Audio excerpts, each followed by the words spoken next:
dando fuga, vai!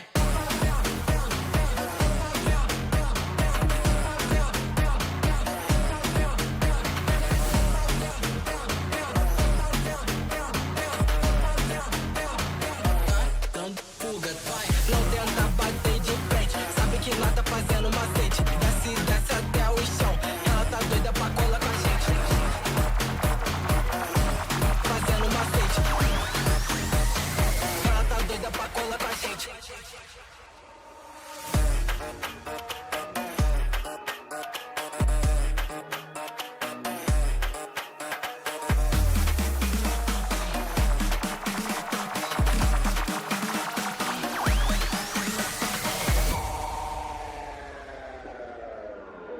Tá dando fuga, vai!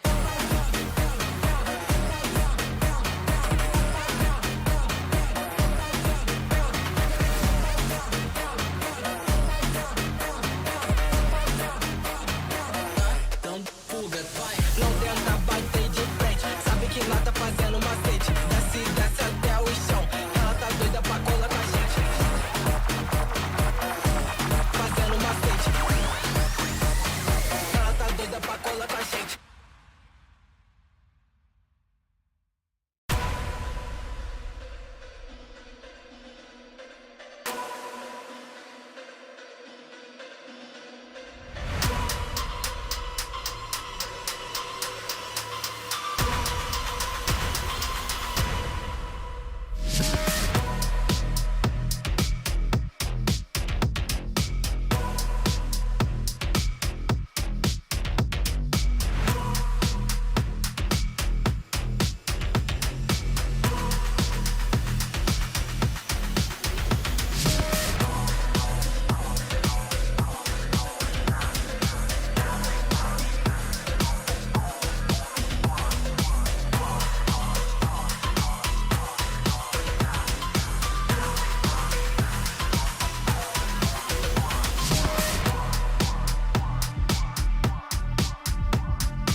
I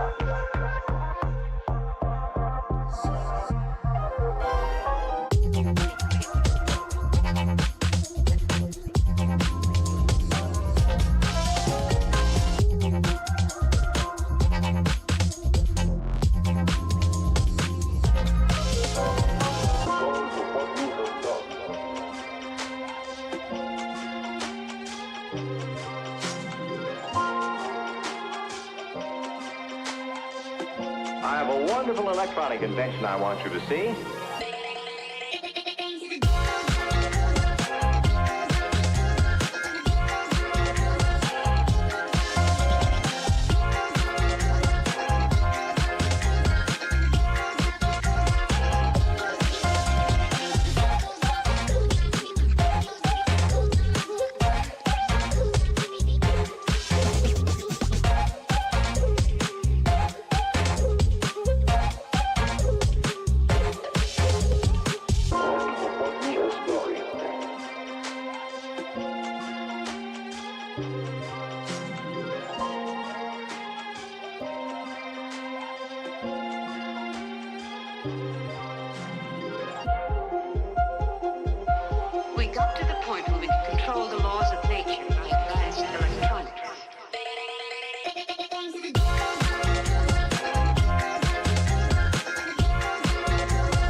Hello everyone and welcome to the second day of Verizon Game Changers main event. They want to die.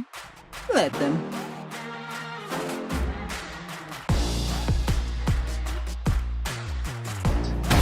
Enemy down. My ult is ready. No distraction.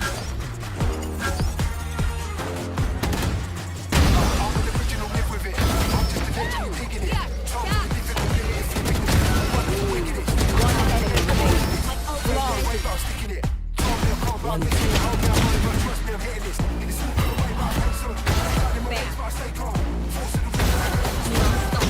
enemy remaining. Spike down A.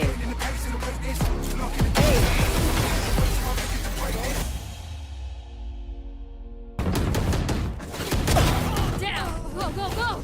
Here we go! Next!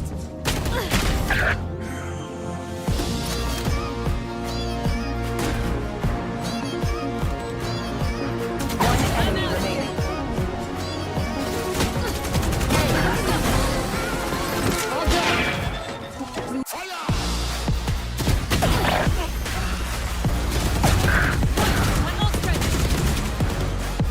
One enemy remaining. One enemy remaining.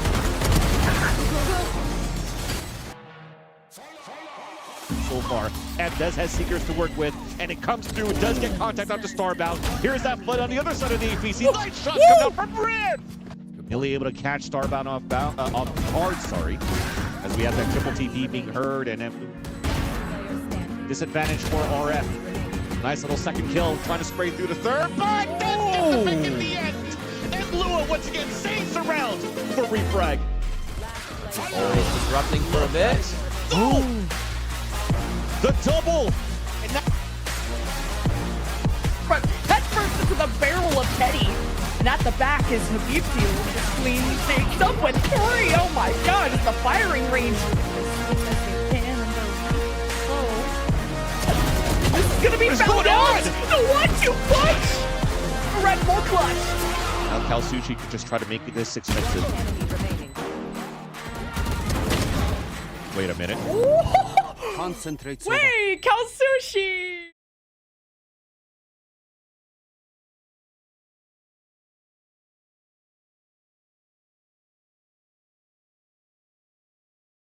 Game Changers action so far, and a little sneak peek from our casters. No spoilers. You're gonna have some wonderful casters for today. We have to get through our analyst desk and everything else first. Hello everyone, and welcome to VCT Verizon Game Changers Series 3. We're on day 3, and we've had some great action so far. But heartbreak ahead is now we have to look ahead to our lower. Yeah, I said to Albert, I want to be a still more excited to see the competition and what everyone has got for today. My name is Sierra Dawn. I'll be your host, and joining me on the analyst desk, I have none other than Athena and Van Silly. Guys, Game Changers, change the game out here. It's been absolutely fantastic. Athena, how are you doing today? Doing great. I'm so excited for lower bracket. I feel like this is where the tensions rise, where everyone shows what they got. So I'm so excited for today. I'm the opposite because we are in the lower bracket, so this is where we're going to say goodbye to 2 other teams. So there's going to be some sad moments at the end of the day. Yes, but it's also where, I mean, players being pushed to the rinks and it's like the do or die, it's the elimination. I feel like that's when we really get to see who shines, especially when we are looking at qualifying for the championships in Berlin. We need to send the best of the best. So yeah, the lower bracket run, it can be heartbreaking, but hey, for some teams, it might be worth it. Talking about that championships in Berlin and the qualifications for there, of course, this is Series 3. And people have been racking up championship points throughout the year. And when we're talking about the top teams and everything else, it's absolutely no surprise here, Athena, to see Shopify Rebellion leading the charge, though FlyQuest is pretty close on their heels. Yeah, it looks like they're super, super close. And I think a really big emphasis on what we've been talking about this whole week has been the big 3. And as you can tell, the big 3, there they are, Shopify, FlyQuest, and YFP. These are the teams that we expected to kind of be holding these top 3 positions. And I think this is exactly how everyone kind of expected it to play out. But again, in this lower bracket, anything can happen. And the way a team can qualify by going to that first place spot means that the original qualification is still open for anyone to get. Yeah, and that's the thing. If you want to look at the scores again, what's important now is that Shopify Rebellion, after their win yesterday, they pretty much clinched a spot here to make it into champions. So for all the other teams right now for FlyQuest, what's at stake is that they actually have to make sure that they win the event, or at least finish somewhere that it's not anybody else that's going to win the event. If not, FlyQuest is going to be out of it. For all the other teams that's trailing behind, because you talked about the big three here, Athena, but from YFP all the way down to the bottom, you have to win Game Changers to make it to Berlin. If not, your dream's over for Game Changers this year. Yeah, I mean, we saw a similar run coming out last year, so anything can happen. But I want to circle back and say congratulations to Shopify Rebellion for locking in their ticket. I mean, FlyQuest are close, but not going to be close enough. So with that, it's not close to being locked. It is locked. So an opportunity to try and title defend here, Athena, which I think is super, super exciting. Of course, being able to end off Series 3 with a win. This is a super competitive team. I'm sure they're going to be pushing for that gold, but they don't have the same stress on their shoulders as everyone else. That's why I think they still want to win this, right? Because you still want to be the best team in North America, and you want to be the best team that represents NA at the Game Changers Champs in Berlin, and you also want to have the better seed. But also in terms of rivalry and just competition in itself, you know, G2 goes in, just won their other event over in EMEA, and then you also have Crew that's going into Berlin as well from LATAM area, and then you see like, you know, Mimi and Petra are putting like the 7s or 8s up to say how many times they've won regional events. So I'm sure there's going to be some sort of competition between them and Nakora, for example, Alexis and Mel, to make sure that they have more championships on the side of NA as well. You know what I think, though? I actually think a nice little strat they could do is, because they have already qualified, they could just like not show anything anymore. They don't want to have those VODs on them. They can literally just play to get some reps in, try some new agent comps that they want to do, you know, nothing like actually set in stone, so that they can kind of keep everything that they actually want to bring to that main event a secret. Like you said, there's a huge rivalry. These are last year's winners. Like, they have so much to prove here that, you know, already being qualified, that's like step 1. They still have like step 3 and 4 to go. A 2-peat would be awesome. Yeah.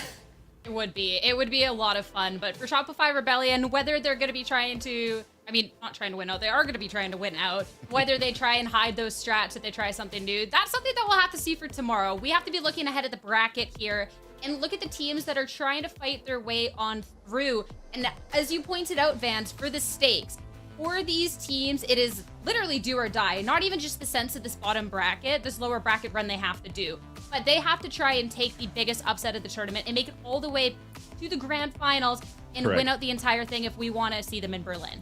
And the best thing about this as well is if you're looking at, for example, the YFP versus Shopify Rebellion on the screen right now, you saw that YFP did get a map out of Shopify Rebellion. So when you're looking at the rest of that series, unfortunately, they still lost 13-2 on the other 2 maps, but at least you know that they have some grit to be able to take some maps off the best teams. So if you're looking at the top 3 that Athena liked to talk about with Dre at the beginning of day 1, there's still a possibility of upsets if YFP has to meet up against FlyQuest again, for example, or against Shopify Rebellion for a second time, because they know, since they took a map away from Shopify Rebellion, that they could potentially just win the series. So it's going to be a very tough bout going into the lower brackets moving on forward. And looking at the bottom 4, potentially YFP is your favorites to move forward and deeper out of those 4 teams.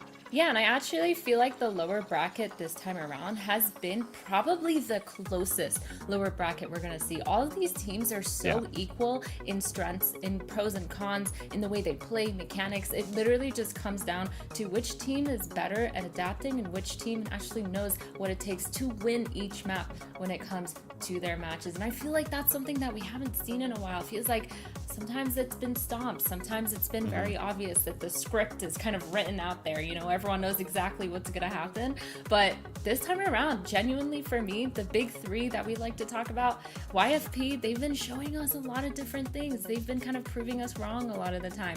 FlyQuest, they've shown that they have these weaknesses, and so have Shopify. And so this time around, this GC has been super, super close and super, super exciting to watch. Be a lot of fun, and especially too with the different strategies that the teams are employing that they've talked about in their respective interviews. you really just don't know what you're going to be getting on the day, which I absolutely love. So with that, let's start talking about our very first series of the day, which is going to be Refrag going up against Meso Millionaires. And if you've been tuning in for this Game Changers, I mean, at this point, the teams are familiar. And if you're not, well, then talking about the players themselves, these are definitely players that you have seen around this Game Changer scene. Talking about Meso Millionaires first, I mean, when we're talking about Game Changers history here, there's definitely familiar names here, and there's other names that, yeah, if you weren't too familiar, you will get familiar today. Yeah, for sure. I mean, for Mesos in this scenario, every single one of these players has actively played on a team that has practiced for a long time. Whether it's an org or Orgos, they have constantly been within this Game Changers team. They've had multiple different teammates. They've been solid in their roles, and they still actively play to some of the highest ranks today. So I feel like when you look at a roster like this, you see all the strengths, you see what's really good, and it's just down to how that team chemistry would work out. And Mesos, they've shown us they've had pretty good team chem going into it. Which is really exciting to see, considering that sometimes throughout these Game Changer circuits that the teams are changing a little bit. But someone we wanted to talk about here, a little bit more, Animal, because when we're looking at the series, even if they are in the lower bracket, it's kind of popping off. Yeah, Animal has been insane. I think definitely by far one of the best understandings of lurk timings I've seen across all of GC has gone to Animal. Not only has she been able to catch all these rotations off guard and be able to fully understand, how each round is going to go towards her team by utilizing the lurk timings, she's also capitalized and played insane, super consistent, always holding down sights on that defense side, being aggressive when she needs to be, but then on that attack side, being an absolute menace, just walking through mid, breaking all the util, fully understanding how annoying it is to just be breaking all your Sentinels util. And yesterday, Animal had an insane run too here. ACS 246, 1.7 KDA. The amount of impact she had was just absolutely insane. And I didn't even get to talk about that last round that we just saw, but Animal literally pulled out a game-winning round. Vansily, you were casting that one too. Yeah, exactly. Finding the timing too, where the economy was broken there for Meso's Millionaires, and she ends up getting that 2K off the two players rotating towards that B site, because they're always, as you mentioned, able to find timings that allows here Meso's Millionaires to just turn around over on its heels into the favor of Meso's Millionaires. And I find it very intriguing too, because Animal, when she first started her career in Game Changers, she had an opportunity to play and be signed by Complexity GX3, and then after decided to take a step back and focus more on streaming, because competing wasn't really for her, until you see her still competing in the Game Changers and still bringing what she brings from her streams, from how she plays ranked, back into fruition in competition, and also putting results into that. Yeah, I mean, it's easy to see why she's still competing, because the impact that she's making in the server cannot be understated. We have to talk about the rest of the team, though, too, and the impact that they're making. And we can talk about Teddy a little bit. Teddy was talking about in the interview about the team synergy and this trust, and also someone that fans, looking back at one of these rounds, keep their cool. Yeah, definitely. Let's take a look at it for sure, because she was also mentioning in her interview that they're not a team that really practiced going into the Game Changers. So when it comes down to like chaos and you have to think on your toes and you have to be good here mechanically, they are able to do some individual skills. Look at this. Pay attention to the minimap to where Habibti is so far. So you do see here Teddy going for the plant and gets hit by Rolling Thunder. What does she do? Instantly puts a star down, isolates different fights, wins one, hides inside that smoke, and delays long enough for the second player here, Habibti, to come in and clutch a 1 versus 2. So it's just not on Teddy at this point, but it's also just on individual skills overall. Habibti could be in the clutch. She's great on her util as well in terms of delaying with her util too on a KO. So overall, when you need somebody to step up to the plate in these moments so that their round could be won here by Meso's Millionaires, again, if they're losing first bloods or duels against others, you still have other players that could once again turn it in favor of Mesos, converting a 4 versus 5, converting a 3 versus 5, and just winning these rounds. And I think that actually goes full circle with what we were talking about earlier about how this roster has so many players that have been playing for so long, have had so much competition experience, that their game sense and the chemistry that they bring into the server, it always comes down to these little clutches, these little things that turn it around every single time. And that's why I really love watching this team play. And with that confidence and that trust they have in each other, this team has been so much fun to watch. But now, we'll have to see if the stress of the lower bracket gets to them going up against Refrag for today. And when you're talking about the experienced players that we've seen going around in Game Changers, when you look at this roster, the first person that you look to is Emluo, who's just absolutely fantastic. And then you see the rest of this roster and it's like, oh yeah, no, this is Athena just stacked across the board, and they've gotten to show that throughout the competition. Yeah, I feel like this roster has some new faces. You know, you have Riv coming from a whole new continent, a whole new game, and just coming to NA and absolutely dominating.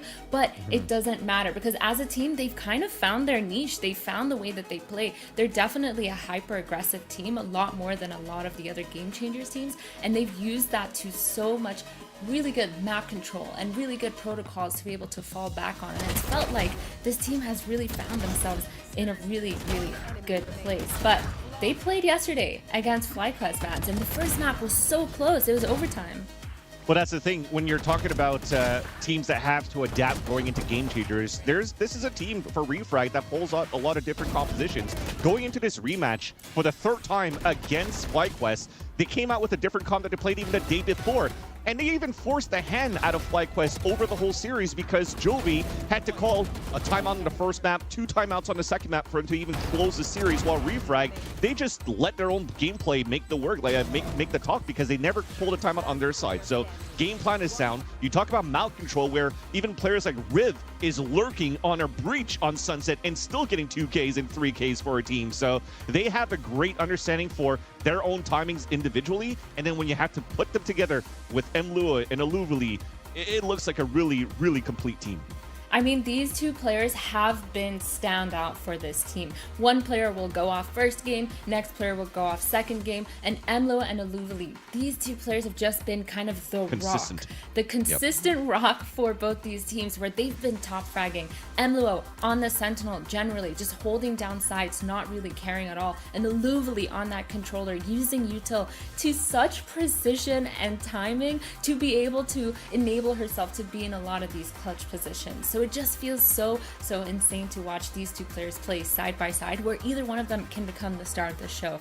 So again, they definitely found their niche, they found their confidence within this roster, and I think that they've shown us a lot of what they have, and they have a really high skill ceiling for more. Yeah, Riv had talked about in her interview after the win against Oomies how there was just strong individual performances across the board that could really set them up for that success, and being able to have that trust in each other too, and being able to see that come to light in their game, like up against FlyQuest, even if it was a loss, I think speaks a lot to this team and what they're capable of. And when we're talking about the differing styles of the teams as well, we're talking about the individual performances that can pop off, whereas on the other end, Meso's Teddy was talking about we don't get to practice as much, we go for this comfort. I think it's a really interesting contrast, but also kind of similarity, which when we do see the stresses of this lower bracket here at Theta, I'm kind of curious how that's all going to come to light.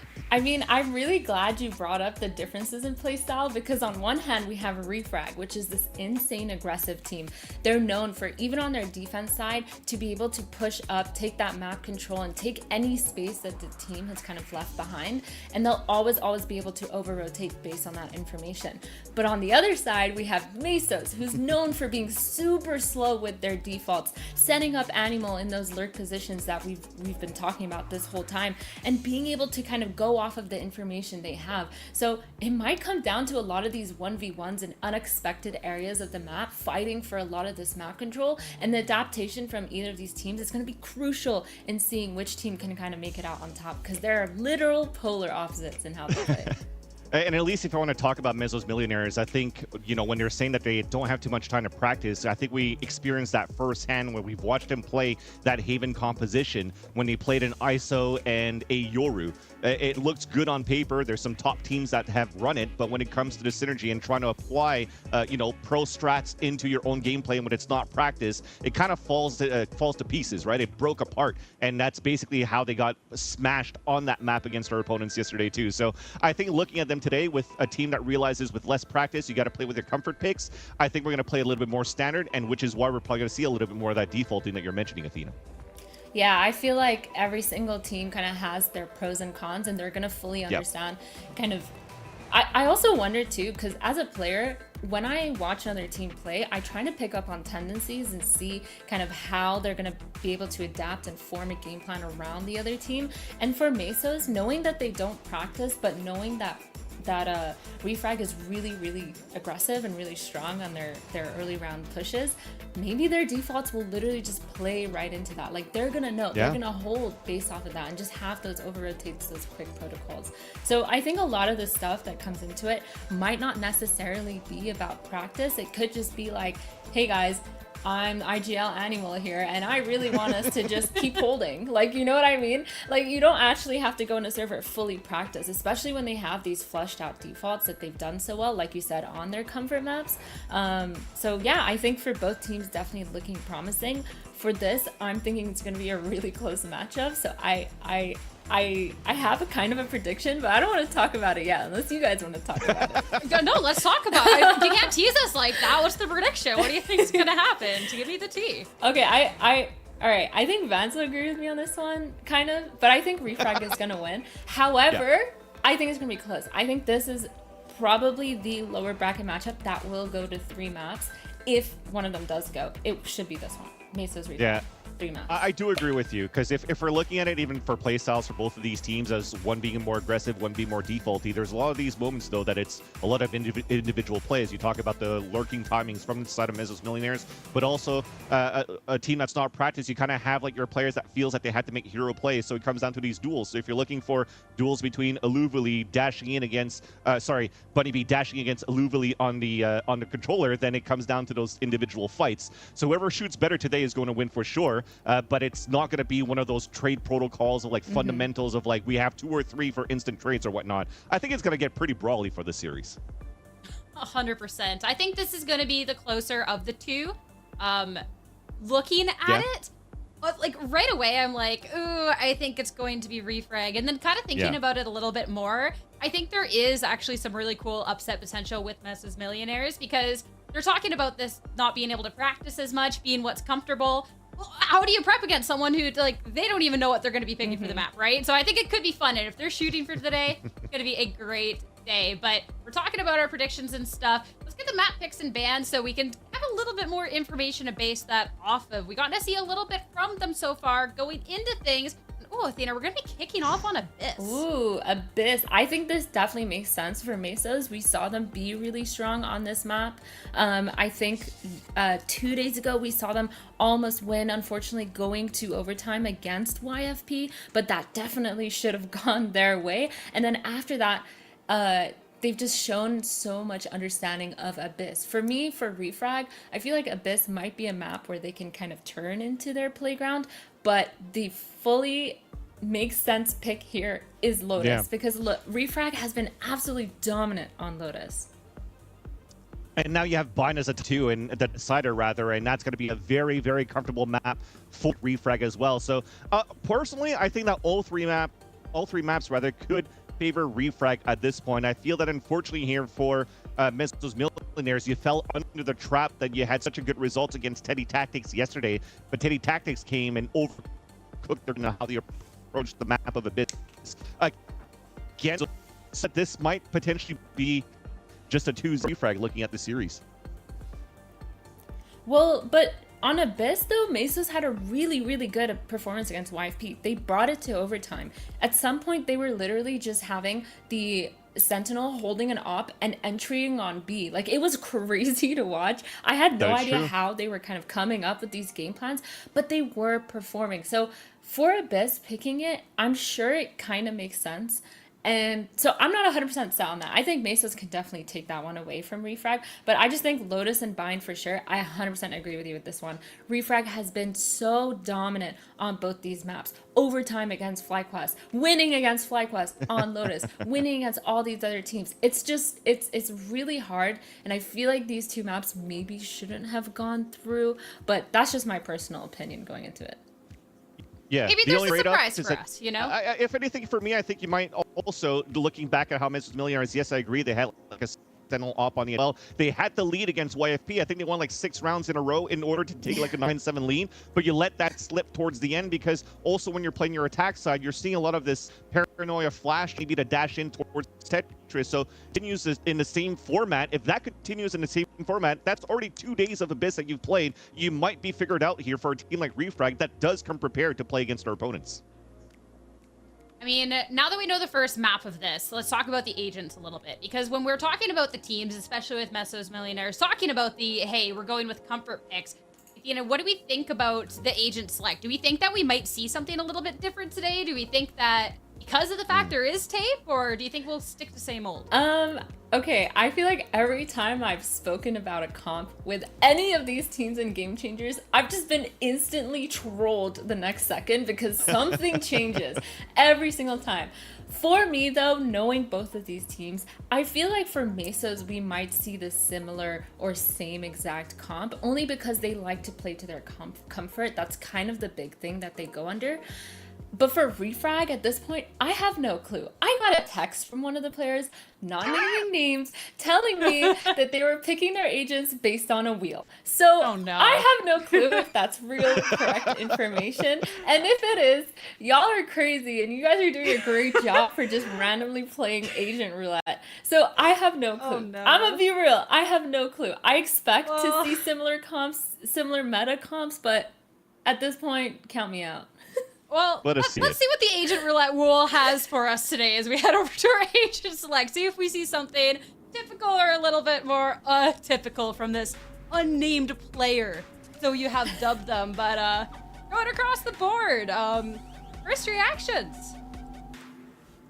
First reactions for me, I think this is pretty standard as well, right? Double initiator. It's been an approach as well that when, you know, you're still trying to work the map, but you try double controller, you try some Euros for certain teams, but slowly but surely teams are starting to bring forward into this double initiator type of ascent lineup because it has everything you need to work that mid like one and be a little bit more active and proactive around the map to get that silver and a knife so that you could get your op in the right place. So hopefully you're going to see Millie and Bunny B pull out those ops ASAP, and we'll see a bloodbath for both of these teams.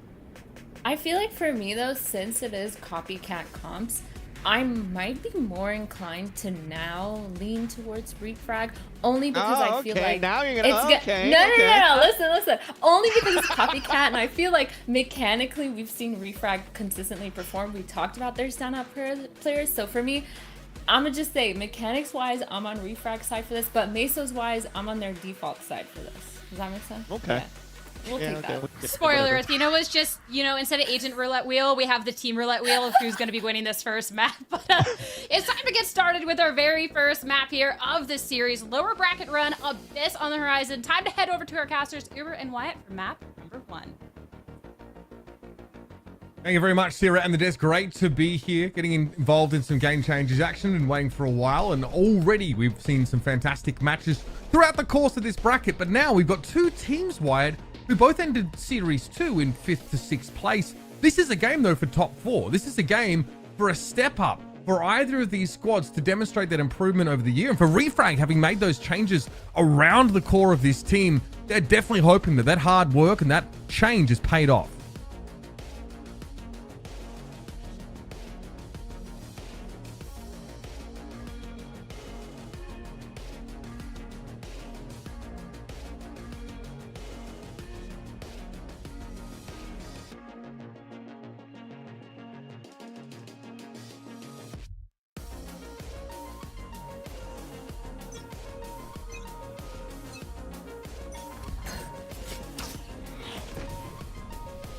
You know, be able to successfully deal with some of these top teams, top contenders.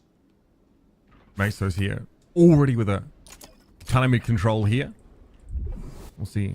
Animal left is a bit of a loose end for the time being. Kazler would be the one to see this. I've got to see them cross, and yes, at least she's able to get involved and find the one. But now the cat's out of the bag, and Meso start to kick up the pace a little bit. It's just Emluo here on the B side, but she's able to find these frags and fall off that line. Now through that cyber cage, Teddy spotted out, but wins it. There's only 7 HP left for Emluo, so fair enough. But still 4 up for the defenders here. No plant yet either for Mesos Millionaires. And Habibti has to try and extract some value out of this round in a 1 versus 3. And dark cover clears up and merely gets there. Great start on the pistol here for Refrag. Nicely done there by Emluo, the Cypher, who's been one of the standout players for Refrag. One of those 2 new additions that you mentioned previously that they made when they had 2 little roster swaps between Series 2 and Series 3, the one we're in right now. Stepping up already, getting the Outlaw onto the field, which, listen, if they win this round and retain that, look at the weapons being bought up from Meso's Millionaires. A couple Sheriffs, there was a Marshal there even for a second. So that Outlaw could have some light armors to go up against in the future with some one-shots. I mean, they're all very susceptible to the Outlaw as it is, but Teddy going to get the drop on Millie there. He's looking to play that off angle inside A lobby. There is some backup. Illuvely able to emerge through that dark cover. Now there'll be a defensive crossfire setup as they fall back on the A side. This has obviously drawn Kazler into the action as well. And that Outlaw sitting over at B. Yeah, things just slowing down now in the mid-round. Bunny B left inserted into main while the rest of Meso's Millionaires pick up the other extremities, making sure that there's not going to be a deep push out from Refrag anywhere. Try and keep that passive information going. And actually that knife, I'm not sure if that got broken by Bunny B, if the sound was made there. Emno is in a great spot for this. Good T. There's 0 point thrown over towards the site here, but that's going to be one for Emlo now. Scary stuff for Animal. It might be a bounce back over to the A side here behind this recon dart. Slandy threw down. 30 seconds left. There's going to be presence in tower in a moment, and yet through security, here come the defenders. Refrag will emerge and only drop 1 gun to this round. Like you mentioned, Wyatt, with that biggest spend here for Meso's Millionaires. It's going to be tough in the next round if they have to bring those light armors in. Yeah, luckily though, the plant going down should stave off that future, the brokey future. They should have enough for the full buy now, and that Outlaw won't be too much of an issue. But still, obviously, on this map with the deep sight lines, it is an incredibly powerful weapon, and eventually when you can upgrade to that operator, can really take over the game. On this sight line right here that we're seeing Emluon, excuse me, all the way from heaven to main. But overall, still nicely dealt with by Refrag, up 2-0 now. Now already Refrag getting a little inventive with Millie's positioning. Play up inside that A main. Nicely done by Bunny B though. Emlo with the Outlaw there through mid. Would have taken 2 shots were it not a headshot, so a clean pick off for the attackers now. And Aldrone will look to try and re-clear mid and confirm that, yep, Bunny B is still there, albeit low after taking a shot. Now with Emlo down, you can see Refrag scrambling a little bit, trying to get some information towards B, pick up some of those lost angles of Lufuli, on that rotate over. And in the meantime, pushing out A. I like this decision here from the duo, the Jet and the KO, allowing the other 2 players to really try and dig into back B site. Kazler is spotted, but actually long range. Finds that pick with the Spectre. Pretty crazy trying to rotate. Gets caught out, though. A lot of pressure now on Illuvely. The anti-flank trip's been removed as well, so Mesos know they're on a clock here. They know there should at least be 1 player looking to backstab them now. And they're probably making some noise about it. Into Crow's Nest goes Rib, grouped up there with Millie. Teddy in a position. Habibti with the off angle here. And Refrag at the risk of really just feeding themselves to the beast right now. Perhaps Millie has the opportunity to abscond here with a weapon upgrade, but it might be advisable to try and keep a cap on this econ that Mesos are starting to build up. That's 3 up at the end of the round. I did like the decisions that Refrag were making in the mid-round there to get some information around the map, entrenching 2 players back B while they had that push out A. I like those little decisions, but obviously at the end of the day, there was a serious gun diff there. Mesos being all vandaled up against a bunch of SMGs on a long-range map, so able to clean things up regardless with a smooth B execute. But now, that operator, it is in the hands of Millie.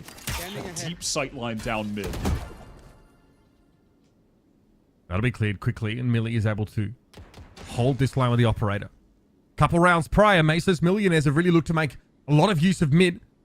The shoulder peek also doesn't draw the shot out of Millie, so she remains undetected. Maybe not giving her a whole lot either. Posting back up the angle to take a shot. This will force Meso's Millionaires back here. At least for a moment. And you see they've, of course, left Animal here in mid before extracting her as well. But a Cypher cam behind them. So we'll be able to see if there's a defensive push-up. Take flight.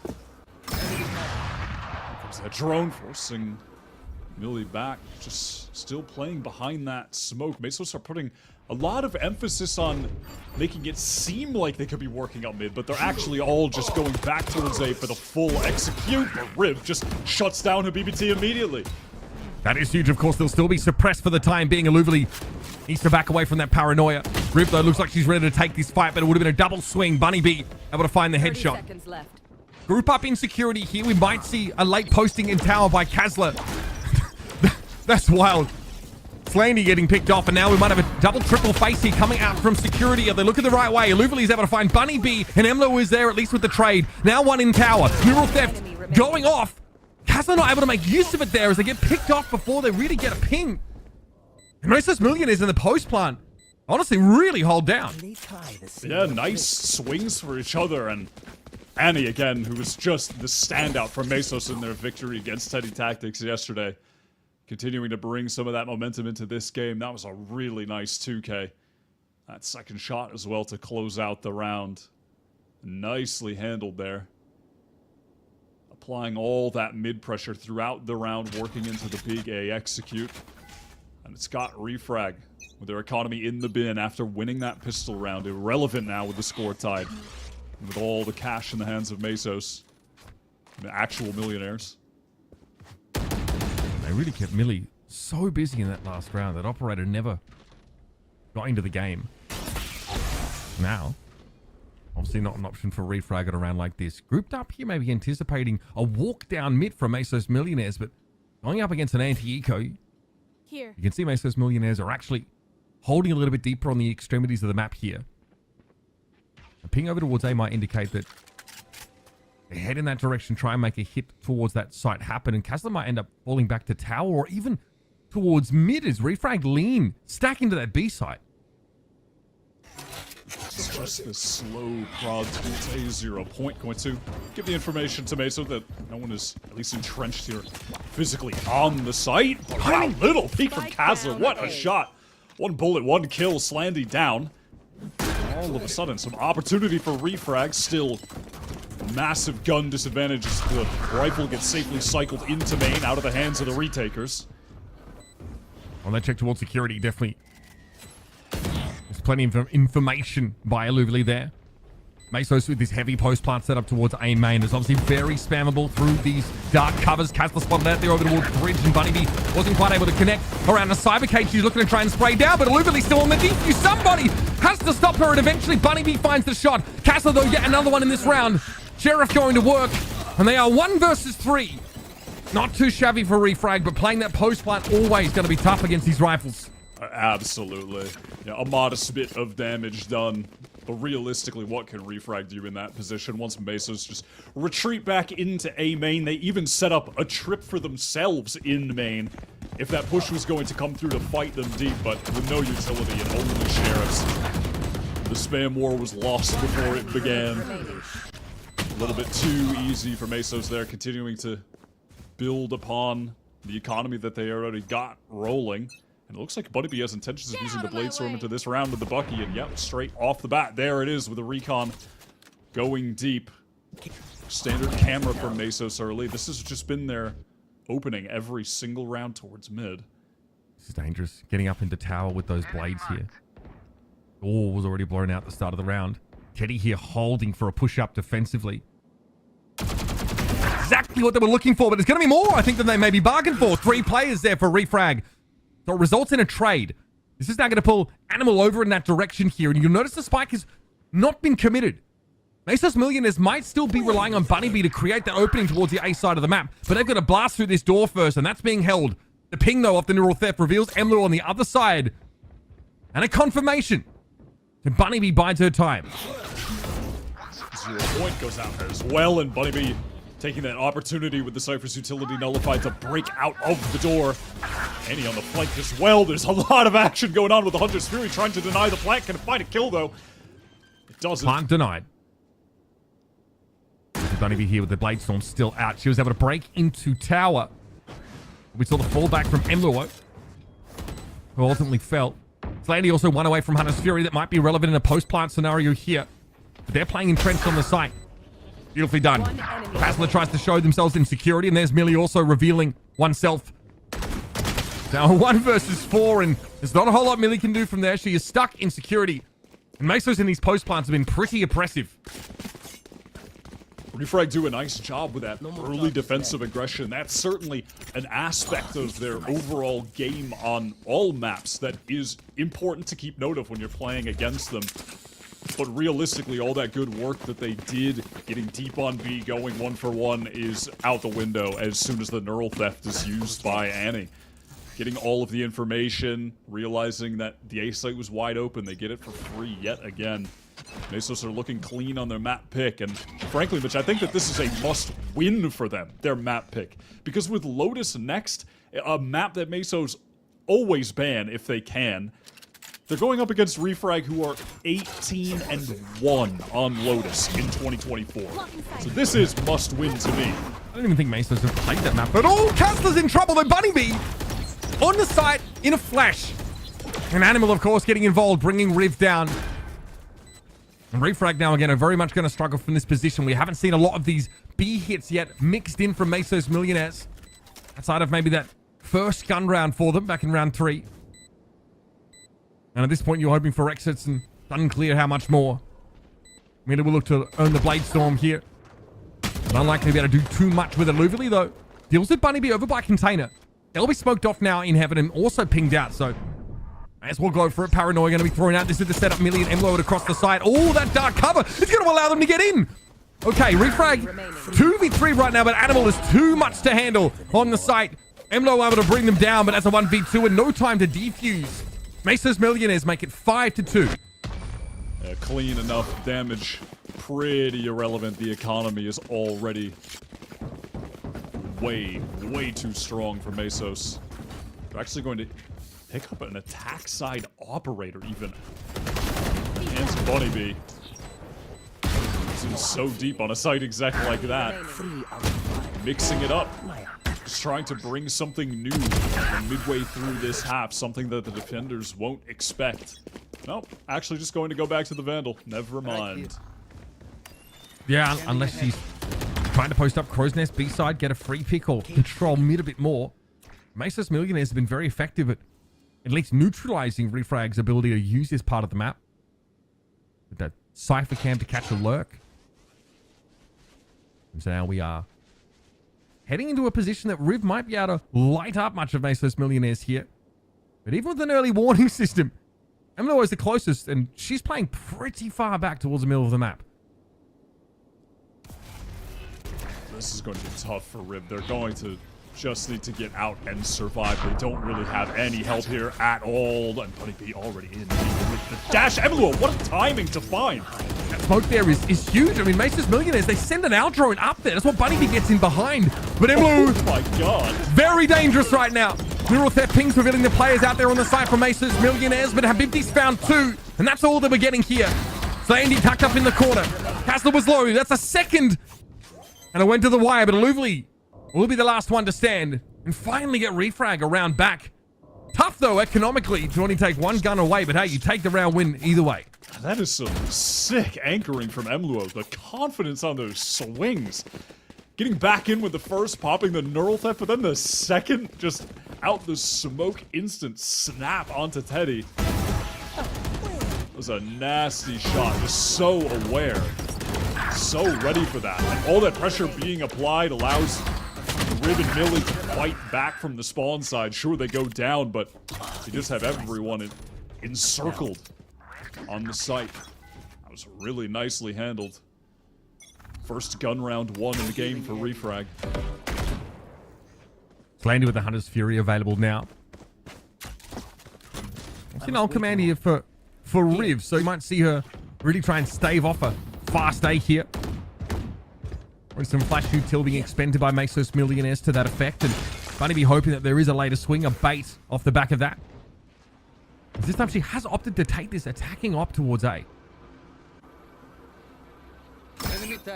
Now this is Annie getting a really aggressive position all the way into the vent while Bunny Bee just searches for a pick to manifest itself over on the A side. Maybe someone going for a jiggle peek or a jump spot, but it's not going to happen. And with Annie applying all of that pressure, the B site is where Mesos want to go. Leave her on that late lurk. He had gotten all this space for free on B. What a great call. And now it's a matter of Annie finding a great timing here on the flank. Wyatt Aluvali didn't see anything when she TP'd over to B to check if there was a push-up. Everybody from Mesos was actually playing back still towards Crow's Nest when it came down, and then they hit the site. Classic misdirection. Refrag now have to be the second team to step up here, and just timing not really favoring them. Bunny, of course, has a pretty nice post-plant angle, but she's forced off of it with a miss. And now Aluvali and Emlo are both able to drop to the site. This gets a little bit nerve-wracking now for Teddy. Playing by the container, but dealing with one arm of the pincer definitely means you're feeling a bit safer. A bait TP as well to imply a move into the smoke. Bunnybee's able to capitalize. And that is all the money in the bin for Refrag as well with the round loss. Mesos have an opportunity to completely run away with a half at this point. I like how Refrag started that round too. They made an adjustment to counter this mid-default that Mesos have with Annie throwing that cam over towards the left side, the cage going down, and then they break the door.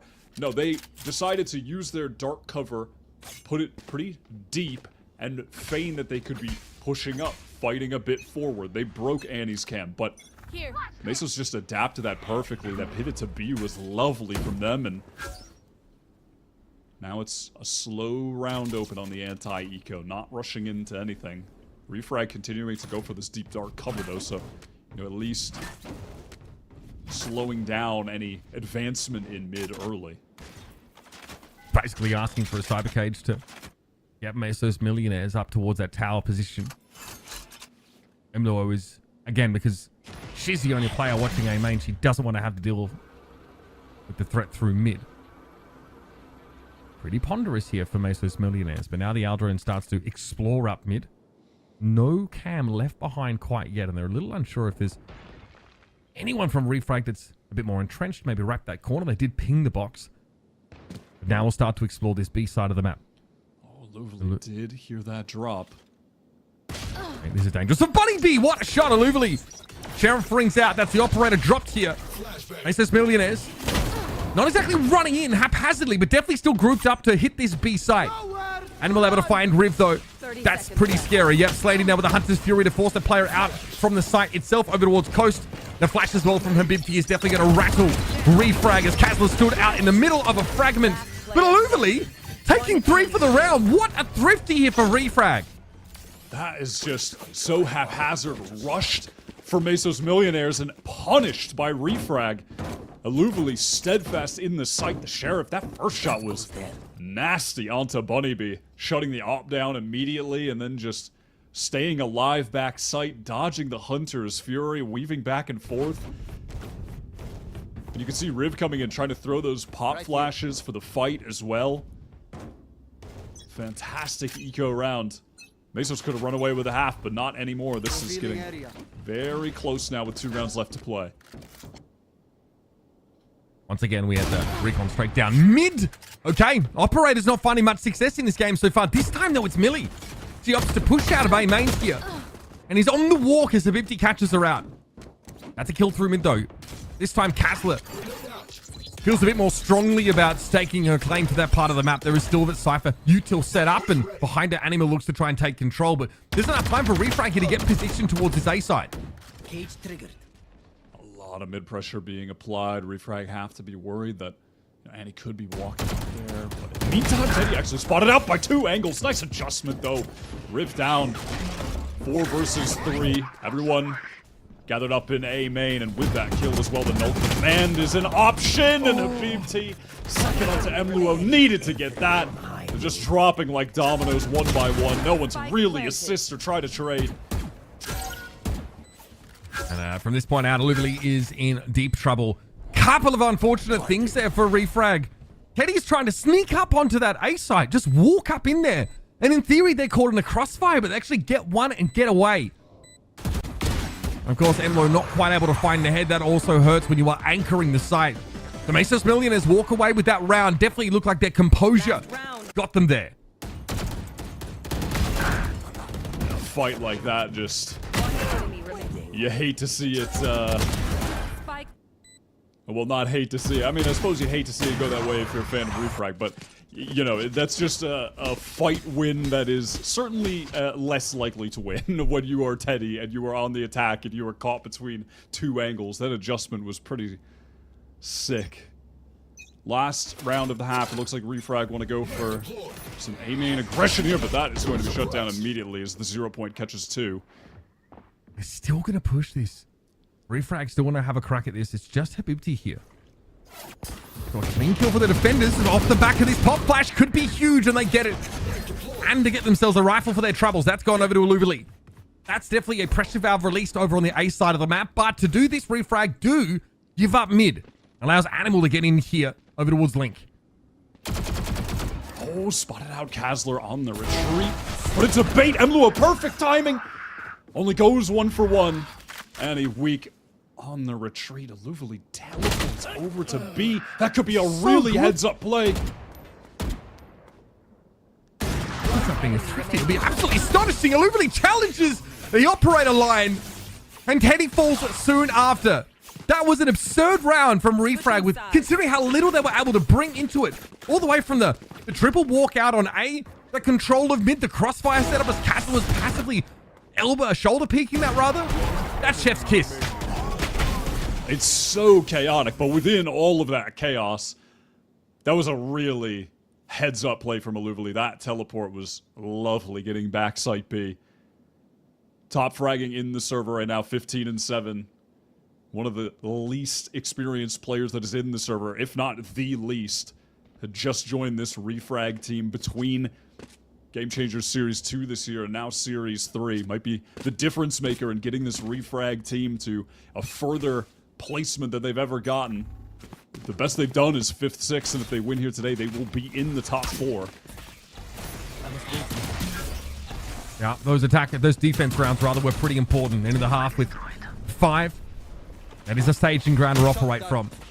Meso's Millionaires, though, really are going to have to give up this side initially. Emlu on a good spot to catch the retakes, and it's going to be Habibti rotating through mid.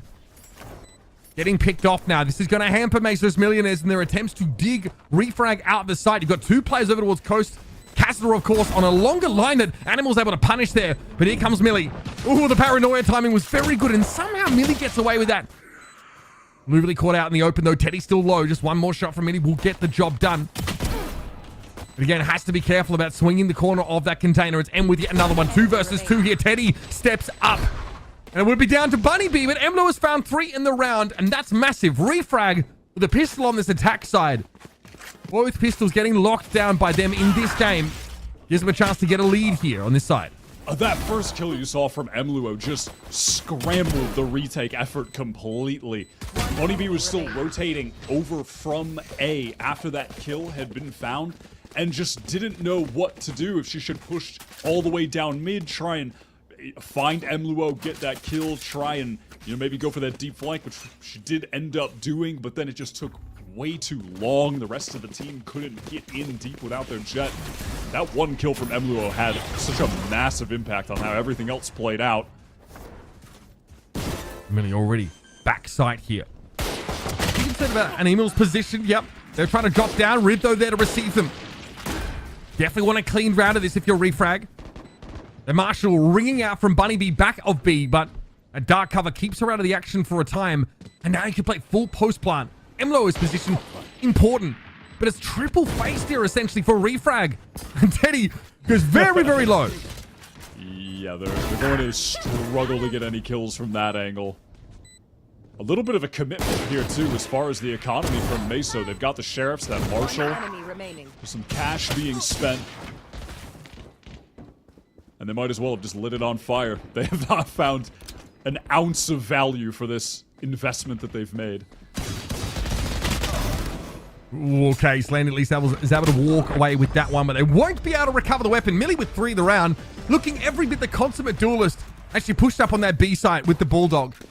And one thing we liked about Refrag, of course, in that first half, why it was, again, the pistol rounds were great, some ridiculous thrifties, but the volume of gun rounds won by Meso's Millionaires that had them in the lead going into the half. So Refrag want to take this map away, a map that they play very little. They need to lock the gun rounds down. And this Meso's buy is just not that great. They have 4 light armors, missing some key pieces of utility as well. No paranoia, no molly for Habibti. And with 25 HP less than their opponents, they could lose some of these duels even with the better weapons. That recon is perfect. That's absurd. Millie's got so far forward here. Bunnybee actually emerged from the smoke there. Millie not in a position to trade it up, but you better believe there's other players on Refrag swarming over this B site already. Very quick spike plant. 56 and 76 HP respectively for Habibti and Slandy. No guarantee they win a round like this. They walk in with half armor, most of them, which in other words is a buy that dies to Bulldogs. Beautiful pace there for Refrag. And I've got to say, the Sova util to set them up, Wyatt, was fantastic.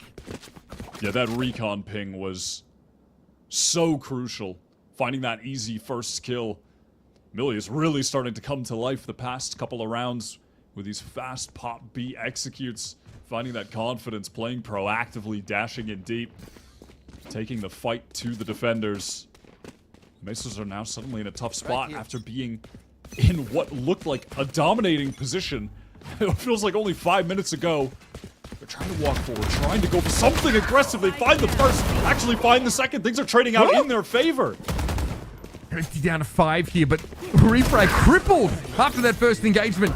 This will be illuminating. Can Slaney do something before these pings come through? No. She sat there with her feet set, but is not able to turn that Sheriff into a kill. It is a free weapon here for Animal. No armor to speak of. Millie still held up 50 armor, and there she is from the back of that B side. Refrag, in the blink of an eye, have well and truly gotten into the lead in this game. Millie's really exuding confidence right now. When you're holding an angle like that, just locked in, knowing you're going to get the tap. That's when the confidence is on maximum. Suddenly just shooting up the scoreboard. Luo still been so consistent, picking off these rotators, being that annoying presence in mid, that thorn in the side of Mesos, who've got the operator. They've got it in the hands of Bunnybee, and they need to stop the bleeding here, or the game might just be over. Riv spotted out early there, but at 0 point. Here's a defensive operator here for Bunnybee, but that's just holding a contact angle over towards A for the time being. Mid will be tested though, surely. Recon even expended here by Meso's Millionaires to try and this way to walk up. We're seeing Slandy wrap back around here through spawn in the direction of B. These B executes have been working every single time.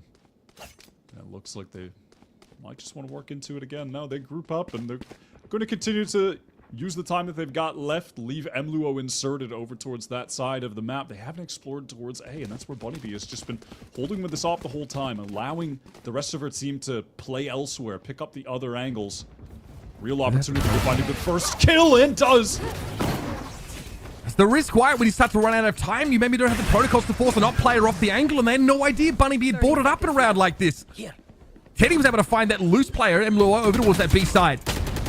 And inside the dark cover, Animal tried to spray over towards and stop a potential plant. Still hasn't gone down yet. It's still being tested. And the light up on the site was huge. Lubely tries to salvage the situation, but Refrag really struggled to get information. Yeah, overcomplicating things a bit there, perhaps. Just trying to take that part of the map with no real utility. They didn't show any presence there earlier. They don't know what they're going up against, and it's that lack of information that punishes them. That lack of information that gives Bunnybee that free opening kill, allows time for the full rotate from the team, and the bleeding has stopped. The bandage has been applied. Meso's economy would have been absolutely destroyed if they had lost that round, so not out of this game just yet. 0 point dodged. Maybe a hard, fast hit over towards B behind the canal connect. We have force the operator player off the angle with this owl drone. And we look like we'll see Bunny be drifting over towards mid here, under the assumption that it was just a loose over. Reeve watching the line though. IGL coming alive. That's how we do it down under, folks. Teddy having to back away, but over the left shoulder goes the jet. Emily is there again. She is full of confidence. River's now brought back into the game here, and Mesos are down to just 2 more players to try and make it happen. Refrag at full strength. That KO ultimate really hits the mark. And at this point, should just be a save for Meso. Ensure that they can have the full buy on the next round, with Habibti being in the right now. And he trying to recover that op, and does get that first. Is on the retreat. Slaney picks up the angle, so nicely done, at least as far as retaining the last couple weapons that they've got. But yeah, earlier on, Mitch, it was just so haphazard, that push down, trying to fight towards the orb. There wasn't much of a plan behind it. You know, you had the Omen there and the KO. You could have tried to set something up with a Paranoia or one of the flashes, but it just felt like a decision in the moment with not a lot of prior thought behind it, and it just gets shut down with ease. But this is kind of like feeding into the conversation the desk was having at the start of this game. Mesos Millionaires are not a team I think that is known for practicing all that much, whereas, you know, Refrag coming into things with like a new look team built around that same core. The expectation was that some of those Refrag protocols might be a little bit much for Mesos Millionaires to deal with. You just mentioned, like, you know, just the KO and Omen playing off each other. That's not something you necessarily need to put hours of practice in, but we know that Mesos Millionaires like to play a bit more loose.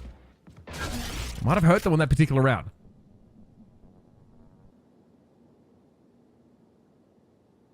Habibti trying to hold that angle on the orb.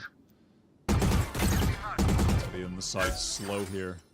Refrag to open things up. And we're just containing towards mid. Nothing too proactive from anyone on the attacking side. Just a passive containing of the extremities as they work back towards A now. They need info though. So this mid-round util wave wide is going to be crucial. Last time Refrag was sort of playing to the extremities and didn't get info, they walked into a contact angle from Bunny B's operator. Time though. And Mill gets a... While Dinkin is forced to back up here, but Refrag is still filtering in through A main. But again, Millie seems to be there. The timing she hits these sites with appears to be overwhelming. 3 up though for Refrag. They've definitely bled a little bit getting into this post-plant position. Now that's not a great place to be with the off. It's a bit of an awkward angle. The best of times, and Illuvily's found yet another. It's up to Slandy and Habibti here, both grouped up in tower. They may have to split or, God forbid, save? That aggression was so nice from Refrag. Down man taking the fight to them. Kassler, great shot, and it's just over for Slandy. There's no hope in a situation like this. You'd have to be completely out of pocket to be able to pull that off. Slandy here knows, with the way the money is looking, the rest of Mesos Millionaires, at least being able to build around an operator in the next, it's going to be absolutely crucial, because it has been effective when Refrag have walked up on one of these extremities. But again, that's a great example of a slower round for Refrag, where they don't have a ton of, you know, early info, but they have a really good execute. Mesos played that so well with Animal back sight. You took that initial peek, falls back, had Bunny be with her, and then they wait out that initial cycle of a utility coming in on the execute. They have their own Hunter's Fury coming back in. They both swing in together off of it, find the 2 picks, get the man advantage. They're up 4 versus 3, and then Refrag just take the fight to them to win the round out, catch them out with that aggressive timing. You know, both teams swinging back and forth with some heavy-hitting punches, some great decisions. Mesos Millionaires are running out of time, running out of buffer. Refrag threatening a map point here. Again, Bunny B can get off this angle. And nothing really used to force the operator player off. Maybe break the crosshair placement. And there's the flash. It's looking dangerous now for Bunny B. She's caught on the site itself, but bailed out there by Slandy. He's even able to swing the line and find Amluo, and this operator work up close has been gainful indeed. But she's low. Shock Dart comes out. She's able to avoid that now. Kassler has to cross the coast to get the spike. plenty of time to work with here, but Teddy is healthy. And Bunnybee's still sitting with his op. Awkward now with the smokes down. That dark cover should fade in a moment, and there it goes. The Meso's players just doubling up or trying to, but with this time being wasted, you can see now Teddy has to pick up that angle towards mid. It's possible that Castler's just been slow walking that way the entire time. And with that time wasted, Standing ahead. offers the potential of a 1v1, but not after the recon dart goes down. They know exactly I have the spike. where Castler is at. The spike will be planted. No face here. No. Okay, Bunnybee's there. Could have gone either way. If Cass is able to win that duel, there was only 33 health left on the Jet. Meso's Millionaires pick up an all-important round here. The economy, though, for Refrag is looking very, very good after the last few. Can still try and push this here to a 12-round lead.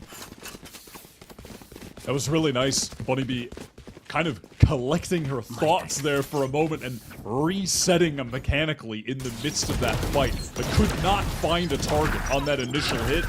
Was trying to find a moment to go for the op shot, couldn't, was getting winded up, all that pressure, and then comes back in. Gets 2 kills with the operator. That second flick shot onto Riv, the headshot was nasty over by the cliff.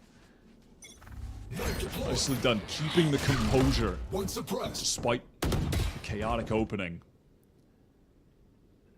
Smoke thrown down there by Teddy before they could be suppressed off of it. And the defensive operator for Bunnybee has definitely been getting results here. Just a probe, so to speak, over towards the B side here for Refrag. Aldrin will be staved off, and they do look like they want to drift in the A direction. And they made no attempt here to really do too much about mid. It could be fear of that operator. They do have plenty of util to look to force that line off of Bunnybee. They've got everything they need for a big full execute. Wow. And they're getting aggressive, playing close off this smoke. Going to have to contend with multiple flashes. 0 point as well. Trips nullified. Recon in. Look at the wave of utility. Unreal! Spike down. He's got away with it, Wyatt. Animal tucked in that corner, able to find 2 eventually.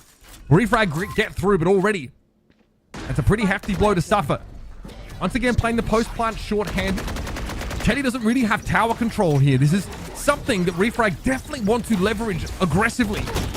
Haluvli, important frag to win out there for Teddy, as now they can move up to this spot. Emluo threatens a backstab here. She completes that kill. It's a 2v3 now as Meso starting to make their way out of security. Riv suppressed, spotted out, and doesn't have the right angle, the right timing. Emlo now has to try and salvage this. 20 health in a dream. The headshot connected. 4 kills here for Emlo, and now time is not on Meso's side. Emlo from within that cyber cage can clutch this out. An unreal ace for Emlo. What a round to win for Refrag. That one tap, one bullet is outlandish. You can't be getting away with that. Emluo and Aluvali both on 21 kills right now. The 2 new additions to this team between last Game Changers and this one. And look at how much good work they are doing for the squad. That is filthy work. That one tap was so sick, man. I'm already treated to an iBuyPower ace, my first Game Changers cast. Oh yeah, I'm sticking around. That was nuts. And a huge round now, taking Refrag to map point, by the way, on a map they didn't pick. So they definitely don't have a lot of sort of history on. And this new look squad is looking very, very good. Millie goes over the top here. Bladestorm is going to be there for Bunnybee, but no purchase on the knife, and Kazla finds 2. This is looking dire for Meso's Millionaires, and that, folks, is putting it lightly. At least a vandal to hand for Animal here. Definitely no corpses, though, to get the neural theft pings off. Refrag has really put themselves in prime position to win out this series 2-0. We're heading to Lotus next, their map pick, a map that they are 18-1 on in 2024. A ridiculous stat line. What a performance. That attack half was just explosive, to say the least, Mitch. Those B-site execs, like Millie really started coming to life on the side swap. The aggression on the Jet was really nice, but it is just the 2 new additions to the team that have taken over for Refrag. They look incredible right now. That ace from MLUO was just so sick. And remember, that's like that's a post-plant situation where they're in like a 3 versus 4. They lose a couple players on the way into that that A site and are still able to convert. A lot to talk about that map. That was a sick one and a huge win there for Refrag. We're going to go to a break. When we come back, we're going to look ahead for the rest of this series. And as Wyatt already teased, a pretty delicious looking map around the corner for Refrag.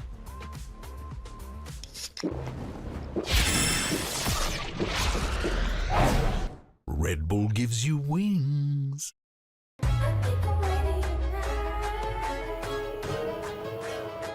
Hey guys, it's Jimmy Lin.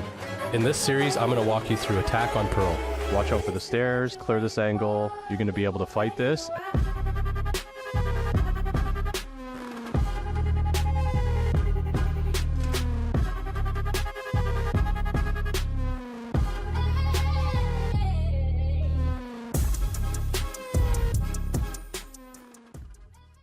At Verizon, every phone can be the new iPhone 16 Pro with Apple Intelligence. Wow, phones are going to be flying to Verizon. At Verizon, new and existing customers can get iPhone 16 Pro and a new iPad, all on us. Only on Verizon.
We were talking about a series that could could be close. The first map definitely was a fun one, but in the end, it is going to be Refrag to be taking Meso Millionaire's map pick off of them, maybe making the series not as close as it could on board. I don't know, but this was a really, really fun one to be kicking off our lower bracket here, Vans. I mean, looking at these teams, Meso Millionaires putting up a fight at the beginning. I mean, some of these rounds were awesome, but Refrag, I mean, they can frag out.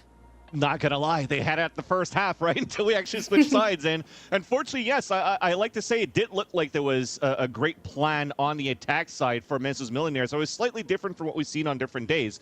But to what Athena was saying, where Meso's Millionaire should be the one that's going to be a little bit more aggressive versus a team like Refrag that should be a little bit more prepared. Feels like we almost saw the opposite, because Mesos were actually a lot quicker on their attack side, and they were way more aggressive in these post plant scenarios, and it turned out to be very, very good post plants on their side. But when we got into the defensive side, it just felt really that they were lacking map control. They were playing way too passive on the side of Meso's Millionaires, where they couldn't get the best value out of the op for Bunny Bee. Yes, of course, she popped off with the operator as soon as she got it, but overall, to have a game plan to funnel players into the operator was never really there for Mesos. Yeah, I feel like just overall, Refrag, they've had such a good understanding of how they want to play around this map, and they absolutely abused the fact that Mesos just wasn't taking any map control. So exactly what you said. They were doing a really good job on their attack side, getting into those close plants 100%, but they just couldn't bring that forward into their defense. I felt like maybe we could see a fragment of them just pushing out, making sure they can take as much map space as they could, but we didn't see it. And that resulted in RF actually getting a lot of the rotations caught off guard towards that mid area of the map. It felt like constantly they were just getting picked off, free kills by Emlo, by their lurker, just going off every single time. It just felt a little bit rough to watch, and just felt like a little less clean than what we expected based on their attack side. Yeah, I think outside of the ace from Luo, the rest of it, or not the rest, but like a lot of them were definitely free kills of her just standing on the top of the staircase, literally just playing a rank game of somebody that's playing against a team that's seen Abyss for the first time and played Abyss for the first time, taking zero mid control and just getting caught from rotating A to B. Because B was definitely the plan there for Refrag to hit a site after time after time after time in that spot and getting value out of that too. Yeah, and I mean, looking back at this, it was a game that, for quite a bit of it, I mean, we did get to see potential coming out from Meso Millionaires. It wasn't as rough to watch for the entire thing, but when things started to take a turn, and more so when we saw Refrag popping off, you know, there's one round in particular, round 12, that we wanted to go back and talk about. Yeah, this round was just like the epitome of when you can tell that it clicked for Refrag about the aggression, because they were on kind of a weird buy. A couple players had these Spectres or Stingers, we had Vandals, we had Sheriffs, and as you can see, the 3 players pushed up into this A site. They took this aggressive map control. They managed to get a pick onto Habibti, and just like that, they knew that Mesos would react. And how would they react? They would go through that mid, speed up more towards that B, but they knew that this was gonna happen. Literally, the plan was set in stone, because they have Emlo set up here as the Sentinel and Kazir on the Sova on the other side ready. This was a free pick, almost getting a second one for Emlo, but it didn't matter, because every single protocol that was set in place for Refrag went out beautifully. The rotations came in really quick. They ended up winning this round on kind of a weird buy, and the Luvali and Emlo were just set up on the site to get those picks and absolutely shut it down. So those are a lot of the little macro plays that we see from teams to kind of adapt and come out on top. And for Refrag, I think this is also where the momentum kind of shifted for them to start winning out rounds on their attack side. Yeah, exactly. That's what was missing from Meso's Millionaires, that triple push there that we were just talking about before. That was coming out here for Refrag. But on top of that, when you switch to the attack side for Refrag, they called it perfectly here for Wide and Uber. Millie was just moving into the sites very confidently, because she could actually count on the support of the util that was coming from the double initiator hit from the KO, the flashes, and the recon darts. So many pings came through where she was dashing in her smoke. Technically, out in the open should be an easy kill for the defensive side, but because there was great util around that, she could actually play around as soon as she pops out of her smoke to get 2 or 3 kills and get great entries for the team of Refrag. And 2 people we have to talk about a little bit more, who we actually talked about quite a bit in the opener of the show, but we really have to highlight again.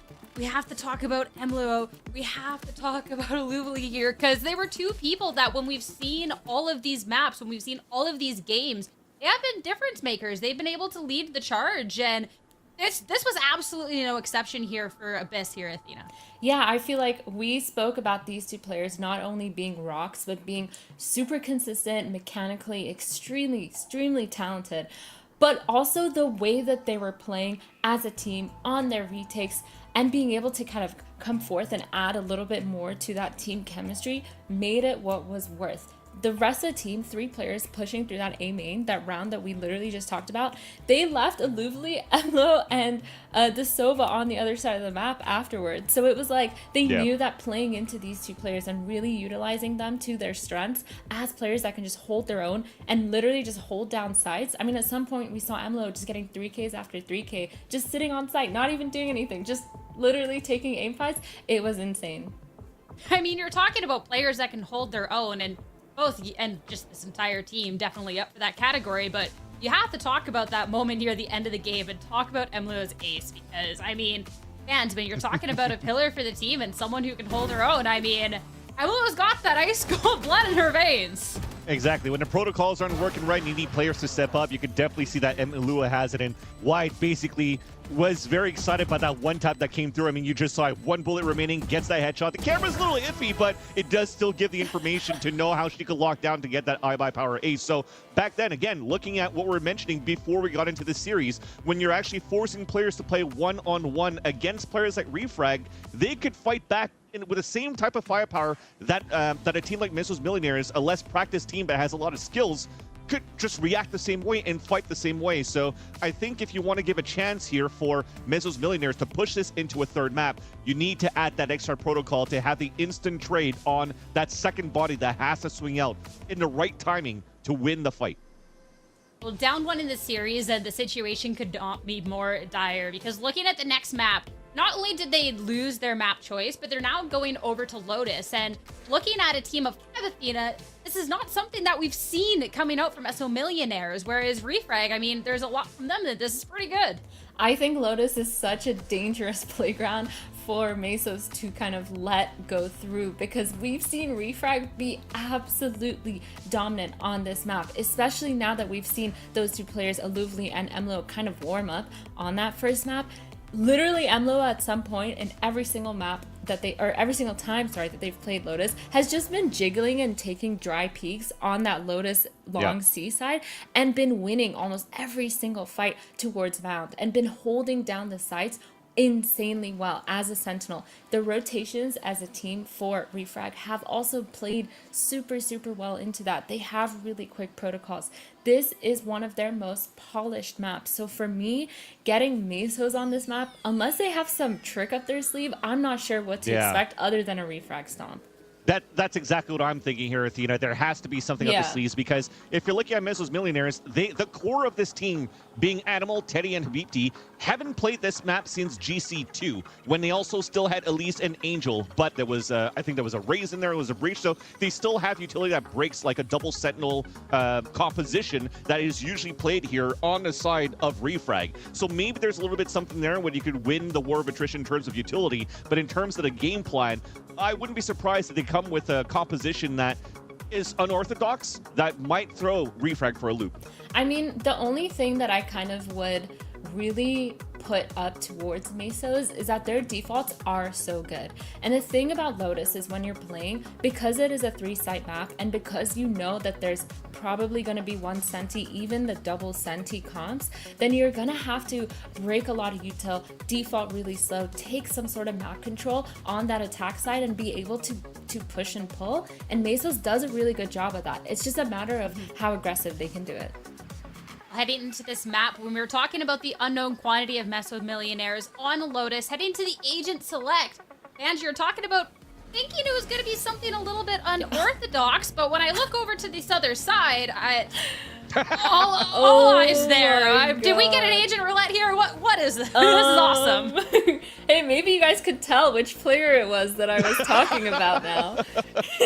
Yeah, I'm down for it though, right? Because instead of bringing a KJ, it's going to be a chamber. The playstyle is going to be slightly different, but this is also going to be able to get rid of that early utility of this fade and raise in the early rounds when the chamber could just come out and TP away. So I think it's just Mlua playing with full confidence. I think that chat always pops off whenever they see Mlua on the POV because they know that she could actually shoot some players down quite easily. So I'm quite excited to see how Refrag is going to play this chamber around this Missiles Millionaires that I mentioned before. This breach and raise is still there. Yeah, I feel like for me, I'm not a big fan of the breach that much against a team like Refrag just because it's a little bit more predictable. But again, we can see how both these teams play, Sierra.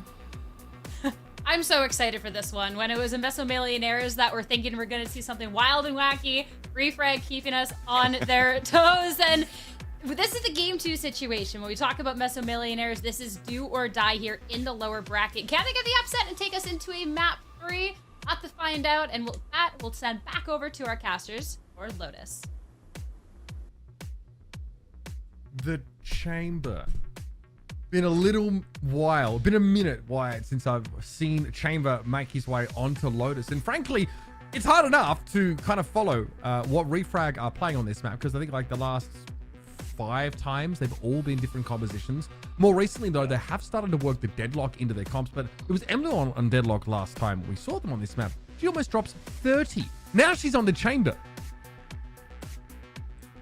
I mean, look, they did buff Chamber. Recently, the TP radius is increased, you know?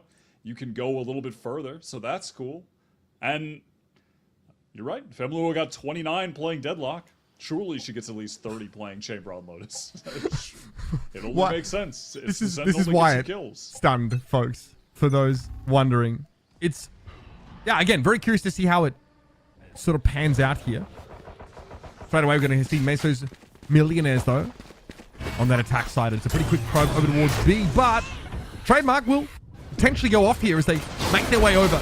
Bunny be forced away, Decayed down now. Rivers Ball going to send those Seekers on in, but Habibti lingers a little too long over the paint shells. My goodness, Refrag are brimming with confidence still. I'm a little bit stunned as to the play that was being attempted by Meso. I've never really, I don't think I've ever seen a team go for that. Like, sending 2 players as a fake into B, like they're executing there, but then the majority of the players with the spike going out A and trying to flank them in baby door? Like, normally you would just hit B and have the spike and then, you know, send your late wrap like 1 player through rubble to flank baby door, right? But that was a wild attempt. It just got destroyed by Refrag though because they shut down the players in B so quickly. It was an interesting attempt. Oh, what an aggressive line! What an aggressive line! She's able to get out, of course, with the rendezvous, which he had pushed well and truly up onto Mound there. Yeah, that Deadlock wall has to be cleared. Paranoia is good, and that was a free kill for Kazler. Second one, pretty much just as easy as the first with the gun advantage. Everybody from Meso is going down. That is just way too clean, way too easy for Refrag. Putting himself in prime position to win their map pick, make it into that top 4. A little bit closer to the grand final. I like the idea, though, of the barrier thrown out there by Deadlock as well. You know, it keeps Emlo at an optimal range, I suppose, if she's really going to be contending hard for Mound. Pretty quiet couple of rounds here for Meso's Millionaires. Yet to find a kill. But the C site now going to be, well, not held at all, really. We'll see what Emlo is trying to make happen here with his push-up out of B. There will be a KJ turret to spot this, though. One serious issue here for Meso is the fact that they have so many light armors against the Outlaw, but luckily for them, they've been able to penetrate that C site and should be able to get the spike down for free without having to contend with it at all, but they will have to contend with this massive flank. Look at all of the players from Refrag. All 5 of them are coming from the direction where the attackers spawn, in fact. Little flood retake from a flank angle. Meso's able to play off the side if they can, over towards Halls primarily. Animal here, they might be the first to take some contact, but that Paranoia comes in. Kazler wants to post up just to the side of that exit. And there it is. It's the Sadhak wall. I'm going to go and throw that over towards Waterfall. Animal goes down here. Habibti, though, at least able to trade out, and it's the better weaponry here from Meso's Millionaires that give them the edge with Emlo. I've seen this somewhere before. 9 less health this time around, and she goes for a 1v3 and pulls up short. That was set up in a very cool way, honestly, from Meso. On the fly, playing aggressively from Waterfall. That Guardian, maximum bullet penetration. Bunny just spamming through the wall onto anyone trying to defuse the spike. You know, their head just peeking above the rail as well. Cool way to flip the map. Little in-the-moment decision from Meso nets them that round win. But now they have to contend with the full buy, a showstopper as well for Castle. Possibly you want a slightly deeper wall over towards Link, but I digress here. Is Emlo able to find Teddy? Not able to get out of that position, though. It was Rendezvous active, but they will be dropped where they stood. Aluvali's been ridiculous recently, and especially over that previous map. Very, very hard to shift. Of course, those Seekers come in and won't really get any penetration towards that C site. Now, we might have an audible call here by Meso's Millionaires to pull away from this. Aluvali emerges at just the right time. I'll chalk that one up to good intuition and not having any suspicious potential, I don't know. Check her PC! Yeah. Gonna chalk that, it's the intuition, surely. The timing was immaculate there. Aluvali, though, rather, takes a chunk of damage there as we have seen Meso's Millionaires leave their fade over towards the seaside for a little bit longer, and she still wants to hang around. Habibti not convinced that it's over towards A. Millie and Riv have a crossfire here. This is dangerous, but Riv has Util in her hand right now. Maybe her shoulder might be revealed. Can you play off this? The fault line is all over towards Baby Door. Made it hard for Riv to follow up on it. Flash turned, spray desperately. Slandy lives with 14 points of health. Now the 2v2. Meso's Millionaires has some ground to cover, and Castle was hoping to intercept that. Gonna be caught out by that rolling thunder, though. Can at least get ahead of the aftershock, and Slandy, with just a few seconds left, should be able to get this plant down. But Aluvali has no reason not to just hard swing this and go for the fight. And so she does. It's Refrag breaking back in here, taking their third. That just gets as chaotic as it possibly could. The rolling thunder just to try to cross Baby Door is outrageous. But I'm not mad at it. I'm not mad at it, though. A good attempt to get to the site when the time was just so low. But unfortunately for Mesos, it's back to poverty. The millions, nowhere to be found. We've only got shares. A couple bulldogs. No millions. No. No millions. I love that. That showstopper from Kasler was so good. Oh, man, she went for it. Love to see it. Okay, looks like we're going to do this. We were thinking about throwing that barrier down and setting Emu up there over on Mount. She's going to be busy. Rendezvous will get her back into Waterfall by the looks of things, but Teddy already making their way out by rubble elsewhere. Emlo finds 3. She literally sprays them down. No need to get out. Now the spike is left in no person's land. Meso's Millionaires have to extricate themselves from the A side of the map here and try and recover it. Millie at least able to get hers there, leaving Teddy all alone.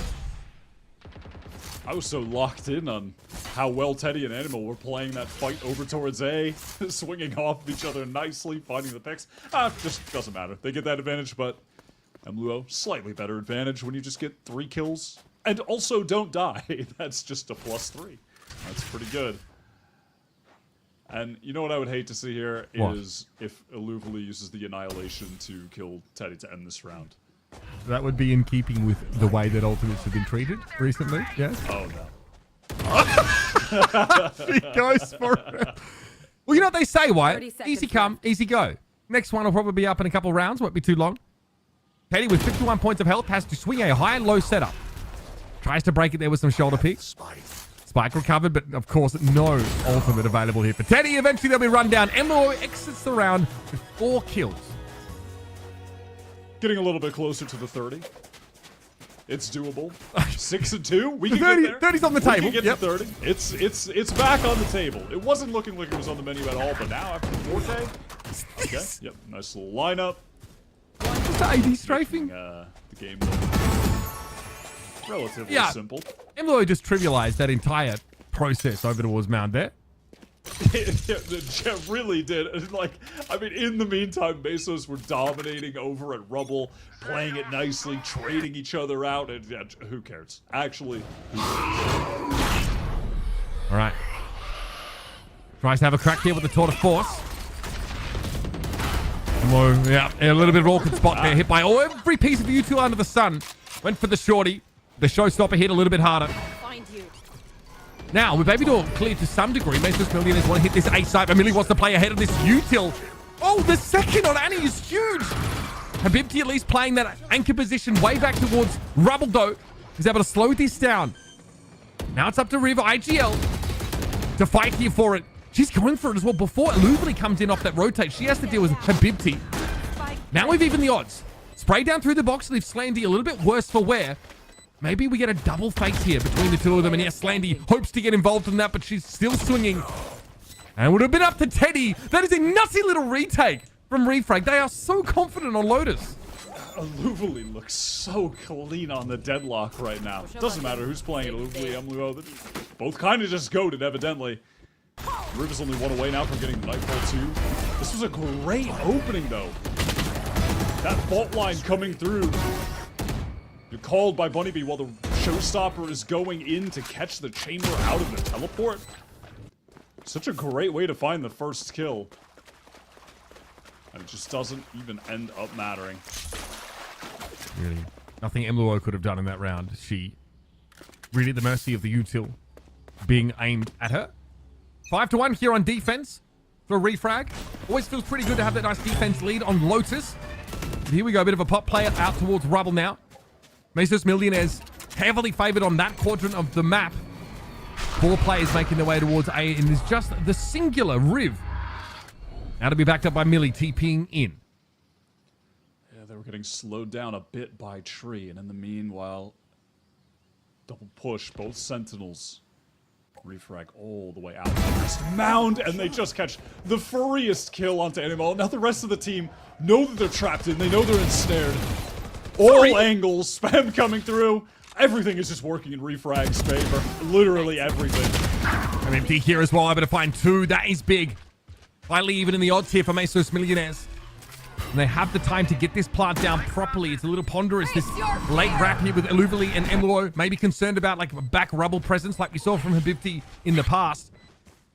So Castle would be advised to keep their head down here for the next second or so. Habibti low, still able to take that one. What a stunning headshot. Emluo at least able to finish the job though. Now another clutch situation. 7 bullets in the chamber.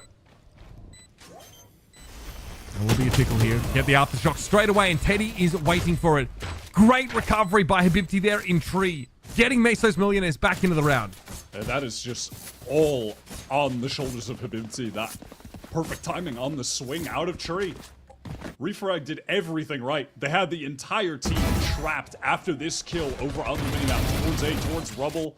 Finding the second with the smoke, shutting down the Baby Door pivot. And it's just this moment. Riv caught unawares. Eyes not on Tree. Habibti hasn't really had an opportunity to do much in the way of highlight-worthy plays so far in this series. But so far in the main event has displayed some really high-level individual skill. Has that crisp, snappy aim. Hits some really sick headshots. Crucially, they've gotten Refrag down to an eco, but it doesn't seem to matter to Emluo. What is that? 2 with the headhunter. She's still got plenty in the chamber. I wouldn't want to be challenging this at all, but Teddy goes for a TP past the dark cover. Again, gun advantage here for Mesos Millionaires, something they definitely want to abuse. Haunt dealt with, still no plant. Push here coming out of Waterfall, still no plant.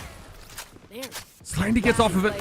Has able to find Bunny B, and Mesos Millionaires men have a chance to plant at all. Teddy can't hold it down. And a thrifty, a back-breaking thrifty here, won by Refrag. And their back has been actually decimated off that thrifty. They recover an unwinnable round on the previous and just get mulched against the ecos. Refrag, listen, obviously, when your chamber gets 2 headhunter kills straight away, that definitely helps. But credit to how the team played that situation after that, the pace that they flooded back into the site, comboing that util with Gravnet with a Haunt, all of that coming through so fast was lovely. Haunt gets a ping there from Meso's Millionaires. Teddy with the confirm. The TP into the smoke rib. Of course you're not ready for that. That play, absolutely encased in audacity. Teddy really wants to go forward, beckoning the rest of Meso's Millionaires into the site. Now Millie might be able to disrupt. The timing is good. Backs away, has the challenge and finds here another one. Kazza with the showstopper here. A decent position in theory to have made use of it, but it's Habibti to find another multi-frag. Below them. I don't think they realize Slanding is waiting, and Aluvali jumps into their arms. Down A. Emluo, as always, online for the 30 bomb, by the way. To go 1v2. Unarmored target. That was stunning. Animal's head goes rolling, and Emluo was still armored up, ready to rumble. Habibti is absolutely the savior of Meso's Millionaires in this map. Some unreal moments. No doubt. Locked in. 2 heroic rounds. 2 heroic 3Ks at that. It was a great first kill from Teddy. Finding that cheeky angle, getting out of the dark cover to catch the cross. A lot of ultimates expended too, but they end up being more close to 1. Emluo's still on for 30 though, man. It's still on for 30. Doable. 12 and 6. We're still on for 30. Let's see just how much that tally changes in a round like this. Once again, Refrag sent back down to the doldrums of a awkward buy. At least a Vandalo to be picked up from Emlo, owing to a sheer dominance over these last 9 rounds. The Rolling Thunder this round up for Slandy though. Tour de force here for Emlo. This is an aid, of course, designed to clear rubble. Paranoia, though, comes in, so Mesos can't really play off this. But if he does get out of that smoke, they do push that at least. There's obviously a secondary layer here. Fan out now over towards rubble. Kassler not quite ready for it. Shows a little bit of himself to Bunny B. And Refrag find another ridiculous thrifty here. They're on the back foot big time. Millie forced the TP away. Thought they tuck. And instead they're going to set up a impromptu crossfire. What is going on? How able to get a kill there is just ridiculous. You can't let them get one. You can't let them get one there. That's crazy. That is so ridiculous. 30 seconds left. Haunt broken by 2. Oh no. Emluo on this flank. With the KJ down. Oh no, you're right. Do they know? Are they aware? Olivier's heard all of this. And it also won't matter now. So all ends up being a great call. It is. 10 seconds left. Teddy here will fall. And we'll have the one with the hero rifle here. 2v4, Rolling Thunder comes out. Yeah, that really is going to complicate the situation. Very quickly, Bunnybee's wrapping around for a flank here. Makes the prospect of saving these guns a little harder for Refrag. But given their confidence level in this game, I don't think that's really on the agenda. They're going for it. All picked off by Slandy. Very nice. Conservative shoulder peeks there. Emluo spoiled for choice when it comes to targets, and none of them are get in the way of their bullets. Habibti with that last kill as well does have the Nightfall now. So a half that has been scrappy, chaotic to say the least, could end up being relatively close. Even though Refrag, I think for the most part, have displayed the better play so far.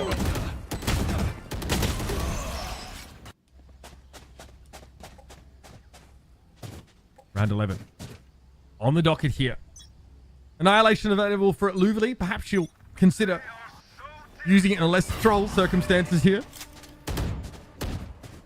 So one way does get deployed, but Refrag have no interest in actually playing off of it. I have Millie tucked here. Feel like she's always good for one. Even the most compromising situation, she gets away with it. Nightfall and now the ultimate as well. Showstopper. Or Bunny after picking up that orb. Not able to find the first, huh? Millie's just lost in the sauce in that situation, though. Still goes down without claiming one. Castle's finding one, but gets traded out. Riv just on the wrong foot there as she comes forward. No way Teddy was going to get caught inside that annihilation. Now, story of the game. Emluo with the tour de force here. After, of course, having bought up the Vandal in the previous round, knowing she'd have a more than serviceable weapon due to her ultimate here. Not be ready for how far up Teddy is. Flick shot unsuccessful. And Meso's Millionaires have clawed these rounds back. really just bringing things back to basics. Just these big site executes. They're trading out for each other well. Obviously, there is a ton of individual skill on this team. It's a bunch of very experienced players. Far more experienced than those on Refrag. I mean, a number of the Meso's players have been competing in Game Changers on multiple signed teams for 2-3 years at this point. You know, up against a player like Riv, their first year competing in Game Changers here. First year as an IGL competing as well. Oh my god, what is that? This is, I mean, I just don't even know what to say. How has she gone and done that? Teddy's down to 15. Bunny Bee just disintegrated. Every time we see Emma make her way over towards that seaside, she is getting far more early action than you bargained for there. Calling my bot. Mrs. Millionaires say, you know what? Are we going to go where the chamber is not? Actually, yeah, we think that's a great idea. Seekers will clear tree here. That'll be smoked out, though, by Millie. So, Meso's a little bit slower, making their way through this. They try to seize on the other side of it, but no one's waiting. Refrag also getting in position on upper. That's a paranoia coming in. Millie hoping to play off this now, but it's just a Guardian to hand. Teddy going down. Emlo, she finds yet another one. She finishes what she started at the beginning of the round. Kassler, always so active in these fights defensively. Finds yet another one, and it's up to Slandy. 1 versus 2. Paint shells here would do the job. Slandy gets clear of them now. 3 points of health. A Guardian to contend with, and Emlo. It looks like the reincarnation of a frag demon herself right now. What a clutch for Slandy. Have to win those. And Meso's Millionaires end the half with a brilliant individual showing. I'm losing my goddamn mind. This is just individuality on full display. Multiple clutches. Multiple. To get this game tied up for Meso. I mean, how is that flick hit? I mean, and then just patient on the angle, crosshair placed perfectly. Kassler takes a stroll right into the bullet. And it starts off with that headshot collat from Emluo as well. What is going on, man? This has just been chaotic as hell, but in the best way possible. I mean, from Emluo, we're starting to approach fluorescent levels of ridiculousness. Some of this early round play. Confidence and the ability to execute. And yet, Meso's Millionaires, Slandy and Habibti especially, helping get them back in the game. Now we'll see what Refrag, as a team who love this map in general, have got for us. A good old-fashioned shoot him in the head. It's a fair way to start, of course. Emilo ends up getting traded out. Refrag, they want to go for this fast pivot over towards A. At least it looked like it for a moment. But they decide against it. They've given up that space towards Mound, though. We saw them on Abyss with these slower rounds. After a first awkward attempt, really start to dial in and find a lot of success on them. Even short-handed in some of those retakes. Blast pack here will get you across, but Teddy's waiting with a classic. Luverly's able to trade that instantly. Awkward, but Millie wins out. Millie has to honestly take the award for the most unreasonable situations that she's been able to extract herself from. That's by far not the worst. And now it's Habibti and Slandy. We'll split up. One by a waterfall, and they're about to discover a deadlock wall to make this retake even harder. About to have to waste some serious time looking mouse one on that little wall. And the fight is just taken to Habibti and Slandy. Can't even move, just caught with the grab there, dealing with the haunt, dealing with the dark cover. Maybe can get in off the stun flash. Well, you know, got in, sure, but well, we've got to stop there. We've got to, I mean, again, we have to have the perennial conversation about playing retake against the deadlock, right? Habibti obviously doesn't know that the barrier for deadlock is put up there at waterfall, but she, you know, on a pistol round especially, she's got no chance of getting through that, especially not without being detected. It essentially, you know, gives Refrag a very easy way out of the round. Yeah, as soon as the spike goes down, if your deadlock is alive and you get that wall place, the barrier mesh, as well as the trips, GG. It is really tough to retake against that. Really tough, an understatement. It's honestly a nightmare. Not particularly fun. Before the smoke comes down, The curtain comes down on Slandy for the round. And we were just able to navigate that comfortably. Honestly, that was a push-up. Meso trying to get Slandy inserted for a fault line play that someone at stairs maybe could make use of. Now we are deeply embedded. This is a hard A-site stack, so the correct call here made by Meso's Millionaires as far as we can tell.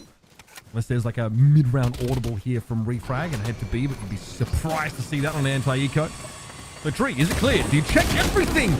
Well, that was pretty methodical, I think, from Kastler, and still Habibti's able to win things out, but ends up being a 1-for-1. Backside, there's still 3 players. Nade timing's pretty good. The grab net. They had to extricate themselves from that, and now Refrag got a good confirm about the number of plays here, but they don't just dive for B straight away. Are they trying to provoke a rotation out of A? That might be the case. A little pump fake, perhaps? They see Bunny B, and they still want to go over towards B. 30 seconds left. One enemy remaining. Okay.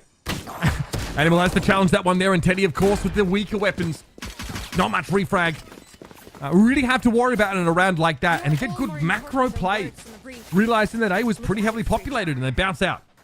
Yeah, slowing things down, players out of their entrenched positions. They find that pick and then just commit to a nice easy pivot towards B. Well called, good decision making from Riv, their IGL.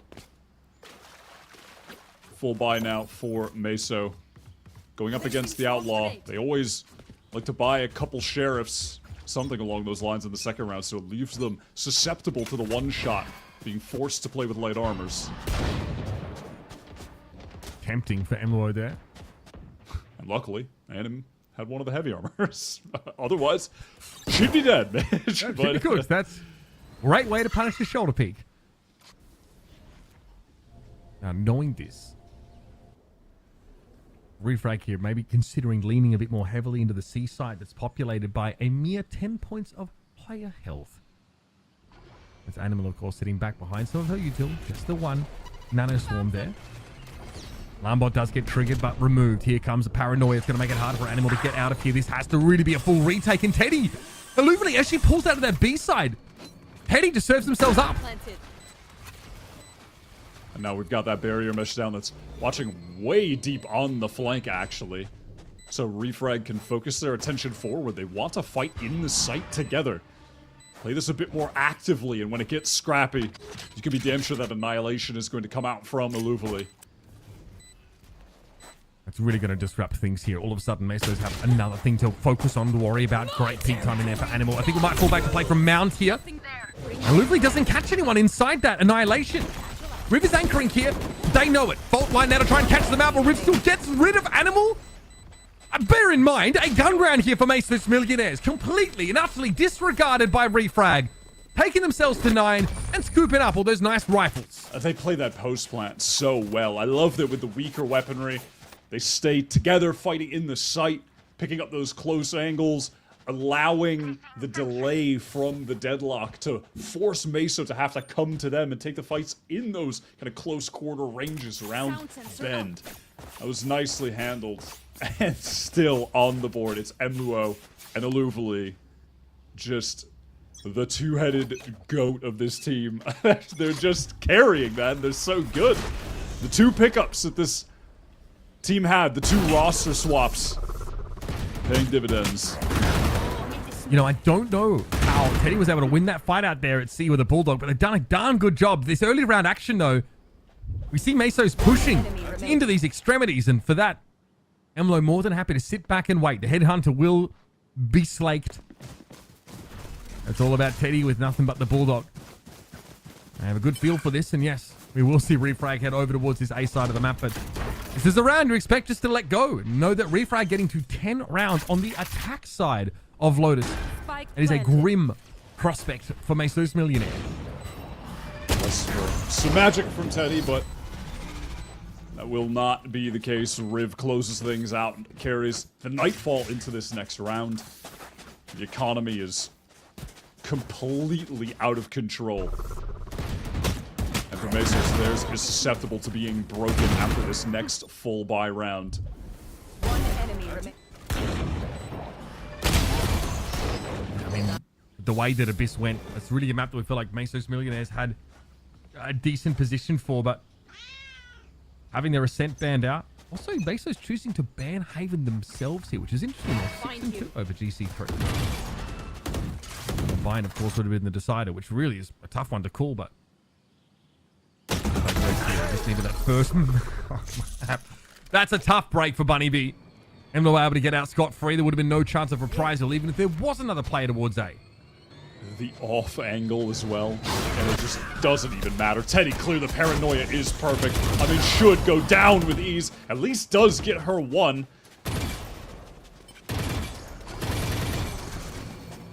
Doors open here. Trademark thrown over towards the B side, so we're definitely going to be hitting C here. Refrag are just going to have good early warning mechanisms. And of course, they can barrier down here wherever they want to go for that retake. Nice timing from Animal, though.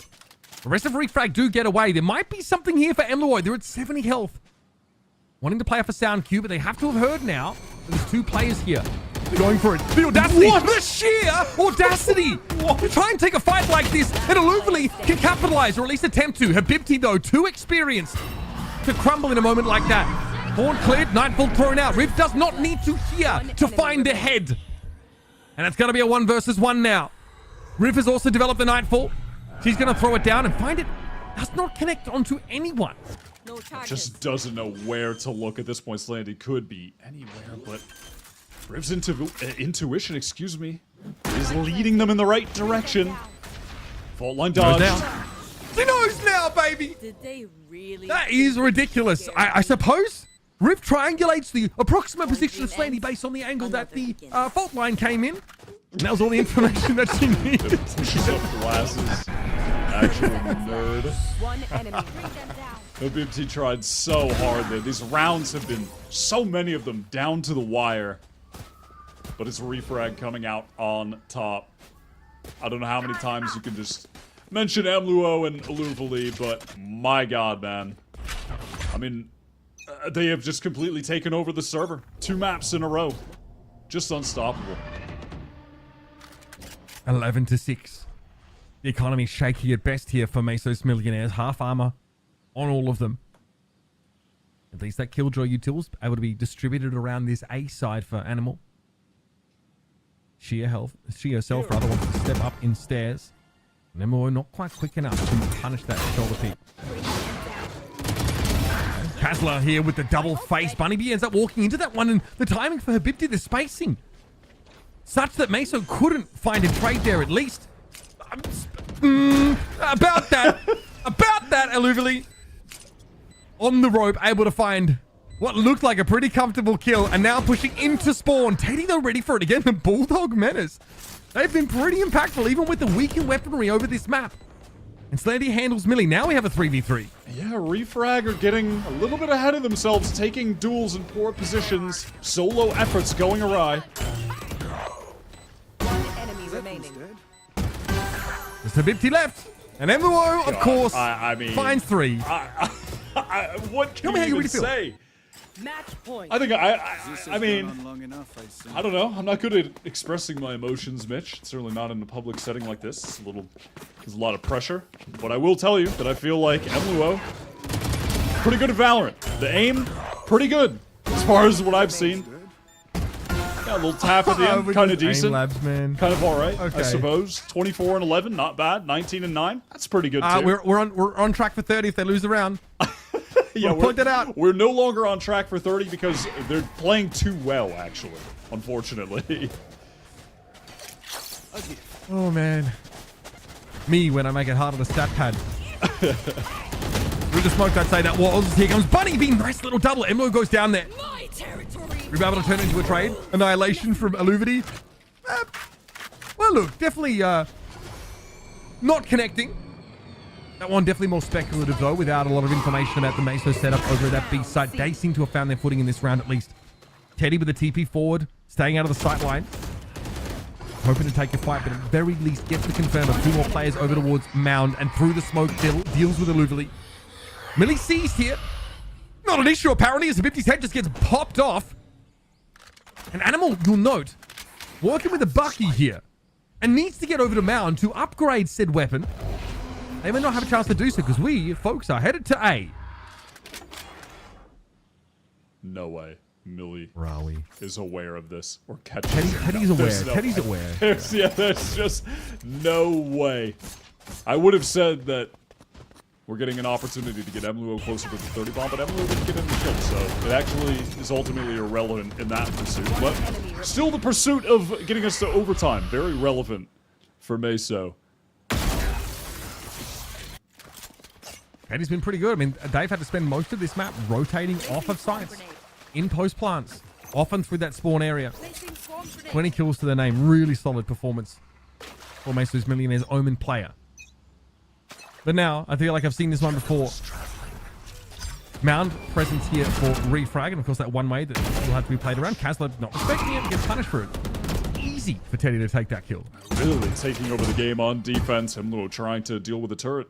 More difficult than time that she's had shooting random players at off angles in the head for some reason. Oh, Bulldog spam. Luckily, teleport quick enough to get her back to safety. We pop back through here. No, it's just contact through the smoke. And it's going to be at least crossfired here by Meso's Millionaires. They really do have plenty of advanced warning here. Frankly, Refrag have just walked up on this. Okay, flawless round here for Meso's Millionaires. Man, 4 more to force that overtime. Refrag has put them 1 foot out the door in this game, and they are trying to bash right back in. They are playing with a lot of confidence out of nowhere, just fighting forward together. Swinging aggressively. I'm not mad at that. I like to see it. The economy is finally getting to an honest place for Refrag. If the rounds keep coming, could get to a point where they'd have to be on a bad buy. Will the gameplay become honest with the economy is the question from Refrag. Nope, forget about it. Just forget about it. Buddy B gets raw challenged with an operator in hand and absolutely sat down so hard there was a crater left behind. Slandy with a shoulder peek. Emlo without a sniper in hand is not able to punish that, but still here come the cavalry. Refrag want to move up Habibti. God, she's been so impactful at slowing this momentum down. Sprays down for 2, down to 30 HP though. Millie's able to finish the job now. Teddy, the next one to step up. Cerebral player. They've had a great series. And they're able to win out there as well. That is even the numbers now. Animal also sitting on a lockdown. Like, we haven't talked about that from KJ at all this game. And can you break through this 1v2 to stay alive in the series? The answer is no. Emlo, yet another one. Are we still on? Are we still on for the 30? No? I think we got pretty close. 27. Okay. We'll take 27. We'll take it. Not too bad. What a performance from Emluo again on Lotus. Just seems to be the ruler of Lotus. 29 yesterday, 27 today. Not bad. Pretty decent showing. And for Refrag, though, this is them getting deeper in the Game Changers main event than they've gone before. Last series, it was a finish in 5th, 6th place, and this time they have at least made it to the top 4. And with the way that they're playing, would not be surprised at all to see them make it further than that. That was an impressive showing. And their 2 new pickups, I mean, just can't say enough about how much impact Emluo and Illumine are having on the server. Like, both of them have just been fantastic. This team is shaping up as a really exciting prospect wire and have only improved over the course of the year in Game Changers. And they're not done yet here in GC3 either. We're going to go to a break, folks. When we come back, our desk is going to break things down and get us set up for the rest of the stakes as we continue with our lower bracket play.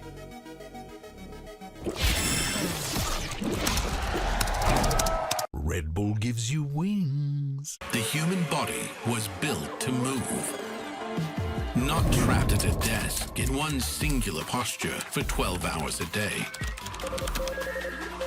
It's time your chair evolved. This is Secretlab Titan Evo. Ergonomically engineered for you. Gamers, hybrid workers, artists. Backing your every move. 1, 2, 3. Wow. Boom.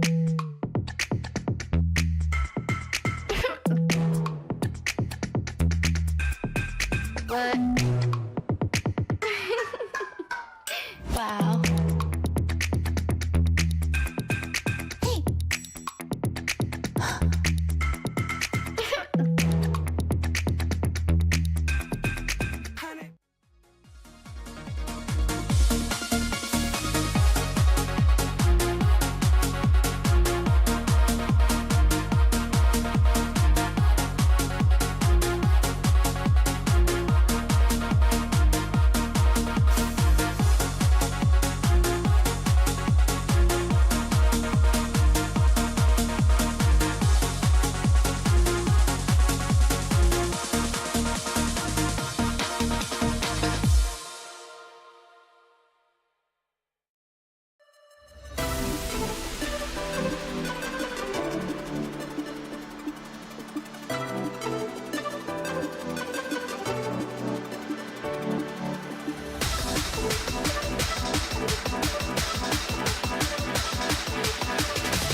All right, well, in the end, it's going to be Refrag to be moving along in this lower bracket, knocking out Meso's Millionaire after a 2-0 victory, and a Lotus that was kind of wacky from the get-go with this Lotus comp, but Refrag really pulling through. And Athena, I just have to ask, like, real quick, where did you, in your power rankings, where did you put Refrag again? Refrag was 4th. They were 4th, so they're up there. Okay. You know, they're up there. Okay. We just had the big where's three up Refrag? Where's Refrag when Emilua is absolutely popping off? Because like she's crazy. Okay, I'm not even gonna lie. I'm not even being biased because she was my former teammate. But I believe they would be top 2 if Emilua and Illuvali kept playing the way that they're playing. Full aggressive, full confidence, mechanics are just like on fleek, then hell yeah, top 2 for sure. Can't wait to see it. Can't wait to see it. I mean, some of these plays, some of these shots coming out from, I mean, especially Emily, considering that we're looking and eyeing up if she could drop the 30, but even just the team in general. I mean, Vans, this is a team that they had the confidence, they had aggression, and it just seemed like at some points they had everything going their way. That was definitely the name of the game at the very beginning here for that team of Refrag, where Emilua was getting first bloods after first bloods, but the aggressive pushes through smokes, just pushing forward to get frags, they were basically just outplaying their opponents every single time for the first, 6 rounds. Things finally calmed down a bit until you, again, it gets into the chaotic moments where individual players from Meso's Millionaires could pop off. So thankfully, Habibti kind of had like the 2-3K row, and then that clutch that came through from Slandy in round number 6 to actually tie it up 6-6. But then after that, you get to the other side. I mean, it was just the same story as Abyss all over again, right? Where you had one team that had full control of the game. We were a little bit complacent for Refrag when we were just trying to close the map, but I think finally when they started to iron things out and slow things down for that winning round, you saw the difference in the end. You saw the results in the end. And again, just some players, some star fraggers coming out of this team where you don't really need to think about too much in terms of the macro that they had to bring. We mentioned it was going to be a brawl for these two teams. Yeah, I think the thing about this team, Refrag, how they're playing right now, is every single instance where they need to be a team, they do it so seamlessly. Their trading was on point in their post-plant situations, in their retakes. It felt like they were always ready and knew what to do as a team. Even in those clutch scenarios, a lot of the time, if it was 2vx, you'd see those two players playing off of each other really, really, really well. Obviously, Emlo and Illuvali, they were going off. Emlo, big props, literally just peeking down long C, literally just holding that A push. And like you said, Vance, they were playing slow at the beginning, which we thought, of the beginning of their attack side, which we thought Mesos would do a little bit more of. And Mesos actually played right into that because they were trying to get a little bit more aggressive.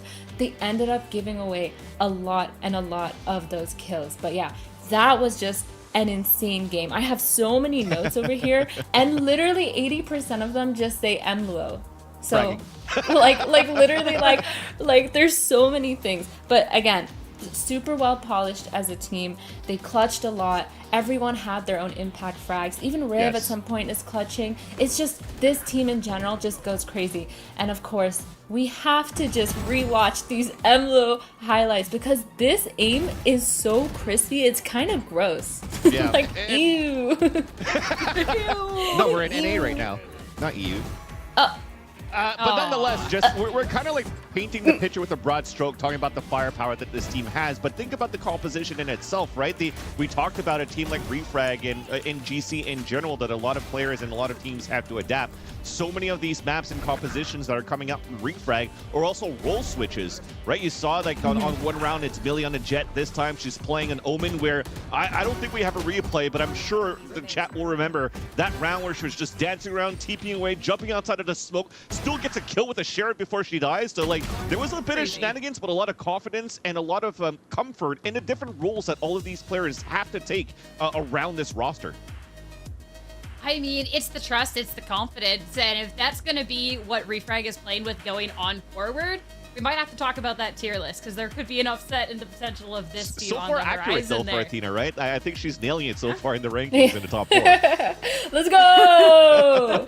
Maybe it's gonna be the big 4 now, not just the big 3. Well, Dre's gonna have something to say about that, right? Because he's casting next.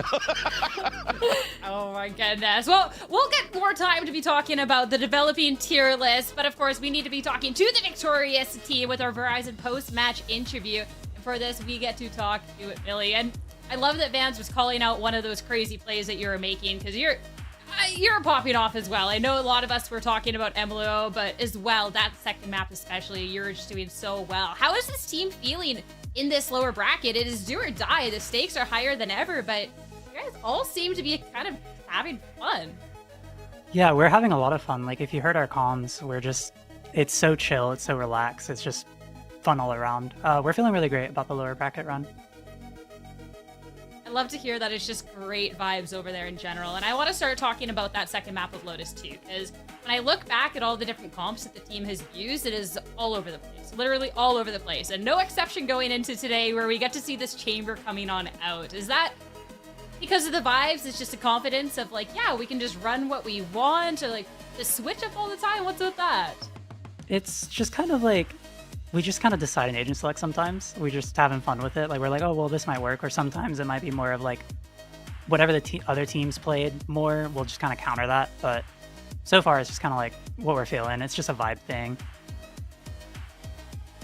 I love that. I mean, the vibes have gotten you this far, and I want to then talk going further on in the tournament, because when we're looking at teams that are qualifying to the championships, of course, it is the situation where you have to win the entire thing. So do you envision going on forward that there might be a little bit more like, okay, they're gonna lock into a comp, or you just think, hey, if the vibes are good, feeling it, we're just gonna stick to what we know and just keep on going forward with the same mentality? I think going forward, we're just going to do the same mentality, just kind of vibe. You know what we're feeling. If someone's like, hey, I want to play this today, like, so be it. Let's put them on there and just work around them. What kind of level of trust does that take from the entire team then? Because I know that there is a core of this team with the three of you, but then bringing in two members for this GC, but then still having that trust of, hey, if someone's feeling something, just go for it. Like, has there been times where you feel like that's kind of backfired, or is it just like, stay the course? I don't really think it's backfired at all. I mean, like, yeah, the core three, me, Kaz, and Riv have played together for a long time, so we have a lot of chemistry, but like, Emluo is a great player, very consistent. Aluvali as well, extremely consistent. It's just whatever we're feeling, like, we all have full confidence in each other, and we're just gonna keep doing that. Great. And last but not least, I mean, something that we've been talking about looking at these teams is kind of this little tier list thing that's going around, and Refrag is right in the middle there at this 4th place. So I want to know then, looking at this team and the performance that you've been putting up through this lower bracket and through this tournament, if you think that, hey, this team should be higher, because, I mean, the mentality that you have and how everyone's showing up in the server, I definitely think that y'all should be talked about a little bit more. Y'all popping off. Yeah, I do definitely think we should be a little bit higher. I'm just confident that as long as we play our game and we just keep doing what we do, having fun, like, we'll probably win out, you know? Well, maybe not fully, but we'll try. Nah, stick to your guns. I like that. That's what I want to be hearing out here. Really, thank you so much for chatting with me. Congratulations on this win, and best of luck continuing on with this lower bracket run, okay? Thank you so much. Bye-bye. Bye-bye. What a great way to be starting off the day 3 of competition here, being able to see Refrag continue on this lower bracket run. But we do still have another match on the horizon. It's going to be YFP going up against Oomies after the break. And if you're wondering why I move the way I do, I just feel so good, good. I just feel so good, I just feel so good.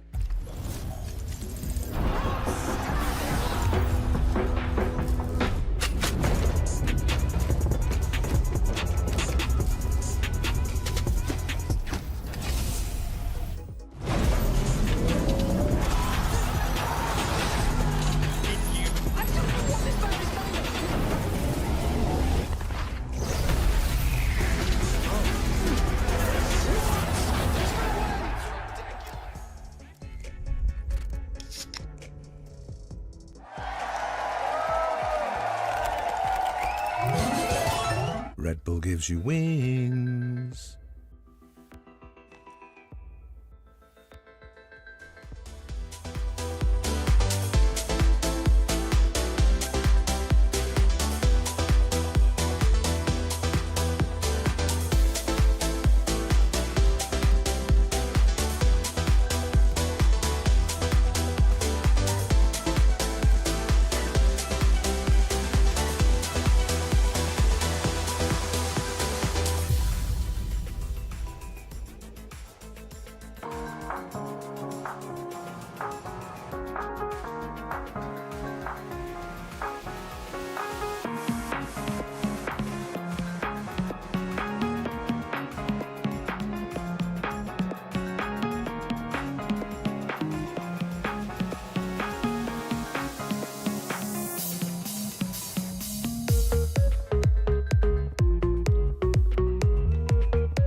Hello everyone and welcome back to VCT Verizon Game Changers. One lower bracket match done for the day with Refrag moving on and unfortunately eliminating Meso's Millionaires. And we have another potential heartbreak ahead of us as well as we're sticking along here in the lower bracket. Athena up next, we have YFP going up against Oomies. And this is sad. It's a say goodbye to two different teams here in the main event sort of day.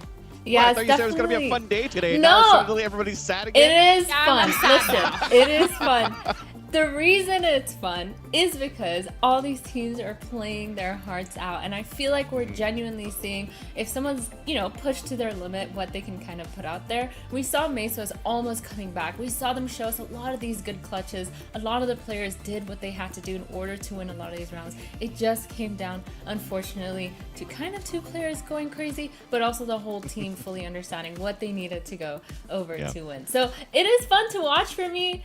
It is a little bit sad, but more fun. I mean, going a little crazy, I think, might be like the understatement of the century, considering what happened. But that was last series, and we need to start gearing up for the series that we have ahead of us. Oomies going up against YFP. And let's talk about Oomies first, which, hilarious name, by the way. I just want to give like a solid round of applause to whoever thought of that one, because it just sounds so goofy to say every time. But this team, as silly as the name is, has some absolute powerhouses here, Vance. I mean, I'm looking at these names and it's like, oh yeah, I recognize these, and yeah, it's Oomies for the other side in the most cases here. Yeah, and I even see an addition of Panini playing today as well. So this is still going to be a team that has a lot of firepower. And you're looking at Avery, I think, is one player that I think about a lot in the GC scene when they were playing with the Supernova Galaxy roster over to the Floppers, now onto Oomies, and also, have a lot of skills going into this to this event. But overall, it's just a team that has, into the main events or into the qualifiers, hit some brick walls every single time where they can't really surpass that yet. So hopefully they're going to be able to do it here in the lower brackets of the last chance that they have here to make it into Berlin. But I think, again, it's going to be the same storyline as other teams that are like, I wouldn't necessarily say bugging it, but really coming up with new rosters every single time. So you kind of just have to think on the fly and rely a lot on individual skill, which, again, is a team that fully has it for Oomies. I feel like it's kind of similar to Meso's when we were talking about earlier, where they have so many of these standout players that have played in Game Changers for such a long time. They've been prominent in the scene. They've been at some of the highest ranks of Game Changers, and they just come and form this team. And so the chemistry, that is where the most important part is. And a lot of that does rely on being able to practice. And a lot of these teams don't get to practice that much because of other duties. So overall, looking really, really good as a roster. The only thing is that it's felt like they haven't fully found their spot. And for me, I always wonder, is it because that they have so many of these substitutions going around? It feels like they're almost playing with this 6-player roster where they're constantly subbing in and out per map, per match, depending on who's kind of thinking about it. But I don't know, I think it might be a little bit of a detriment to them, but at the same time, everyone is so good individually skilled in their own way. Hey, I'm thinking of, if you're thinking that maybe not being able to practice as much is an issue for the teams, then maybe the lower bracket run is this blessing in disguise. More opportunities to get more and more of these reps, really be able to come together for a team. And we talked about the individual prowess on the team, and someone that we have to talk about is Avery, because looking back at the matches, Avery has just been the pinnacle of just consistency here, Athena. And I think too, when you're looking at teams that are coming together, switching players, having that consistency is so important.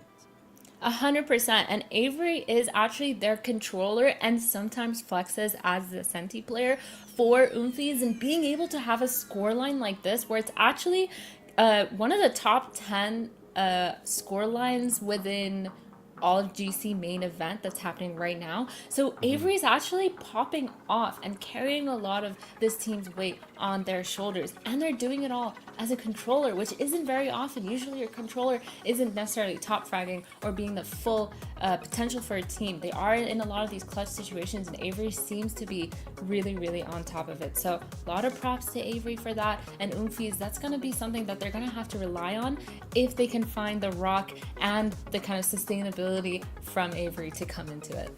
You mentioned sharing responsibilities as well, from playing different agents, from a Clove to a Deadlock to sometimes an Astra. I even think sometimes a Viper if they go on to Bind. And that responsibility is also split between them and Carrie, who is the IGL here for the team. So when you're looking back at this roster, it kind of almost feels like, you know, the vibey thing. What are we feeling in terms of the map that we want to play? What is our comfort pick, our comfort role? So hopefully they are able to get a good map ban process against our opponents that could put them into a comfortable spot where it's going to be, this is going to be our stronghold, this is going to be our good maps. We might slip into one of the opponent's strong maps, which is YFP, but if not, technically, you're hoping that the decider is going to come back on your side and you can just use your firepower to win this. And let's start talking about their opponents for today's match and move along here with this lower bracket, because looking at YFP, they're a team that going on into this, one of teams that you're looking at favorites that could be going for these sort of upset runs, and this is the top of the list. They're here in this lower bracket, but Vans, when you're looking at a team that can be getting these upsets and can make these runs, YFP's right there. Yeah, at the end of the day, if I'm thinking of game changers very similar to what Challengers was like, is I see YFP and Refrag as like the TSM / Turtle Troop that were technically the gatekeepers of Challengers, and then potentially it could go into a deep run. When you have one of these tournaments where it comes to time to show up and fight, you could actually have that deep run and come back into the lower brackets just like TSM did. So I could feel that right now from a team like YFPX, and I could feel that from a team like Refrag. And you already saw it from the roster we just saw. You have players like Scary Shark, who's always been a late addition to certain rosters, but always been a great addition and adds that extra firepower, where sometimes where the protocols don't work out in terms of how you want to approach the map, well, you got hero plays. And something that we've talked about a lot with YFP, and even just throughout Game Changers, is the big three, with YFP being the third on that list. So, Athena, I want you to be able to reintroduce your power rankings list looking at this YFP, because if we're talking about a team that can upset and maybe try and steal a spot away to Berlin, well, there's YFP right there. All right, YFP rhymes with big three, and there's a reason why, because they have been phenomenal. They have upset FlyQuest in the past. They have taken maps off Shopify now twice in a row when they're facing them, with or without Fluorescent, by the way. So YFP, they've really made a name for themselves. They are definitely coming in hot, and today they're facing Oomies, which we successfully put at 5th. I know you weren't here, Vansily, but it was me and Baby Bay. And so far, we're at 100% success rate. We had Elation Vortex and Teddy Tactics being the first in the lower bracket to kind of fall, unfortunately. And Mesos, we just saw them drop. And now Oomies, they're next on that list. I don't know what you're thinking, but I'm thinking we're going for gold. I think you guys are 100% so far, because even putting Teddy Tactics at 7, because we saw it from their lower bracket match, they didn't win a main event yet, but they won one map, so that's already improvement there. Where you think about recency bias, you haven't had a chance to really see a team like Elation Vortex play in the past GC, so it's kind of like normal. You want to put them a little bit lower, understanding what the rest of the rankings were at and who you have playing for these teams going up that ladder. So I think you guys did a good job. I just think that maybe it doesn't really rhyme YFP with Big 3 because there's an X at the end. So hopefully they don't X out this matchup, though.